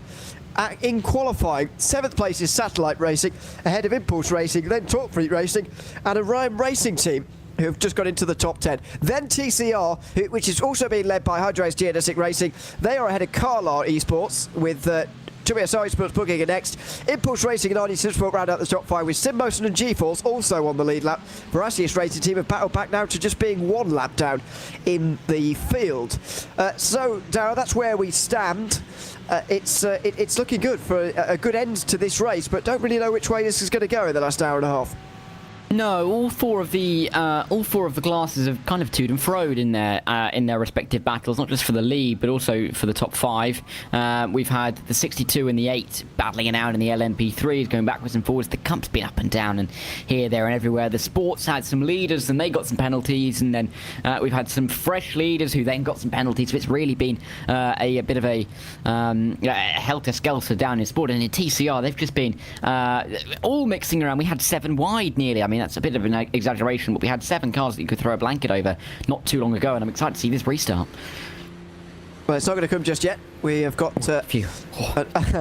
Another I looked up for a second there and I realised, oh, hang on, have I just called off the start? No, it's fine. We've got another bit of time to wait just yet before we get back going. I think there's some kerfuffles going on down at the back, trying to figure out who needs to be where in the order. Of course, we separate the classes out in order of speed, so that there's no awkward tripping up going on the restart. Does look like the lights are still on at the moment, so we are still waiting for someone to get into the correct position that they need to be in. Lots of people coming in to support Hydrace Geodetic Racing this afternoon, and absolutely see why. They're having a decent time of things now, with an hour and a half to go. First, third and fourth as things stand in the race. It's a question of whether they can hold this, because we've seen this many times this season, or a few times I should say, not many, but a few times this season, where they've been 1, 2, 3 at times, and they've ended up with a pretty what they would describe anyway as a bad race result, something below their expectations. I mean, they are leading the championship with 64, but the next closest is down in 7th place. It's about whether they can take this all the way through to the line now.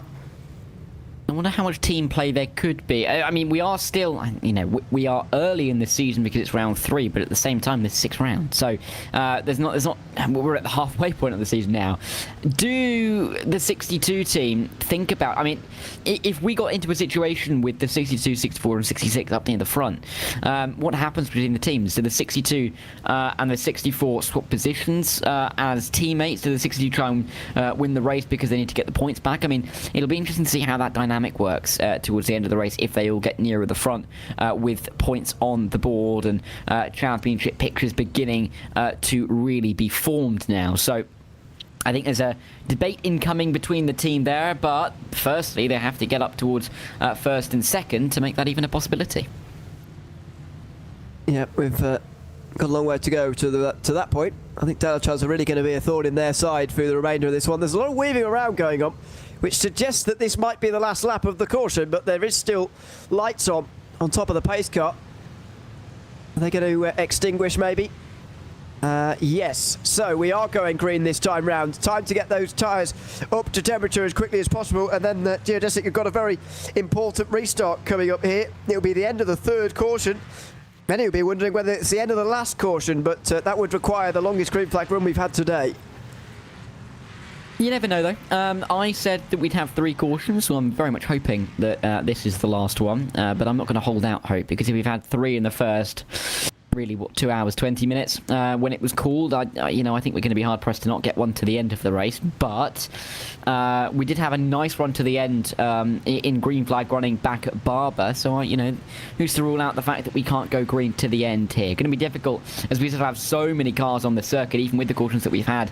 The amount of cars has not thinned out at all, but Yeah, this is definitely going to be a key restart, and I don't know how frantic it's going to be, but drivers know that they've still got quite a long way to go, but they're not going to be racing for points for the next 90 minutes. But with Trek, who are looking up ahead of them here at what is going to go on this restart. The lights are off on top of the pace car, and now we are ready to go. Big stack up on the exit here as there's a little bit of waiting, but now the green flag waved. Miguel Vigo getting us underway again from the very front. In towards turn number 1, there's already weaving around going on in the background, by the way, is fiercely forward, try and hang on to the lead there in Cup.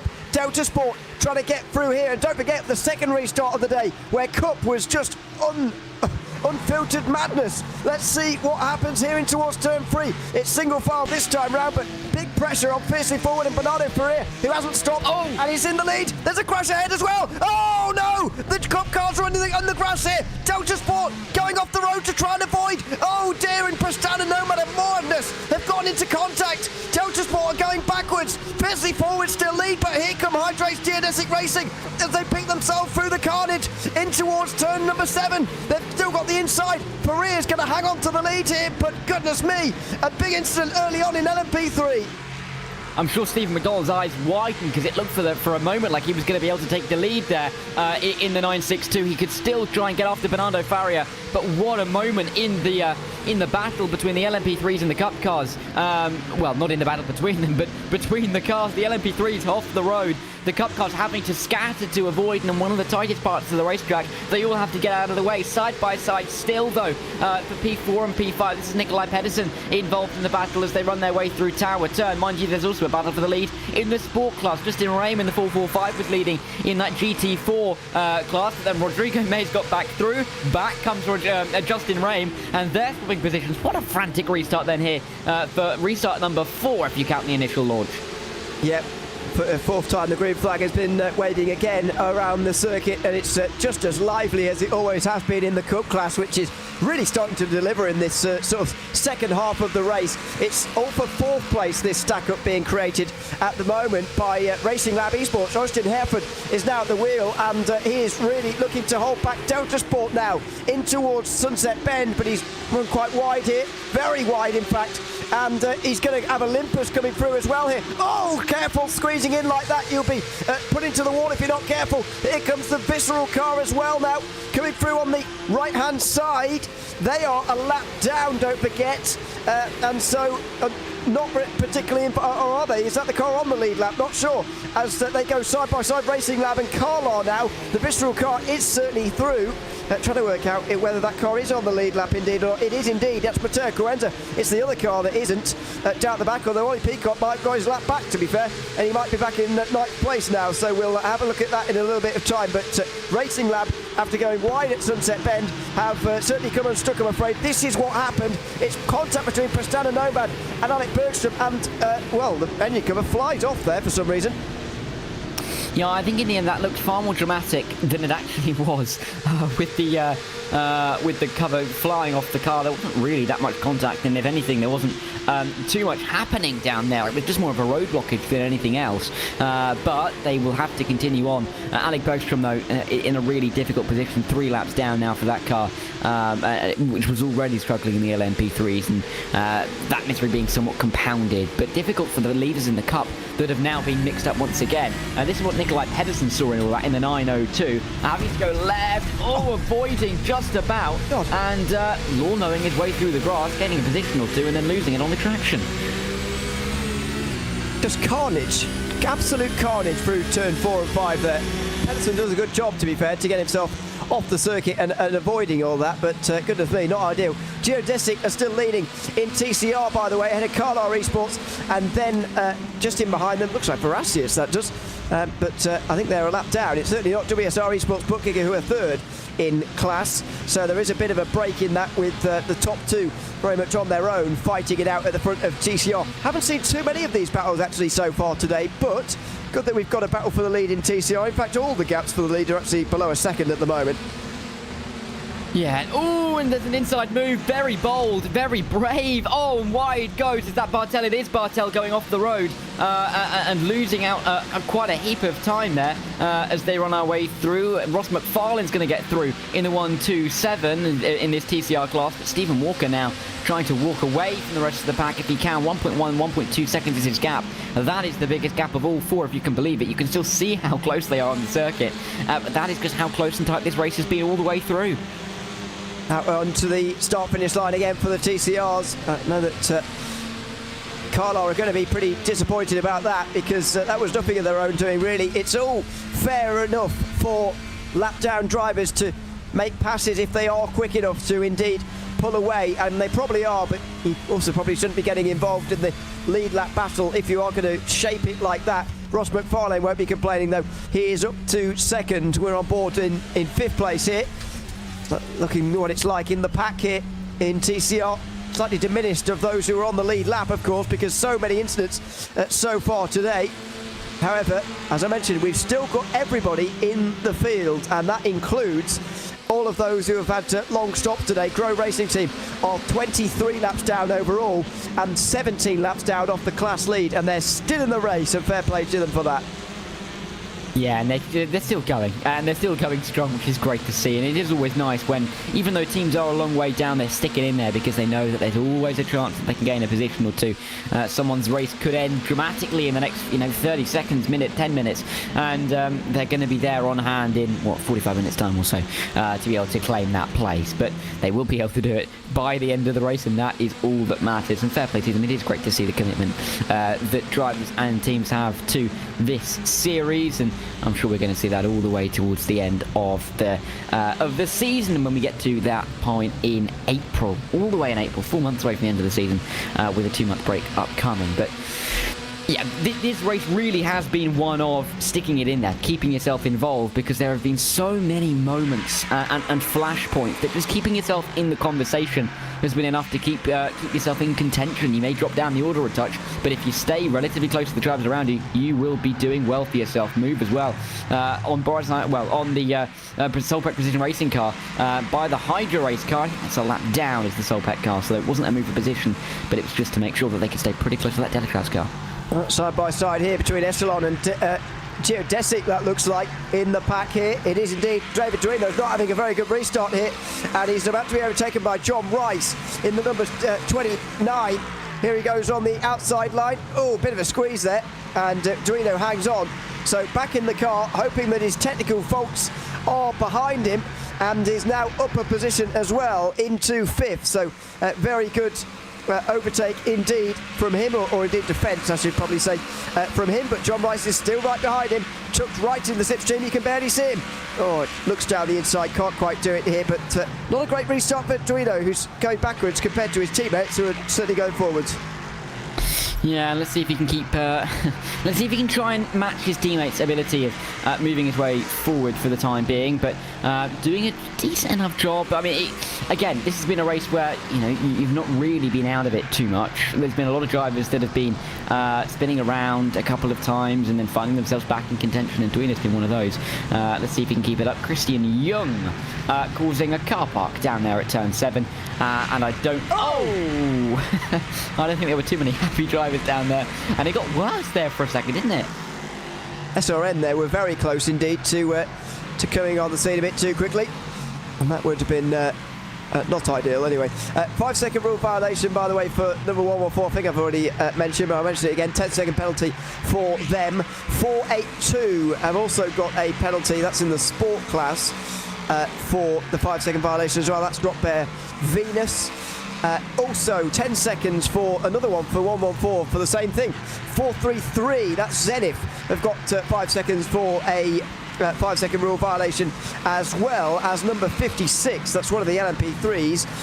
That is Prestana Nomad, and Matt Distill is into the pit lane right now to serve that 5-second penalty, but still more investigations ongoing from race control. A lot of 5-second rule violations going on today for whatever reason. And again, we were talking about it earlier on, lots of admin penalties, I've got to say. Although nobody's joined with the wrong number, which somebody always manages to do every week, seemingly. Back to the battles in GT4, where Impulse trying to hold back BS Turner, Impulse and Timo Hayden, of course, took the pole position early on in the race. Now they're trying to hang on for 4th. Can they? They're in this battle, but it's not going to be easy to see these guys stick around for where they are. But they've got 78 minutes. That was quick maths. Don't have my mind there. Until the end of the race to try and hang on to that P4. But they have got a lot of competition running them close, really, particularly into this hairpin as they break it. And the 489 is on the tail, the BS Turner, but it's realistically looking in the mirrors, it feels like, more than it is looking in the windscreen, because you've got that geodesic car right on the tail and looking to try and find an inside line down in towards what is is Cunningham Corner. Let's see, side by side, BS Turner on the outside in that bigger BMW, almost trying to bully it his way ahead, and just about should stay ahead at Tower Turn to keep themselves safe in P4, but clearly that BMW is quite something to overtake at some of these more technical parts of the circuit.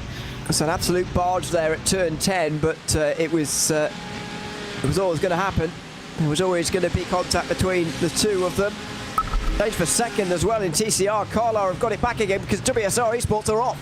WSR Esports booking are off in TCR. They're certainly dropping down the field anyway. Don't know whether they're actually off or what. Oh, yes, they are. And Stephen Walker as well. Excuse me, it's the geodesic car that's been off. Apologies, got that wrong. Stephen Walker for Hydrace Geodesic Racing is off. It was contact with one of the LMP3s. He smacked the wall down there at turn 10.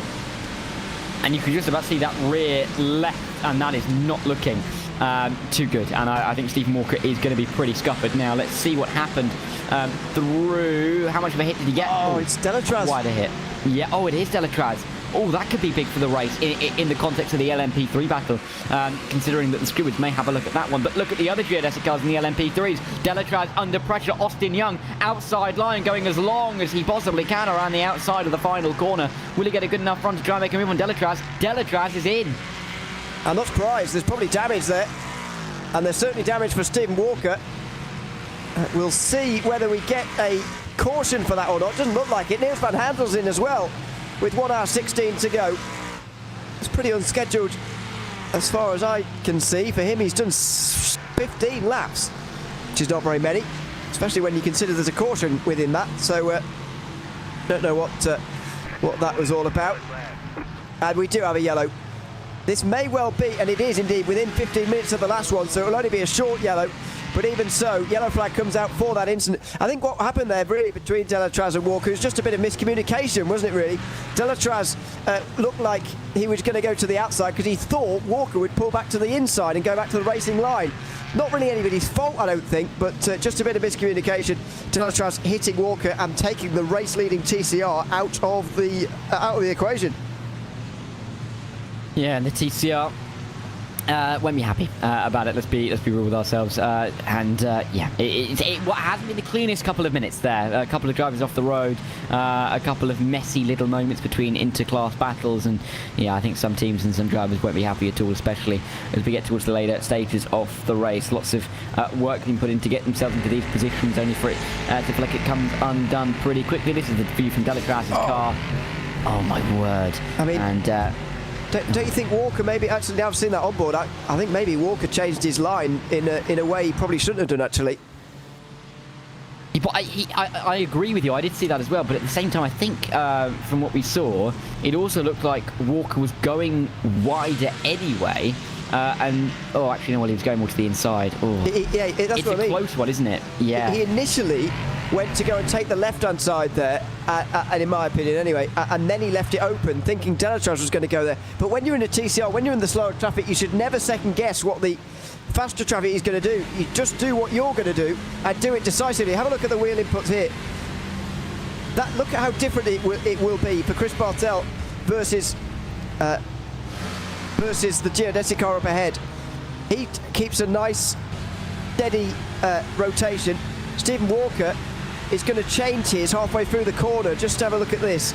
So turning left, then changes. It's only a little bit, but he does get smacked. Yeah, I'm not justifying him being run over by an LMP3. I'm just saying you shouldn't change your line, and that's exactly why.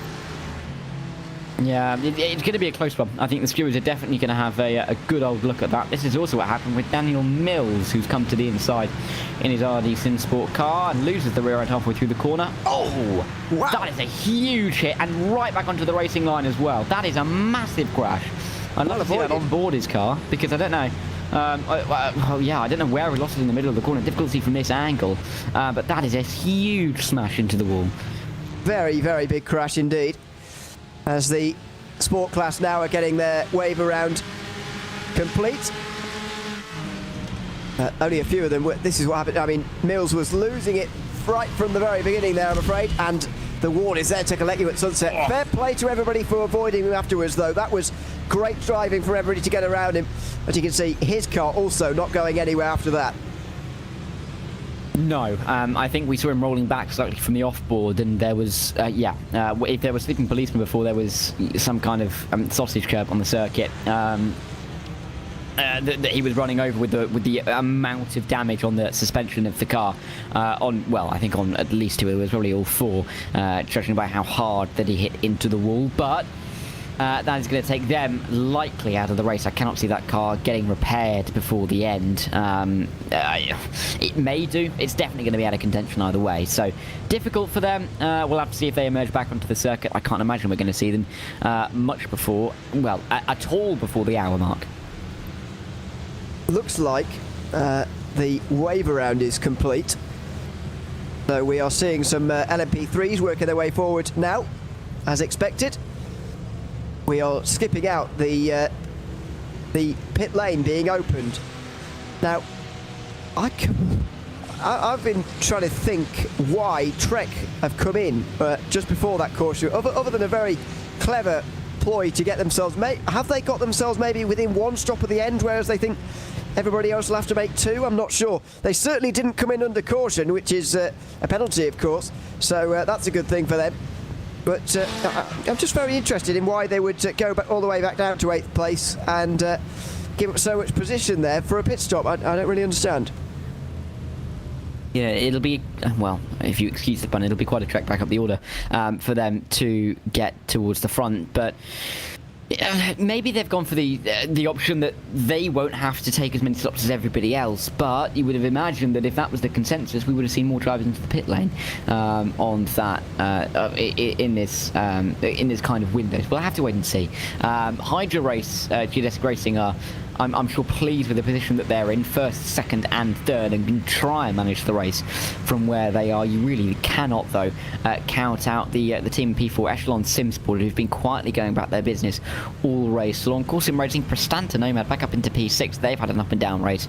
Delajab Automotive in P7. We're going to have to wait and see if they have any kind of penalty for the incident that occurred, and that one is under review, but we'll have to wait and see. We've got another lap at least under the pace car, 70 minutes on the clock. Probably 2 laps, to be honest, to go. I can't imagine we'll get the classes sorted out quite in time to get going at the end of this lap. But we'll wait and see, of course, and we'll live in hope. But just over an hour to go. I think probably everybody does have only one more stop to go, but it sort of depends on whether and how long we go back green now. Because a short yellow can't be followed by another short yellow, so even if we have a 1 minute green flag run coming up next, it will still be a full yellow, so there will be a chance to come in. But by that point, will it be still too early for the LMP3s? I don't know. We'll wait and see on that front a little bit later on. But I think everything is a pretty even playing field, actually, in all of the classes at the moment. There is not very much tactical and strategic differences, I don't think, between a lot of the other a lot of the teams in all 4 classes, actually, for us to really look over here. I think everybody's got their track position that they should have, and everybody is running roughly where they should be, with very little interruption from strategy or anything like that. On board with Yoni Hagner here, who's done a good job to get up to 3rd place. Yeah, and again, sport has been a class that has been up and down Lots of teams and lots of drivers have been in that top 5 throughout the race. I think most of the field has been in the top 5 at some point, definitely inside the top 10. I think everybody pretty much has been inside the top 10. But we're going to have to see who can find their way to the front, find an extra couple of positions in the next few minutes. I know I said about 50 minutes ago that it'd be nice if we can get to the end without a safety car, and we've had another one. You could probably expect that there'll be one more coming before the end of the race. So definitely chances for these teams and drivers, if they gain a position or two, to put themselves into a great spot to try and go for the win at the end of the race. Yeah, we'll see if that rings true. Who's going to get the amount of cautions right? I did hedge my bets, to be fair, by saying between 3 and 7. Well, it was between 4 and 6, wasn't it? And anyway, I don't think that I'm going to be allowed a full bragging point on that one, because I didn't pick just the one. But we'll see how many we get by the end here. Just over an hour to go. I think we'll be going green next time round rather than this time. We'll wait and see though on that front. As the Hydro's geodesic team run 1, 2 and 3. They'll be very pleased with the way this has gone. They'll be sad that, of course, this situation has come about because their other car in TCR has gone back to the pit lane and had to have a long bit of repairs. But they'll be very pleased they're running 1, 2, 3 again in this series. They will be, but it's just a question of, can they stay there now? Can they keep themselves in this winning position and try and get a sweep of the podium? It would be great for the team if they were able to, and will really shoot all 3 cars into much better positions in the championship going into the winter break before we come back across the pond in Europe. But they've got to get to the end first. Vigo, Young and David Duino have to work together to make sure they can keep themselves in this 1, 2, 3 formation. They've worked their way here so far in the race, and it's been difficult to do so, but they're here now. The real question is, can they stay there? And I think Vigo, who's been leading the race ever since he got into the car, will feel confident in doing so. And I think Austin Young will be hoping that he's dragged along in tow.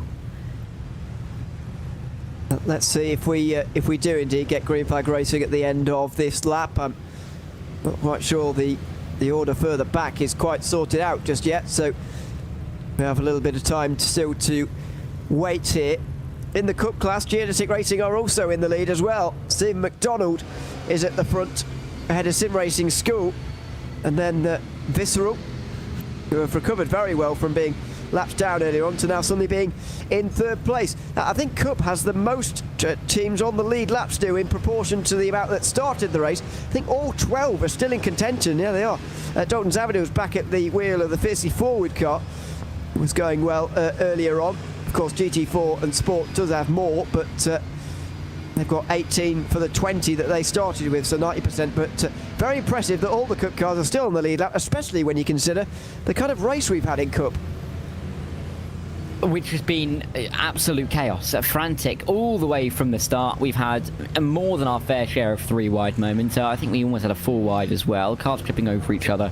Cars making some incredible moves around the outside, down the inside, being committed. It really has been a fantastic race in Cup, and it's still an hour to see how much more action can unfold in it. I think a lot of these teams are hoping, in the same way as we're talking about with the Hydro race cars in the LMP3s, a lot of the Cup cars and teams are going to be hoping to get that little bit of a boost going into the next couple of months, and they will feel that they can if they get a good result here, and lots of different teams will definitely feel that they're in a good position to do so. The 985 of Herfjord, we'll have to see if they can move their way up. They've had a good race so far, and lots of other little teams in the Cup class that we haven't necessarily talked too much about because they've been quietly going about their business, but will be involved in the race in the final hour.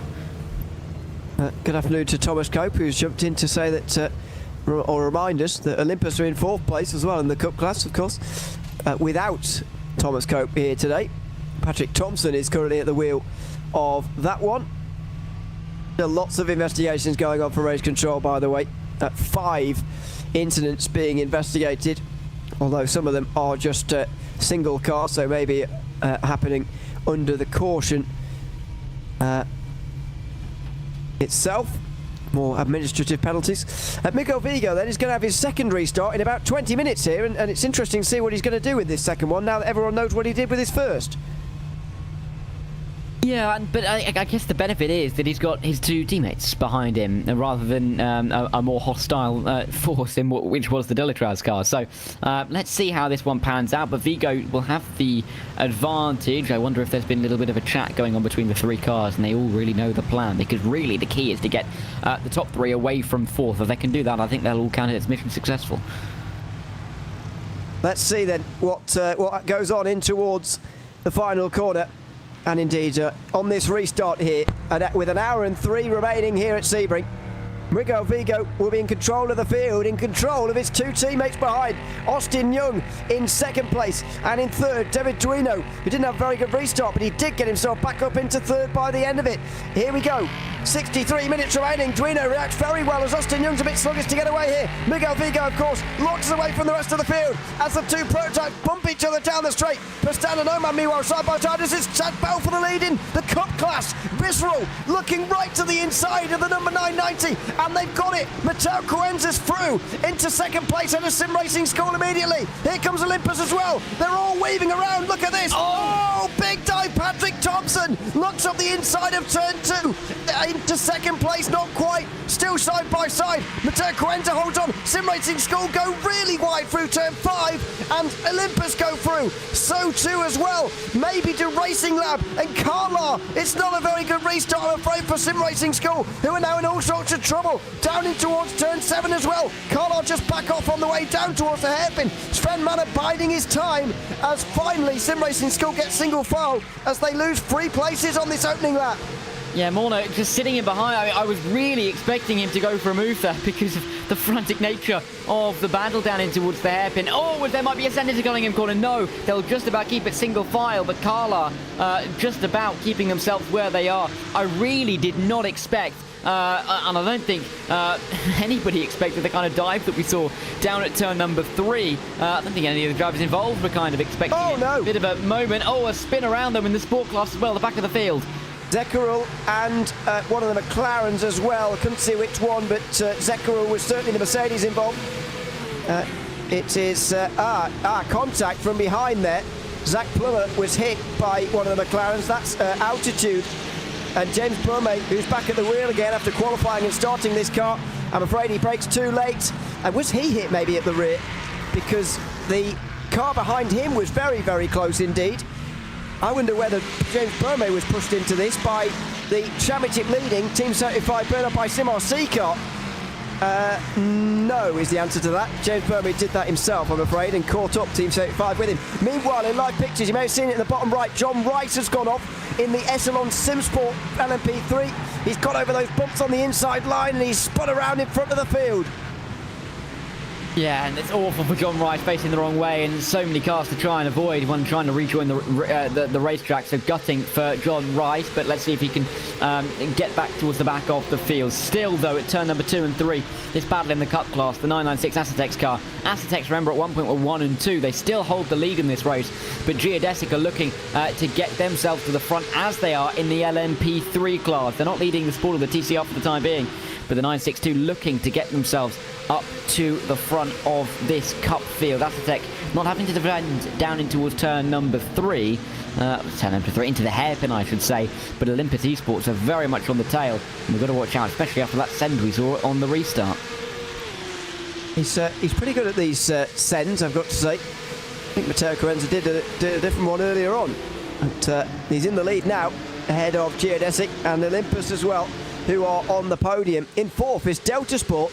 Now they look very similar to the Olympus car actually when you look at them front on, but Olympus got the pink rims, you can see them a little bit easier from the side, and Delta Sport with the red and the blue towards the back end of the car. Then it's Sim Racing School, then it's Racing Lab Esports in the Cup class, but what a restart again for this class. Just fantastic racing again. GridandGo.com Esports, meanwhile, are in the lead of the sport class now, after getting past Justin, they're still in the lead. Justin Rem is still in the lead there. Delta Sport are in 2nd, then it's Glacier Racing in 3rd. It's actually very close here. Impulse Racing 4th as well, but less changes here. Just more the same, but still very close at the front of sport. Indeed it is, and let's see if it will change around at the front grid and go. Of course, Justin Rem leading the way, but will he stay there?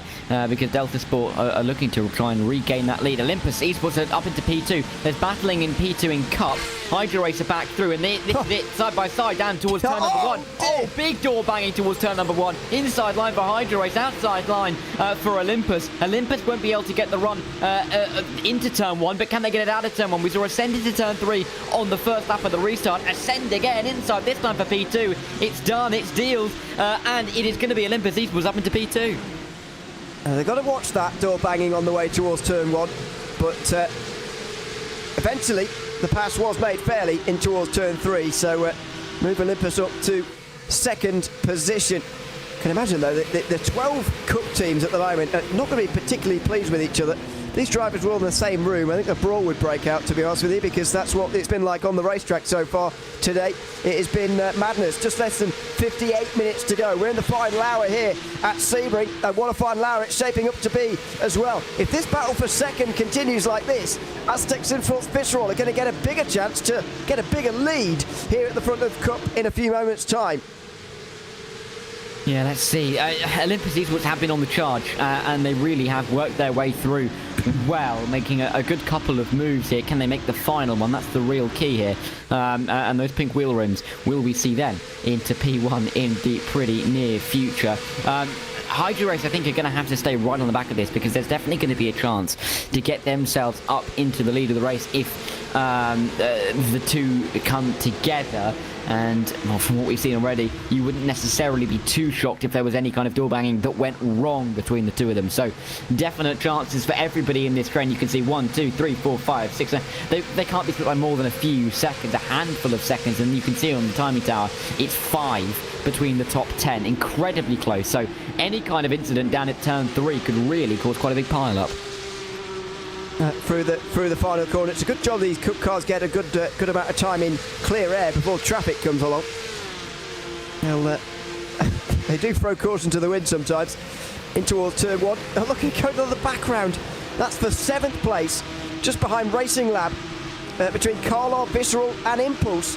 Going side by side, it's Carlar and Visceral first and foremost. Oh, and they just pull in front of Carlar there, just as if to slam that door shut in a physical sense. Now Impulse around the outside of Carlar, and they'll be on the outside again for 5, but it looks like they might make that work. And that's a good overtake there for Rafael Perez ahead of Sven Manor, who's now down to 9th. Now he's got Valkyrie behind him. They've never really recovered after pitting under that caution and going to the end of the line. Jeremy Lamier trying to come through here on the inside of Carlar, who are on the outside of Impulse, trying to make things work. It's going to be Lamier to the inside, though. Surely he's going to get a place out of this. Tight out of the hairpin, but it looks like Valkyrie are going to be through. And Valkyrie are going to be into a fantastic position now. In this race. Can they hold it in the final 55.5 minutes? We will have to wait and see. Sven Mona looking to try and make some moves in that in that entry in the 960. We'll have to see if he can pick his way through in towards Tower Turn, but I think he's going to have to sit where he is for the time being. A lot of action though in this Cup class, as we've seen all race long. And the battle for the lead still down at half a second. And still, as we mentioned about 15-20 minutes ago, the closest gap for the lead was just about a second. It still is 1.6 seconds. All within that. It's an incredibly tight race it is. City Racing, the ones looking good now. Just behind them, fiercely forward. 11 great teams in the Cup competition this season. Not that there aren't normally, but this time around especially, and in this race they have provided such great action. On board with Geodesic, this is Stephen McDonald in 3rd, looking at the pink rear end of the Olympus car just up ahead of us here, and Matteo Coenza as well, who is leading for Visceral. That is not the Visceral car second place in the championship, by the way. That's the other one further back. In fact, of those in the top 4 within 25 points of the championship lead, only Racing Lab are in the top 6. That's how bizarre this race has been. All 5 ahead of them, not even within 25 points of the lead of this class. It's quite remarkable, the start to the season that we've had. It looks like James Burmay, by the way, has just overtaken Zach Plummer to finally redo that overtake on Zekerill further down in Sport. Still a lot of nose-to-toe going on back there as well, but things are settling in now a little bit as we get on with what could be the final run of this race. That was very wide from Sim Racing School and Patos Tomorrow, and Austin Hefford might well be trying to work his way through now towards turn 10. No, he's not close enough. Meanwhile, Glacier versus Impulse. This is for second, I think, or third, I should say. Joni Hagner loses that position to Impulse, and here comes Geodesic as well. Yeah, and Geodesic wouldn't mind a position or two in this sport class, especially considering how well they're running in a couple of the other classes. Nearly 3 wide, though, into the hairpin. Inside line, it seems, for the 4.55. Can they get this one done? Geodesic are trying to follow them through on the inside line, but I'm not even sure if that's going to work out in the first place. Side by side, they will run all the way towards Cunningham Corner, and the 457 Pulse Racing car can the Impulse car get themselves or keep themselves ahead outside line? It's tricky to walk all the way around the outside here. We've seen drivers forced off the road. No forcing off the road this time. They'll have the inside back again before we get to tower turn. It's a right-hander at tower turn, 90 degrees. You'd think it favours the car on the inside, so getting towards the inside line going to be critical. It will not be Impulses, but they chop across the line and they keep themselves in front. Great racing. BS Turner go a little bit out wide as well, and that's going to invite a little bit of pressure on them. Yeah, Torque Freak on the outside in the Mercedes. Meanwhile, here comes Geodesic as well on Glacier. This is for 4th place now as John Butterfer in the car for the first time this afternoon. Down the inside. Oh, contact. Little bit through the chicane. In towards Le Mans itself. Turn 60. And he's through. But Joni Hagner will try and get the run here on the exit. And BS Turner all right there now as well in the BMW. Sasha Engelsey not giving up the slipstream to Geodesic. Impulse are now going to be in the clear by the looks of things. Look at how close they all are. Hagner doesn't want to go for the move on Geodesic because he knows that he'll be under pressure on BS Turner. And exactly what he feared has nearly happened there. BS Turner had a chance to go down the inside. They didn't do it. Now they're right all over the back of the McLaren. Out of the final corner. They stay very low. And where has the BS Turner car gone? It's gone into pit lane. There must have been some kind of incident there for the BS Turner car that we weren't exactly aware of. The 489 is stopping in the box. Nathan Lewis is not quite yet going up on the jacks, but something has definitely happened to that 489 car. And I can't imagine that is a scheduled stop. If it is a scheduled stop, they should be able to get to the end, but I just can't imagine that it is, quite frankly. Not really. No. Finding that difficult to imagine. They have done 19 laps now, I suppose, on the tank of fuel, but you know that's nothing really when you consider what these GT4 cars can do. That's a bizarre one, but it could turn out to be a moment of genius later on. We'll see. Out of turn 5 come the leaders. It's Geodesic 1 and 2, and David Duino is still third.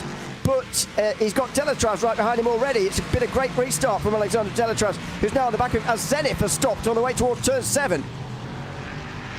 Yeah, and Zenith really having a poor race now. They had a couple of issues in the relatively near pass, and now stopping on the road is not going to help them out whatsoever. So Zenith really are having a bit of a tough time in the closing stages of this 4-hour race at Sebring. Geodesic Racing, Hydro Race. Geodesic Racing getting 2 of their cars through. It's P1 and P2 through towards Tower Turn. They go on the traffic. We've also got a bit of an insight into what happened for the 433. And that's now Torres in that car, just rolling to a stop, running out of fuel. I don't know what could cause the car to stop in that way. He wouldn't have run out of fuel and broke like that. I don't know what's gone on there.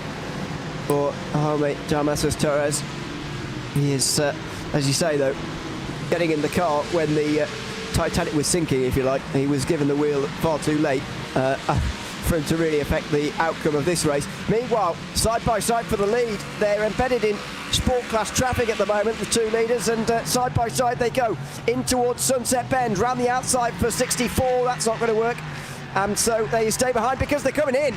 They're coming in, the leaders here, so it is very much within the window for pitting. Maybe that BS Turner car has made a masterstroke by coming into pit lane a little bit earlier than the rest. We'll see on that front, but we've got the leaders in now. Yeah, now let's see how this is going to work out between the three teammates. They've clearly decided that this is now the time to go. They'll be able to get to the end from here as well. They'll stop in their box. They'll get some more fuel in the car. Will they get new tyres? Doesn't look like it. They will, as that is the Delatraz car coming into the box as well. So pretty much, well, the original front runners of the race both into the pit lane now. A few drivers sticking it out for an extra lap or two, but I can't imagine they'll be out for that much longer. They should be in the next couple of laps. Is that Delatraz already out of the pit lane? It is. Wow. This is a longer stop. Don't forget, he pitted just before that last caution, so he'll have less fuel to put in. But he doesn't want to stay out there longer, because if there's a caution, he'll get caught out and he will be having to make a long pit stop to go to the back. So actually, Delatraz are in the lead by quite some margin now, ahead of both geodesic cars, which had to make longer stops. They had less fuel on board at the time, even though they're fueling to the same point in the race.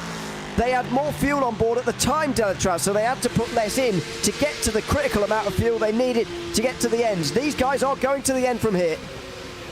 Yeah, and this is now going to be a battle between all of these guys to run to the end of the race. I just can't imagine why Delatraz... I know, of course, they pitted sooner, but did they really pit that much sooner to have enough fuel now to get to the end? If they did? I mean, it's incredible if they have, because now they've got a really big advantage over everybody else, and all of a sudden they're now back into the front of the field. So incredible turn of events in the final pit stops of the race, and now Hydra Race have a lot more to do than I think they thought about 5 seconds ago, as it's going to be even worse for the 66 car now with the caution out.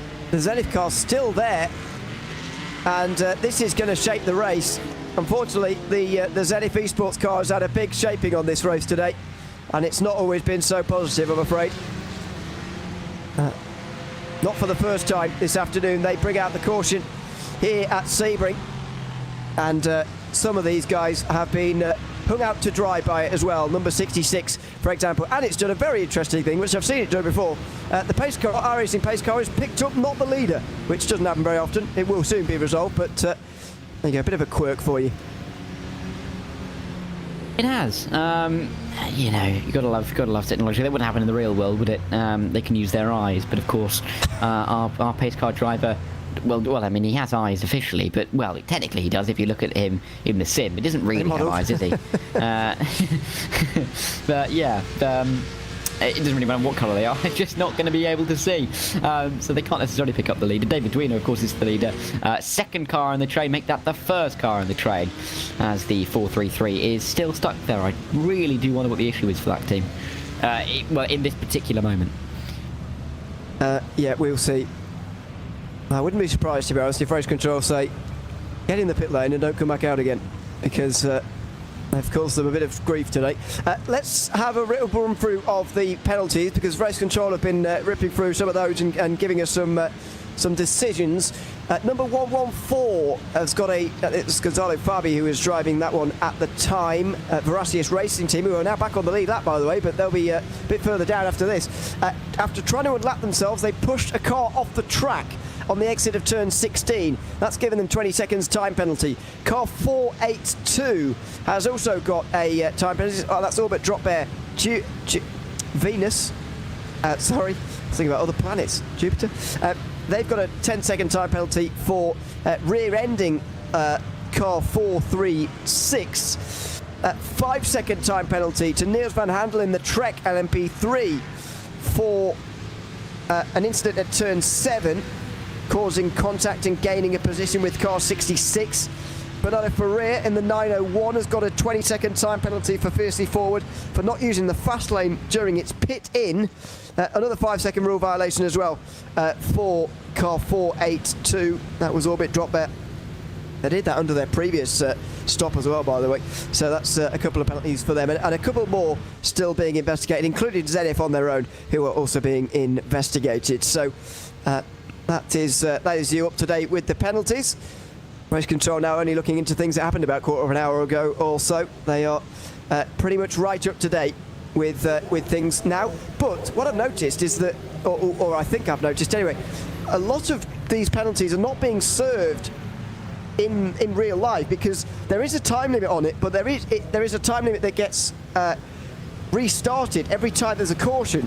So actually, we haven't had a 90-minute run yet, so nobody's had their time to run out yet, if you like, with regards to serving their penalty. And so a lot of these might well be outstanding at the end of the race. We'll see what people decide to try and do about that. Yeah, there's going to be an interesting dilemma from a couple of these drivers. Oh, so are we getting pitters? I think we might be. We may not be, but I think there were a couple of teams going a little bit closer. Yes, we are getting pitters. Sport, we're having pitters.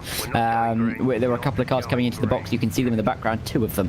So not many, but still a couple. Another thing I noticed, and I'm not too sure if this was necessarily planned or not, but I went back and had a look at when the green flag dropped after the last caution, and it dropped with 1 hour, 2 minutes and 48 seconds. So 15 minutes after that would be 47 minutes and 48 seconds. This yellow came out on 47 minutes and 44 seconds. I don't know whether that was planned by race control to wait that little bit longer, to wait for the 15 minutes to elapse, but we just missed that. It doesn't matter, because you can't have 2 short yellows after the other, so it doesn't matter really. The last one was a short yellow, wasn't it? Yeah. Oh, I'm getting mixed up. We've had 5 now, haven't we? I'm getting my yellows confused. We have had 5 now, yes. I should just check that. Yeah, a short safety car period can't be followed by another one. Just double check that rule. I know it used to be a rule, but so did end of line penalties serving your normal penalty, and that's not a thing anymore. So I thought I'd just check. I really thought I had something there. I'm not sure there are going to be very many stops, to be honest, this time round. But what I will say, I mean, how unfortunate for the 4 in LMP3 who have been caught out by this, for the 9 in Cup who have been caught out by this, the 4 in Sport caught up by this, and nobody in TCR, thankfully. But you know, that's a lot of teams who have had their race really ruined here for a team that has stopped on the way down towards the hairpin for no apparent reason at all. And again, it is not the first irritants they've caused in the day, unfortunately. Yeah, so, the 433, I'm not too sure what's going to be said after the race, but I think there's going to be a couple of words that are going to be exchanged, but we will let race control do that, I'm sure, after the race. But it has been a difficult day for the 433. Yeah, they won't remember this race fondly, there's no doubt about that. But who will remember the race fondly? We've got 42 minutes to find out who will remember this one nicely. A couple of cars unlapping themselves. That's not the 433, is it? I don't believe so. Similar colour scheme. Oh, it is. It is a similar colour scheme, though, isn't it? It is. No, it is them. Oh, it is the 433. So they're okay now. So, yeah, sorry, I really thought I was seeing a mirage come through. I was having deja vu. I do not know what's going on with them today. I really don't. But anyway, they're coming back round again now. We'll see how long it lasts as they make their way past the pace car. Wonder whether pit lane will be open this time. You'll be able to tell because the top 4 should be in here. Top 5, I should say. Maybe 6, actually, in the field. No, 4. I was right the first time. Because 29 laps about to be completed now by some of the leaders on fuel. They'll be getting close to empty. And they'll, more importantly, want to fuel up for the end of the race. So that's what we're about to see here, I believe, with pit lane open. Just over 40 minutes remaining in this race. Are pits open, is the question. Don't know. Yes, they are. The leaders in, and so are the leaders in Sport as well, but not everyone will be in here, don't forget.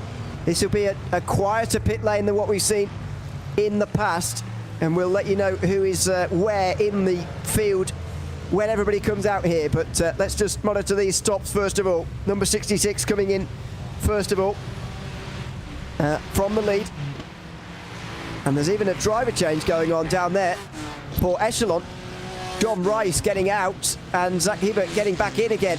He qualified that car, of course. He's going to take it to the finish as well. The TCRs are normally a bit quicker in pit lane, especially when they don't need tyres, and so they might well be out first here at the end of pit lane. Just about they are, yeah. Well, the Hondas as they got to be careful. Make sure you slow down in time. Wow, that was close. And the Grid and Go-Kart, they have hit into the back of them. And the WSR TCR got lifted up into the air there. as the Grid and Go Porsche hit the back of the Torque Freak Mercedes that hit the back of the Corv Sim Racing LMP3 and lifted WSR into the air. I think the only car that could cause undercar to lift into the air would be an LMP3, just by the shape of the front end of the car. Yeah, like you're getting your cereal out of your bowl with a bit of a knock-on effect from in behind. Everybody going, well, there's two wide coming out of the pit lane as well. So it's not the calmest of pit exits as we've come to know and love in this race after 3.5 hours nearly here at Sebring, but it does mean that we have the number 8 and the number 64 back in the battle for the lead again, and I feel like it's about 3 hours ago, Ewan, because that was exactly what we had then. This is what happened to Ross McFarlane. This was a slightly, thankfully, smaller crash, frankly, but you're right, this did happen earlier on. Look at that. I mean, it's just stacking on top of each other there. Let's hope that nobody's got any damage as a result of that, because it's quite comical. But it won't be very funny for those who have got involved in all of that. Let's hope that nobody had to stop though. Race control have disqualified Zenith now. They have caused the caution for the number 5. Is it number 5? I'm losing count now as well. Yeah. And race control now have taken the decision to disqualify Zenith, and to be honest, I can absolutely understand why they've decided to do that. Yeah, they've had a couple of hefty penalties. They've already had that 2-lap penalty. There was another couple earlier on in the race as well. They had a 40-second penalty after. They were the car that started from pit lane, didn't they? They weren't forced to, but they did. And they started from pit lane, and then failed to wait for the call from race control to leave the pit lane. So then they got the 40-second. They got the 40-second there. They got another stop and go for a 5-second rule violation later on. Then they overlapped with the 4.74 before the start-finish line. Got another 40-second.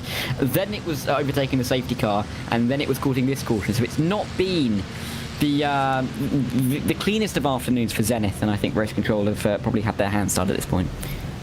They've had enough, I think is fair to say. So, Delatraz are leading the race. Let's chat a little bit about the prospect in each class of what we might see on this restart, and indeed to the end of the race, because we've probably got a very long time to go until we're back racing again. I would expect at least another couple of laps under this caution just yet. Alexander Delatraz is leading for Delatraz Automotive ahead of Hydrace Genetic Racing, 64-62, Austin Young and Miguel Vigo. And then the first of those who stopped under caution, Matt Distill for Prestanda Nomads, all the way up to 4th place now, because he only needed 4 seconds of fuel. Then it's Score Sim Racing, then it's Genetic 66, Essalon Sim Sport, Trek, Soulpep Precision Racing, and WSR Sports Bookkeeper are 1 lap down, but they are in the pit lane at the moment. So, maybe they'll be 2 laps down now, don't know. But it's about those at the front. I personally think it's between the front 3 actually in this restart. As WSR are getting what looks like repairs down there. Is there a way in which Austin Young and Miguel Villa can get ahead of Alexander Delatraz here on the way towards the finish with 36 minutes to go? I'm not entirely sure, to be honest with you. It's going to be an interesting restart there. Well, there's definitely a way. There's 100% a way. It's just whether they can find it in all of the possibilities that will remain to the end of this race. Because the 64 and the 62, they can work together well. We've seen it on the last restart. They worked together to keep themselves up in front and pulled away a little bit as well and working their way through the traffic. It's just whether they can try and both help each other to get past the number 8 car. So, yeah, this could really start to be a little bit interesting, but the 64 knows how to get past number 8. We've seen it already in this race. They've just got to be able to do it again. Still sorting out a couple of the orders. The LMP3 is getting themselves into position, which means that we've still got a little bit of time to wait. Not sure if we'll be in at the end of this lap, but hopefully we'll be getting going before the half-hour mark to the end of this race. That might be ambitious, to be honest with you. We can always hope. Yeah, well, exactly. We were just following Olympus Esports there, by the way, in the Porsche Cup class. They are now leading there ahead of Valkyrie in second. There is Olympus. Patrick Thompson at the wheel of that one. I think the Cup class, with no disrespect to the likes of Olympus and Fiercely Forward, especially who are up inside the top 3 with them, I think the top 3, of course, all benefiting from that caution that has just come out there, Valkyrie included as well. They're going to have a job hanging on here in the final half an hour. We'll see if they can do it, but what a great opportunity this is. And as Thomas Cope was just saying in the YouTube chat, that would be, if they can hang on, Olympus's first win in 4 years of IVRA competition. They've never won a race, and this is maybe one of their better chances ever to do so. Yeah, let's see if they can get to the end. I mean, they have made a couple of incredible moves in the last. You mean hold on in the lead? Yes. Well, yeah. Okay. Yeah, no, if they can get to the end in the lead and cross the checkered flag, but well, if they can win the Cup class, there we go. If they can win the race, you know, you'd have to say it was deserved. I mean, the moves that they've been able to make in the last half an hour or so, last 45 minutes, really, really have been impressive. They've been committed and they've been clean, and they really do show a team really going for that first win in 4 years. And I mean, at Sebring as well, it'd be a great place to do it. And in Championship land, for Valkyrie, they're in second place. I think it's going to be really important for them to try and maybe take a race win from here. They've got a head start, if you like, over a lot of their rivals, but not only for this race, actually, but for this Championship as well. Only 24 points off the lead going in here. They'll be a bit closer after the halfway point. I'm not sure how much closer, but they'll be a bit closer to Racing Lab after the halfway point, Valkyrie. And so maybe they've got a big chance to take a big step forward as well. And to be honest, if you're going to just count in the top 3, I think they probably restart as favourites here. But, you know, as we know, especially from the Cup class, anything can happen. Yeah, and the Cup class has just been, it's been manic. It's been chaotic. It's been frantic. All of the superlatives. It has been a great race in that Cup class all day long, and it's been chopping and changing. I don't really think we've had one consistent leader for a very long time. So if Olympus can stay there to the end, they could be the longest leaders in that Cup class. It really has been that much of a whirlwind. So we'll have to see how it will go. We've also got new leaders in the sports class, of course, with Hugh Jazz and Door Academy first and second. Those guys were right down in the teens in the sports class. Not a million years ago. So they've done well. It really has changed on its head, this race. 30 minutes to go, though. It's going to be frantic to the end. I'm really looking forward to seeing how this restart will go, though, because there's lots of different teams that are really going to be going for it right off the restart. Very unfortunately for the likes of Grid and Go Esports in Sport, they're down in 14th with Impulse, WSR Esports, Delta Sport, Team 35, Bernard by Sim RC. 5 of the best teams in the class are in the bottom 5 of the lead lap. Hugh Jazz are leading the race, which, I mean, that's just bizarre in sport because of that caution. Door Academy are second. They're up 15 so far. Hugh Jazz, by the way, qualified 18th. BS Turner have not had the best day. They qualified 12th, and they're third now. Hydros Geodesic Racing are fourth. They're probably the most normal of the teams who have been up there earlier to be up there again now, although they are to spin very early on in this race and have been spending most of the race fighting back. Satellite Racing qualified outside the top 10 as well. They're now 5th. What a bizarre front to the sport class to begin this restart. This is going to be very interesting. No doubt about it. And the sport class is another one that has just been chopping and changing all race long. The LMP3s and the TCRs have had good battles, but they've generally had the same teams towards the front end of the orders. So Cup and Sport have been the more chaotic, chopping and changing categories where we've not really known who's going to be in the front of the field for too long. And now with Giovanni Romano and Christian Jung fighting it out at the front, we now have 2 fresher faces who probably weren't expecting to be there about 3.5 hours ago. If you told them at the start of the race that they'd be first and second going into the final half an hour, I think they'd look at you with some confused expression, but they're here now and they're going to have to try and work with what they've been given, and that's a pretty good hand at this point. Absolutely. The lights are off on top of the pace car. We're going green. The weaving around in the background is all you need to know about that. As Solpek are quite late to join the class split, the Trello slalom through everybody weaving around, and now they're into position. So this is going to be the big restart. Alexander Delatras needs to get off to a good start here, but with just less than half an hour to go, this is not a long green flag run to the end. Nobody needs to stop again. It's going to be a clear race. Can Delatras hold off Austin Young, Miguel Vigo and the rest to get a famous victory here for Delatras Automotive? Out of the final corner they will come. The pace car pulls in, possibly for the final time this evening. Delatraz in control of the field, waiting. A lot of the drivers haven't waited very long so far, and indeed in about the same position Delatraz launches as well. The two geodesics were pretty much waiting for that. Young is going to get pushed by Vigo, or is he? Young goes on the bit defensive there, on the way towards turn 1. Immediately, by the way, Olympus Esports have to go on the defensive in the cup class, as here comes Jeremy Lamier in the Valkyrie competition car in second place. Then it's fiercely forward, followed by the two Viscerals. Oh, a spin in the background. Impulse have gone around, and they're right in the middle of the pack. So the sport class car, they're going to avoid him. They just about do. No! It's SRN Motorsports get hit by Torque Freak Racing, and they're off the road. So are BS Turner. Oh, it's been a disaster in the sport class to begin. It has. BS Turner off the road, and they're going towards one of the runoff areas. That's not looking good for them at all. I think it was a knock-on effect. It wasn't a direct result of the car going slower. So the car had to check up on the outside and therefore got hidden behind and caused that secondary chain reaction.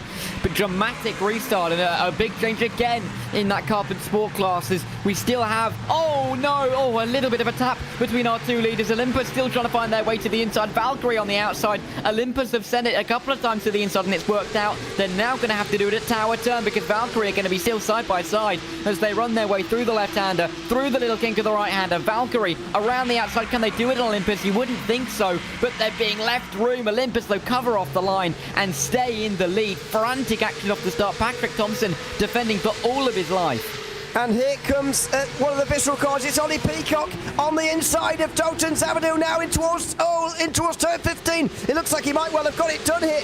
Oh, and he has. Zavadil is pushed out wide and he's trying to defend. Oh, there's free wide and there's contact. Oh no! Visceral hit fiercely forward straight into their teammates. That's going to be an awkward debrief later on as Ollie Peacock goes to the outside and Le Mans. He's suddenly out of the question. Zavadil now goes on the defensive from Carla into the final corner, side by side in the packet. Goodness me, Cup is delivering again here on this restart. Yeah, oh my word, and this is the battle for the lead. Oh no! Massive crash. The 2 leaders, the 3 leaders, they're all off. Oh no! 2 geodesics and Delatraz Automotive are all off the road, and Alexander Delatraz's car is destroyed. He's never going to get that back to the pit lane in any kind of time frame. Sticks back in the lead. Duino now in P2. Geodesics still have a chance of winning the race, but 2 of their cars were running second and third.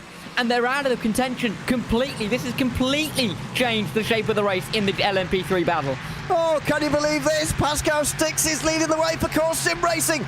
We wrote some of these guys off who had to stop during the last caution, but 3 of them have just taken each other out. Meanwhile, in Cup, it's all gone on again. Nikolai Pedersen's leading the race all of a sudden. And Stephen McDonaldson, there's another yellow. Yeah, Lamier's dropped down the order. Sorry, Lamier dropped all the way down the order. He was leading the race in the top 2 for a little while. He's now really far down the order. P10, he's gone off somewhere. And and the caution could be for any number of cars off the road. This is Katarski down at turn 1 inside line. He's hit the wall on the inside. Has that caused a chain reaction? Yes, it has. He's gone around. This was on the restart. This was before everything else kicked off, and this was the first of the big incidents that we saw. So, actually, nobody hit Katarski, but in avoidance, Torque Freak hit SRN. And I think separately, where did BS Turner go off? They were on the inside here of Carla. And, just dropped it on his own, to be honest, out of Katarski. A racing lab had to go off. I think Nathan Lewis went off on his own here, in towards turn 1. He saw what was going on ahead, but he had his own slide and smacked the wall. That was how BS Turner effectively ended their day. And this is what McGarvey saw coming around and in towards the frame. Oh, trying to get out of the way, broke. And which is why they got rear-ended. They heavily broke on the circuit, and that kind of caused 2 cars going slowly in a row. Let's see how close the cars got. Did he even brake, or was it just the overspeed? It may have just been the overspeed. No, he did. They'll be in trouble for that. They were not slowing down anywhere near enough, I'm afraid. Scott McGarvey was doing the right thing. This is what happened to Ollie Peacock. So he's on the outside of Zavadil here, who's trying to defend from his teammate, and actually it's the 996 Visceral car that causes Peacock to spin. Yeah, let's see this one again. Peacock, of course, on the outside, done a couple of cars. Oh, and there's... Okay, so it's not even 3 wide, it's almost 2 wide, but with the stagger, one goes into the next, goes into Ollie Peacock, and Ollie Peacock is the one that is off the road and is right down towards the back of the order once again and gets overtaken by some of the sport cars. This is how it looked overhead. You can just see they're not quite 3 wide, but it's one into the next, and around he goes, and that is nothing that Ollie Peacock could do there. He can rejoin, and this caution's a godsave for him, I suppose. Here's what happened for the lead. Alexander Delatraz versus Austin Young, who goes into the road, in the middle of the road, where Miguel Vigo is, and the others come through and take the positions. I mean, an extraordinary moment. Austin Young, in my opinion, here just hadn't quite given enough room for Delatraz. It's the smallest of taps that has taken out the top 3. Yeah, I think Delatraz is just trying to not go onto the grass there. Of course, when the curb ends, it becomes grass, and I think that wasn't necessarily a consideration that was made by Vigo. Austin Young, an innocent victim in all of it. Look at the damage on that car there. Christ, we've got Robbie Monster as well. What's been going on down here? This is into the final corner. I didn't even know about this. Oh, goodbye. Yeah. That's the end for Impulse then. So, none of those top 3 are on the lead lap anymore. In fact, only 5 cars are. This feels like the 12 hours of Sebring from last year or whatever it was, or the year before. And we're not even done watching replays yet. Sorry, I should interrupt myself. Jeremy Lamier here is... Oh, my word! Oh, no, yes. No. That is not good at all. That is Alexander Delatraz trying to get home on a really damaged car. And unfortunately, they've just not known where he was going.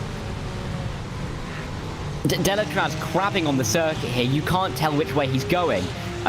This is the view from Lamier. Yeah, it's all over the place. Yeah, okay. I wouldn't suggest that will be looked too kindly on from Delatraz. So Olympus and Valkyrie, obviously, have got a lot of damage after that. And Olympus actually more damage. They're in pit lane for minutes, and the chances of their first IVRA win have just disappeared. This is what happened to... I mean, there was nothing that Patrick Thompson could do about that. Loads of damage as a result of a minor bit of contact that was not their fault at all. And they've got a right to be very upset indeed with Alexander Delatraz there. Well, absolutely. I mean, Delatraz looked like he was going right with him. If you've got that much damage on the car, with 30 minutes left in the race... your options are very narrow, and one of them you wouldn't say is to drive around 90% of the lap with that much damage to try and get it back to pit lane, because quite frankly it would have taken them a good 6-7 minutes to do so in the first place. This is what Vigo saw. Nothing that Vigo can do at all. Well, he could have slowed down. Well, he could have slowed down, but again, in the situation, I don't think you've got enough time to think, okay, I'm going to slam on the brakes and then turn the car. I don't think there was really any avoiding some collision there. Maybe not as much, but you can see he's only about a tenth or so behind the incident. I mean, to be fair, Pascal Stix doesn't lift at all, does he either? So he's not exactly covered in glory. Never mind. That's the way it goes. He's also got a stop-go penalty, Miguel Vigo, to rub salt into his very open wound for a 5-second rule violation. So that is going to see Genesis on pit lane for a very long time indeed. Mark Kent says you have to ask for permission to tow from the stewards. Yes, you do have to ask for permission. However, it doesn't mean you can't go back to the pit lane in a safer manner than that. I understand the need and the desire to get back to pit lane under your own power because it is quicker, and it is also the way that race control would prefer you to do it as well. We don't want to see people towing from the middle of the racetrack. It's a bit unrealistic to us, but there are better options for getting back to the pit lane than that. Yeah, and when the car is that damaged, you can't just be sitting on the middle of the road. You have to be, especially on a bit of circuit where it was a little bit wider there. You get onto the grass, you get off of the tarmac. Very dangerous indeed to be crabbing in that manner. I did have a quick look back at that, the 3 wide, and I paused it when there was any kind of reaction point that could have been done by the second of the geodesic cars. And if he I don't even think there was a stopping distance from the point that he was at to where the incident was. But again, that's just how quickly things can happen. 3 cars battling for the lead of the race in an instant, wiped out, and all of a sudden Pascal Stix is in the lead of the race. David Duino, who, don't forget, spun around at the hairpin and nearly reversed into somebody, is up into P2. And now you've got a P3 battle, which involves a couple of teams who were nowhere near the front all the way through the race. It has just completely changed the outcomes. A remarkable race, that is for sure. A truly, truly remarkable race here this afternoon. Are you ready to do it all again? I think so. I think this is the last one, of the day is about to come to close. 19 minutes to go. We actually haven't got that long before a caution would actually end the race here. Need to check how long this caution was, but about 12 minutes or so. I think if we get in the last 12 minutes or so, we might actually end under caution, which would be a shame. Yes, I will get to you on that. We were under caution for only 7 minutes or so. The caution went out at 26:25. That's 8 minutes. So it hasn't been the longest of cautions, which means we should have another 10 minutes or so if we really wanted to squeeze another caution. Yes. Let's hope we don't have to. Yeah. We prefer to stay green to the end, I think, here in this race, but we'll see what happens. Only 5 cars left on the lead lap. Corsim Racing leading. Hydrace Geodesic Racing 66 in seconds. They're 7th in the championship, by the way, not the championship leaders. Trek are in 3rd, ahead of Echelon Simsport, who are 4th. Then it's Prestana Nomad, and that is it for lead lap cars. Of those lead lap cars, Corsim Racing are within 50 points of the championship lead, and that is it. Only 1 of the top 7 in the championship are even on the lead lap. That is how, or top 6 I should say, that's how extraordinary this race has been at Sebring. 17.5 minutes remaining as the pace car pulls in for the 6th time, the 6th restart, and Pascal Stix gets us underway all over again here. Green flag waving at Sebring. Just less than 20 minutes remain, and already the Porsche Cup cars are all over the place again. They have been the primary entertainment on these restarts, and look at them again. Delta Sport and Nikolai Pedersen defending in towards turn 1. Didn't really need to. Steve McDonald is certainly there now, though, and he's looking on the outside line. Can't quite go anywhere, though, as they're running behind Prestana Nomad, who've got no front end, and they're not really very much quicker than a Porsche Cup car. No, it's a horrible looking car as they run their way out of turn 5 on towards this, towards the hairpin. Any moves in the offing in this cup battle at the lead. Nikolai Pedersen will be looking in the rearview mirror because Stephen McDonald is right there, and Matteo Kunza as well looking for the move. Here is a battle between David Duino and a battle for P2 and P3, letting Pascal Stix get away. They won't sort it out before they get to Cunningham Corner, though. Niels van Handel is going to get himself back into the top 2 as we go side by side for P2 in the Cup Series. It's all going on. We need more eyes, to be honest. Side by side on the main part of your screen with Van Handel versus Duino. This is helping Pascal Stix no end with 16 minutes to go. At the bottom of your screen, it looks like he's just about done it, but that was very close. And to change for the lead, meanwhile, in the sport class, as Niels van Handel's going backwards here. They've sorted it out in Cup. Nikolai Pedersen's leading, and Matteo Cuenza, who's now in 2nd, and look at this. Hugh Jasser back to the lead again. Giovanni Romano, head of Niels Core for Satellite Racing. Then it's Tour Academy, then Geodesic and Glacier, and Gridandgo.com Esports, by the way, are coming. They have been leading a long time today, and they would like to be at the end in the lead again, but they're still with many, many overtakes to make with not many laps remaining. Here comes Geodesic down the inside in towards turn 15. They can't quite do it as it all stacks up again in the sport category. Yeah, the sport, I mean, huge ass. If they're able to get to the end of the race by winning, it would be an incredible comeback from the qualifying position that they had. It was so far down the order to maybe win the race would be an incredible story. Satellite, though, hoping to end those hopes. A little bit of rudimentary maths, and I'm not sure if this is entirely accurate, but it's very close if it's not. Corsim Racing, who were leading the race, could very well be leading the championship by some margin at the end of this race if they're able to get to the end and pick up all 100 points. The 3 teams ahead of them in the standings, Delatraz, they're out of the race after the crash. The 64 Geodesic, they're out of the race after the crash. And the number 70 Maratnas car, which is about 4 laps down. So Corsim Racing are in an incredible position right now, and Stix could shoot them into the championship lead. Oh, James Permay's gone very wide there in altitude. Esports says Geodesic are up to the podium again. It's Glacier versus Fiercely Forward, and they make side-to-side contact now through turn 3. They will all tuck back into line. Look at Justin Rem. He's scything through the field. Turn 5, I should say. And he's getting up the inside of Zekerol now, a little bit further down, trying to take that 7th place away on the outside through Big Bend. It's not going to work, though. He has to just tuck back in behind the more powerful Mercedes that goes on the defensive again on the way towards the hairpin. Round the outside goes Team 75, burn up by CRC, the series leaders coming into this race. And they remain side by side. Flash of the light from Justin Rem. He's not happy as he tries to work his way forward. Yeah, Justin Rem, a real GT4 specialist here. No surprise to really see him trying to side his way through the field. Inside line at Cunningham Corner. Can he make this one work? I don't think he can. Around the outside is the defensive line, but Justin Rem is still sticking it in there. Inside line will be his if he can stay with a little bit of overlap in towards Tower Turn. He has no overlap. A little bit of contact I think there was on the rear end there, but he can't make the move. Has to stay down in P8, and time is really starting to ebb away from him. 14 minutes to go. He needs a heck of a lot of positions. Oh, side by side for third, I think, getting as well, or fourth, I should say, as Fiercely Forward try and come through on Door Academy. Down the inside at turn 15, Door Academy are going to be in trouble in this next few laps if they don't start to keep these positions at the moment. They'll be outside the top 5, maybe the top 10 very quickly. Down the inside at 16, it's not worked for Fiercely Forward now. Will Glacier come through? Zekerol are next in the queue, then it's Grid and Go. Oh dear, careful, they're on the straight and nearly crashing this time round. Glacier trying to put themselves into an impossible gap there on the straight. They're looking down the inside. They're going to go for it. Are they? No, not quite.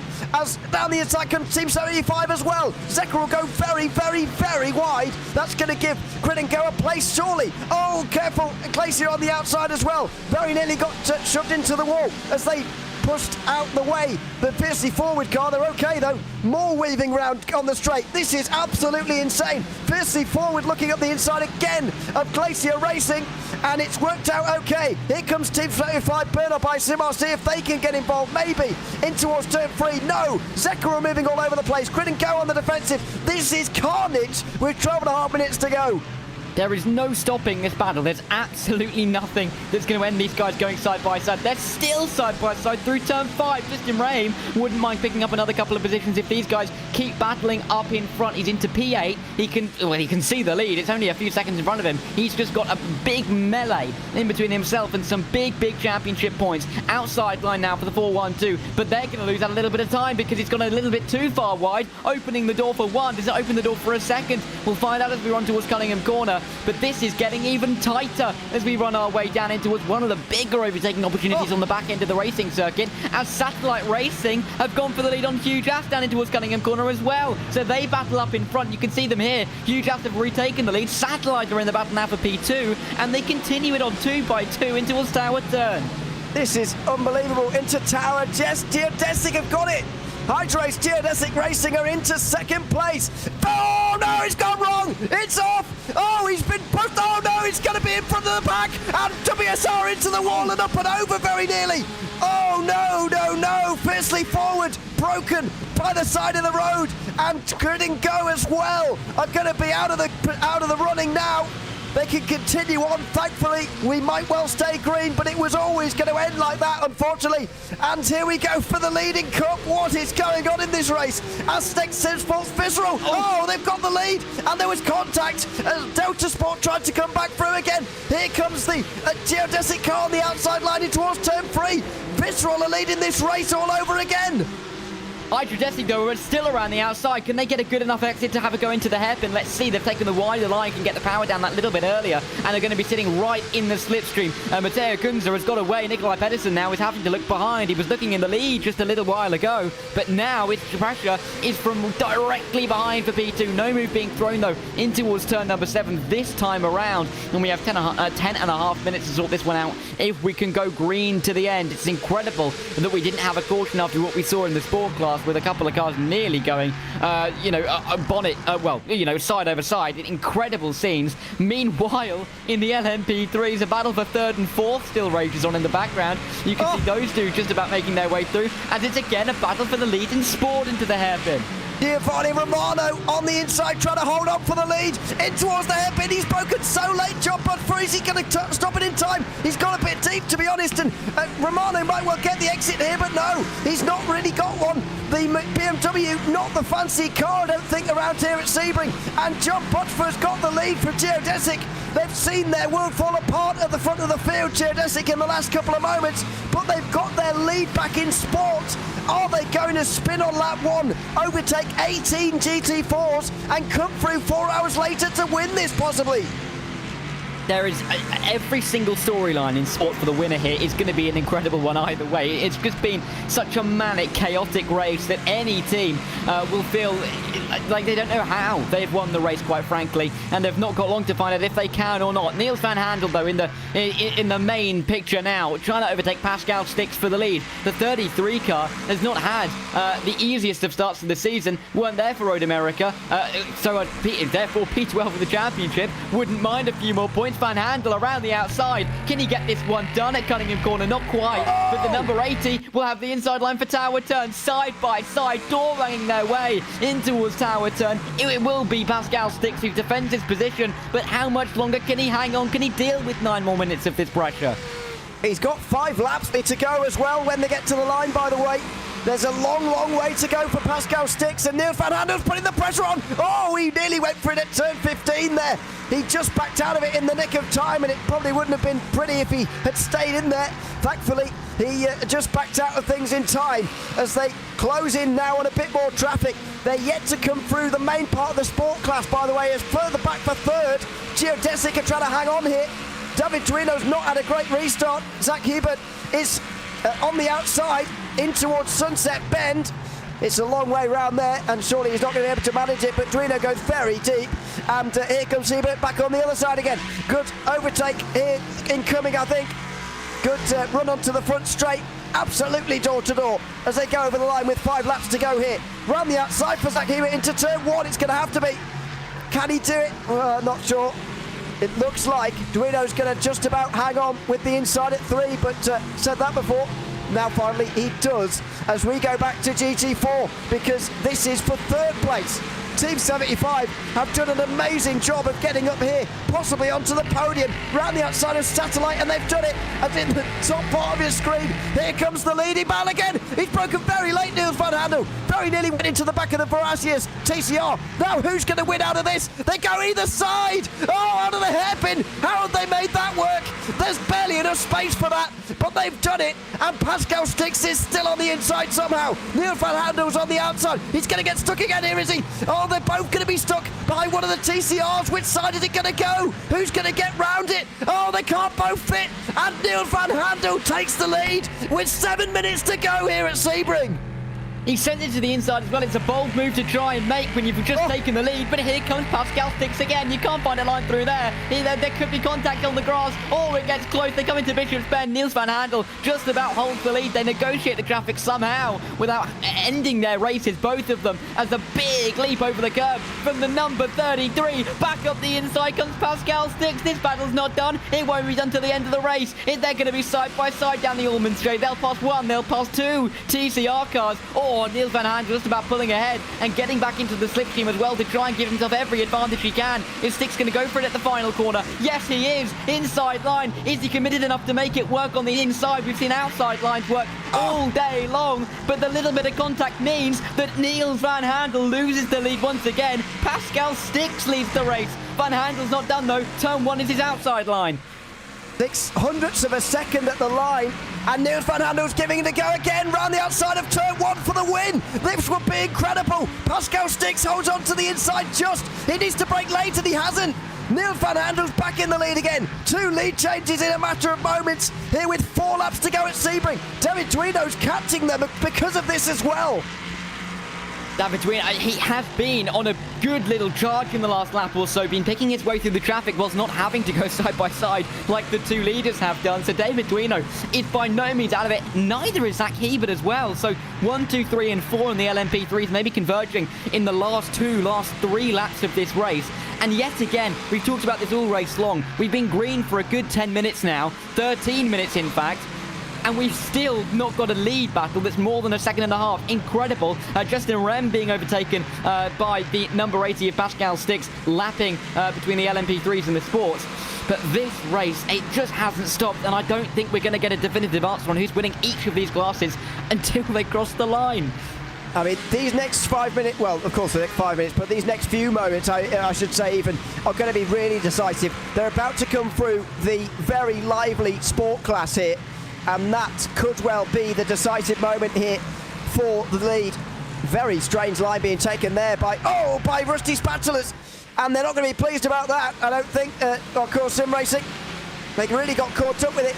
They are clear on the back straight, but if anything, they want to be passing cars down here on the back straight. Look at Zach Hebert as well for Echelon. He's on the back of these guys. We've got 4 for the lead and 3 laps to go.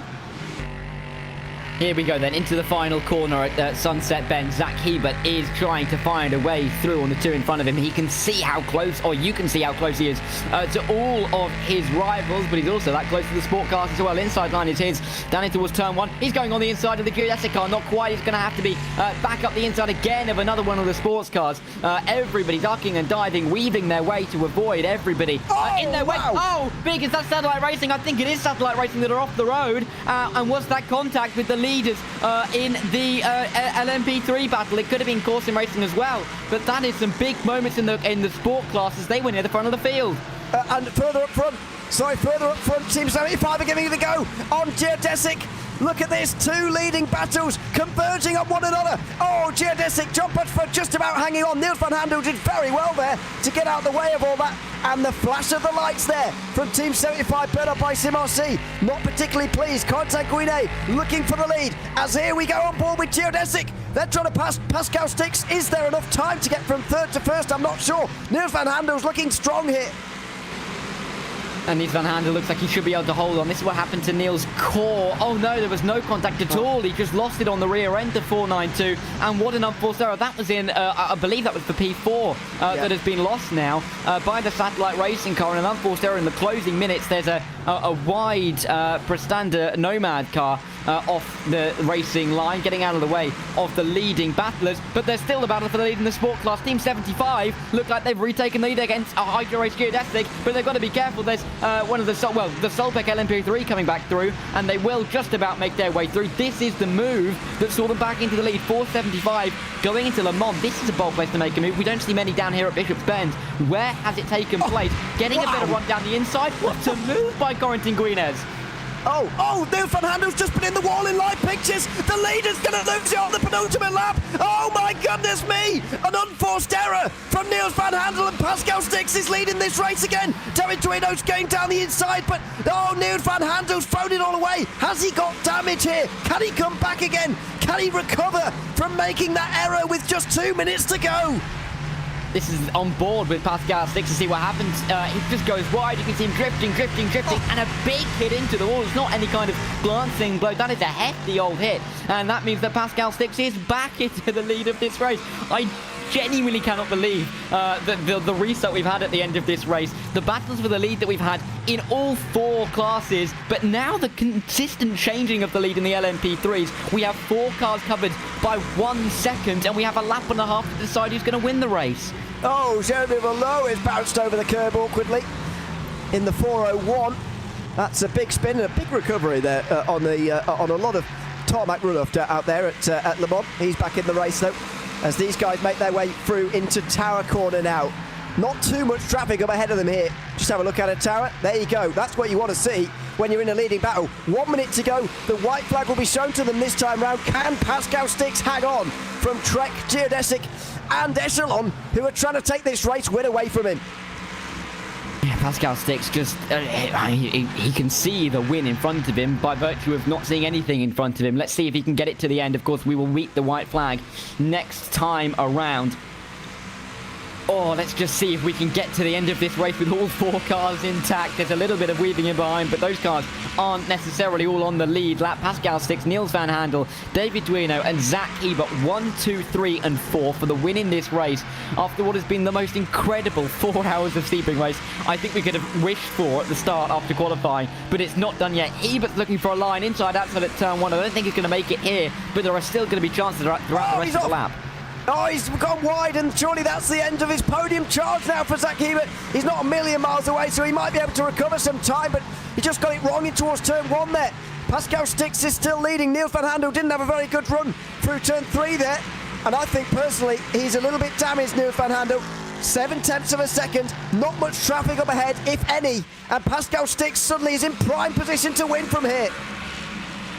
Now, is he going to go for the inside or the outside? Anyone? Nobody can, of course, down into the hairpin. They're not close enough, but they're going to have to be thinking about how they approach the final couple of corners. Niels van Handel just isn't close enough for the time being on Pascal Stix. The number 80 car took the lead and has been able to keep his head enough that he is pulling enough away, just that extra tenth or two on this lap, to keep himself in the lead of the race. Maybe a little bit wide through Cunningham Corner, but it's cost him no time at all. He's got a couple of Cup cars, I believe they are, who are on the horizon now as he emerges his way for the final time through Tower Turn. He's got Bishop's Bend, he's got Le Mans, he's got the Sunset Bend to finish off the race, a flashing of the lights to warn the cars in front that he is on his way, but he's got one more real braking zone now to get to the end. Big bounce over the curb though, it's not done yet. Into Le Mans, he's missed the apex slightly. Niels van Handel is going to be right in the slipstream here, just less than 4/10 of a second. Is he close enough to do one of those super dives down the inside at Sunset Bend? He's closing in the slipstream here. The 4 hours of Sebring going to be concluded at the very final corner here. Pascal Stix versus Niels van Handel. Oh, he's sending it in. He can't quite do it though. And Pascal Stix will hang on. Course Sim Racing win the 4 hours of Sebring here in the IVRA Clubsport Series. What a finish to this race. Pascal Stix hangs on from Niels van Handel, David Duino and Zach Hebert as well, who put on a fantastic show in the final moments of this race, as they have done across all 4 of the classes here this afternoon. Matteo Coenza looks like he's going to win in Cup. In Sport, Corentin Guinet is going to show exactly why Team 75, burned up by Suarcy, came in as the championship leaders, because even in a difficult day where they qualified well outside the top 10, they've stepped through the carnage and the chaos and they've taken another race win. Corentin Guinet with the pleasure of tasting victory here at Sebring. He flashes the lights and he extends their championship lead at the halfway mark of the season.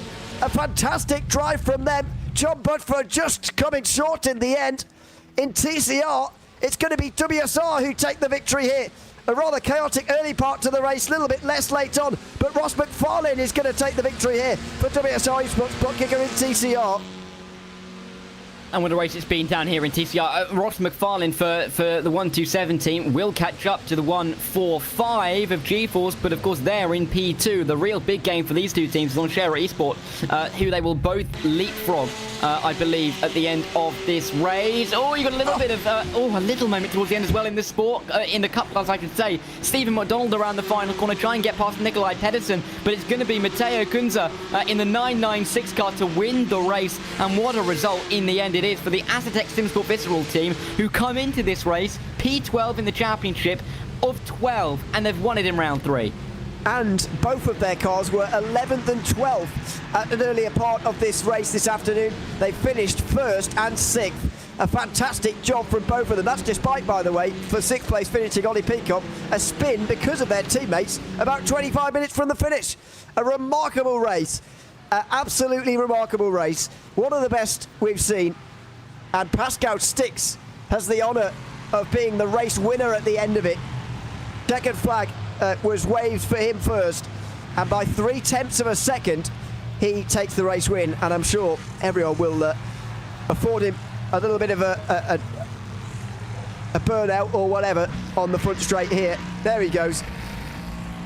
Turn your traction control off and do some donuts.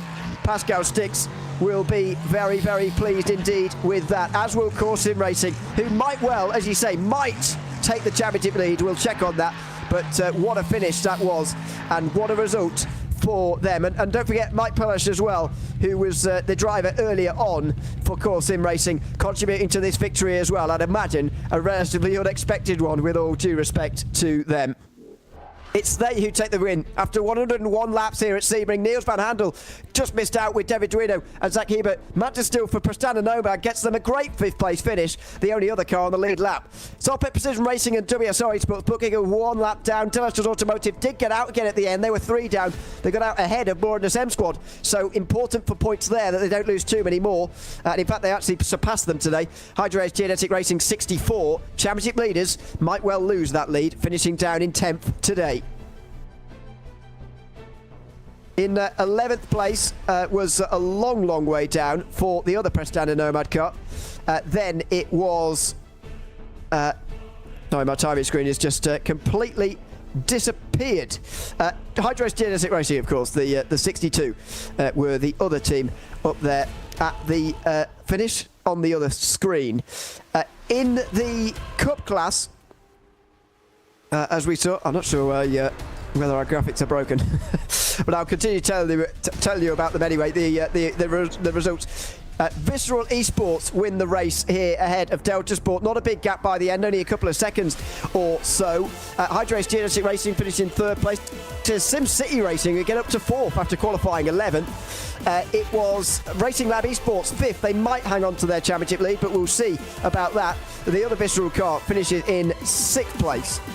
In 7th was Impulse Racing, followed by Valkyrie Competition, who had that late crash, of course. Fiercely Forward finishing in 9th place. At Carlisle Esports in 10th. There they are on the screen. And then 11th place, Sim Racing School, Batos Tomorrow, and Christian Arp eventually got into the Olympus car, unfortunately, a lapse down after that late crash. In sports, Team 75 Bernard by SimRC gained 13 places on the day, so it's exactly why they're series leaders. John Butchford finishing 2nd, just coming up short. Timo Hayden takes a podium after getting pole earlier. He just really benefited from the late caution, but good driving from them got them the top 5, as did Joni Hagner for Glacier Racing. Zekerel Esports and Dropbear were very close over the line. It was Orion Race Team in 8th place, and the Satellite Racing and Door Academy rounding out the top 10. In 11th place, it was Grid and Go, who'll be very disappointed with that, considering the race. Torque Freak Racing rounding out those on the lead lap. Scott McGarvey finishing in SRN Motorsports car. They were 2 laps down after their late crash. Delta Sport British Bachelors were both 4 laps down. Altitude Esports, WSR Esports, Booking were 5 down. Had a Fiercely Forward who were 6 down. BS Turner 13 down. And ZF Esports who were disqualified from the race. Finally, in TCR, it was a victory for WSR Esports but Giga by GeForce Racing, and probably the quietest of the classes at the end. Impulse Racing finishing in 3rd place ahead of Carlisle Esports, with Veracious rounding out the top 5. Then SimMotion finishing in 6th place and Share Esports, the championship leaders, who might well lose that. Semper Racing qualified on pole but didn't finish the race towards the front. They were 8th at the end, I'm afraid, ahead of RD Simsport, Hydrace Genetic Racing and Grow Racing Team, who still finished the race despite having a pretty early accident.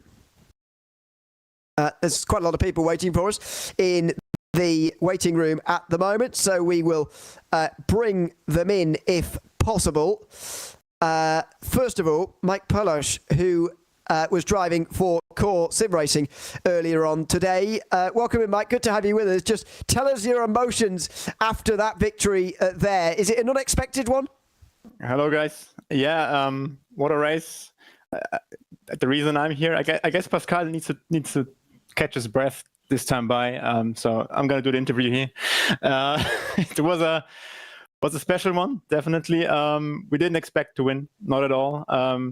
Nevertheless, things went well. We always focus more on the race pace instead of qualifying, but this one was unexpected for sure. And what about the actual racing itself? Was it, as you expected, managing traffic, or was it harder than you thought?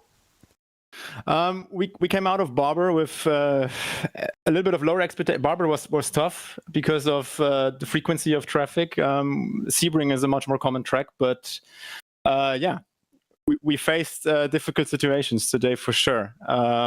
Traffic management was fine, but it was more the racing, which was tough against other LMP3 cars. Pascal did manage that amazingly well. We had some damage along the way, which we had to repair every time here and then.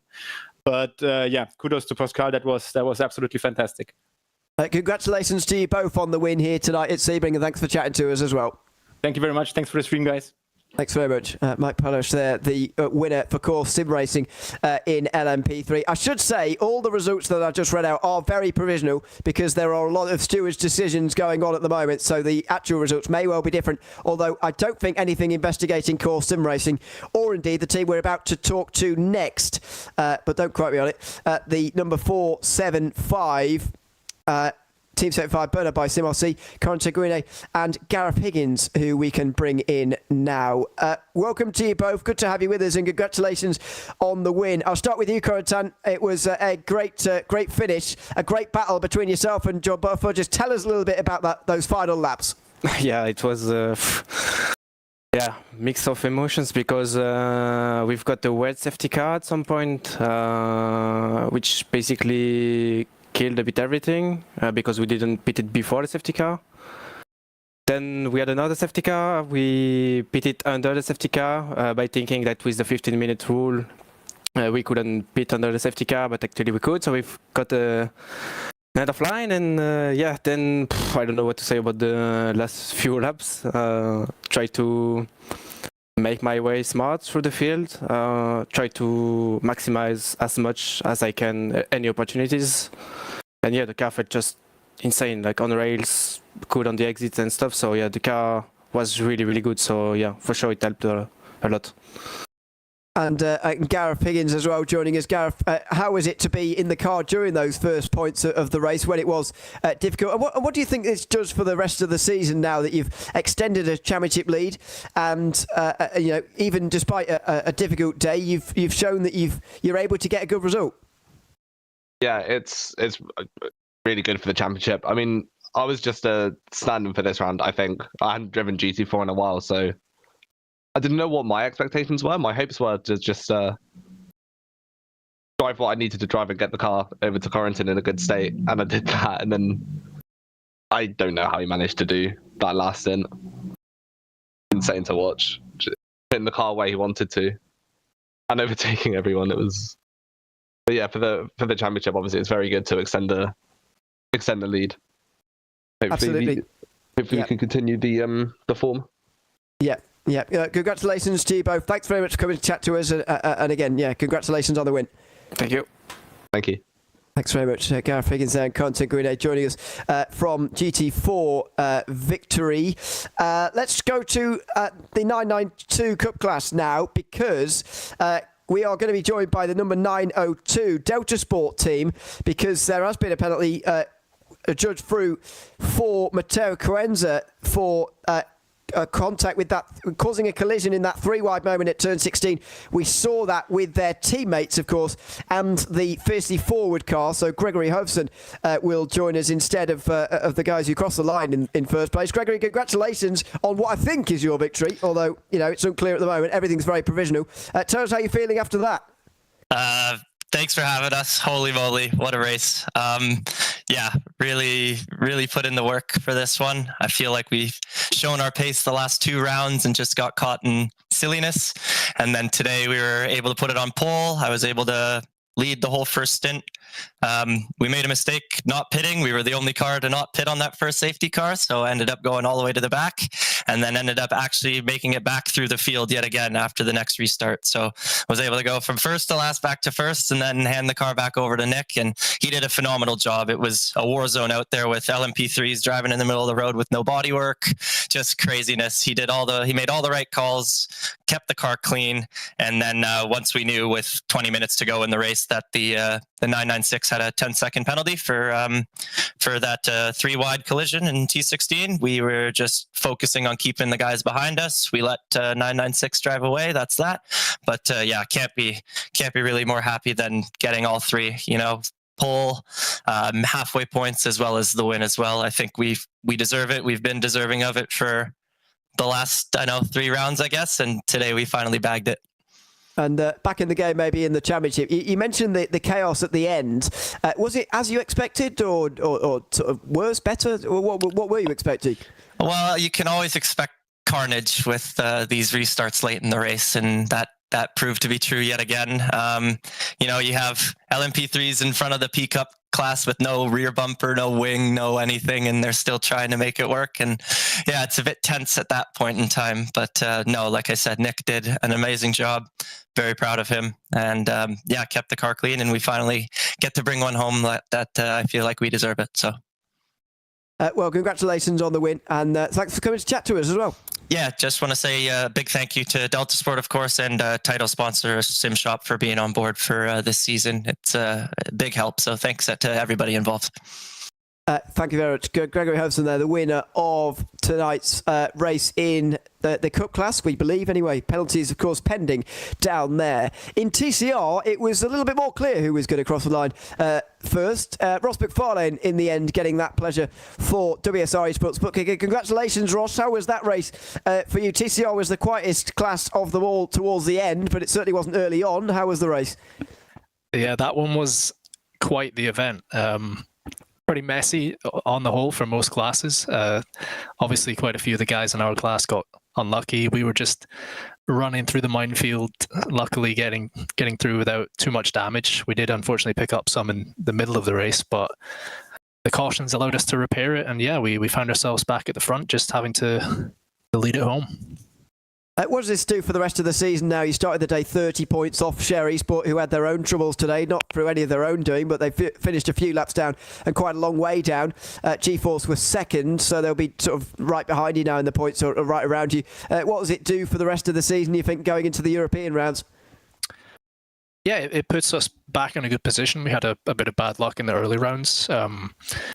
So hopefully take a bit of a break over Christmas, and once we're back up and running in those rounds, we'll be able to perform the same way and score enough points, see if we can win this.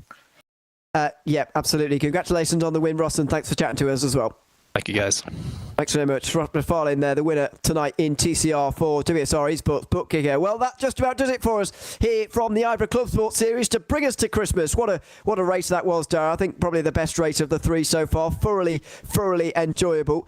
And, well, can't wait for the next round in a couple of months' time now. But yeah, wow, what a race to end the year.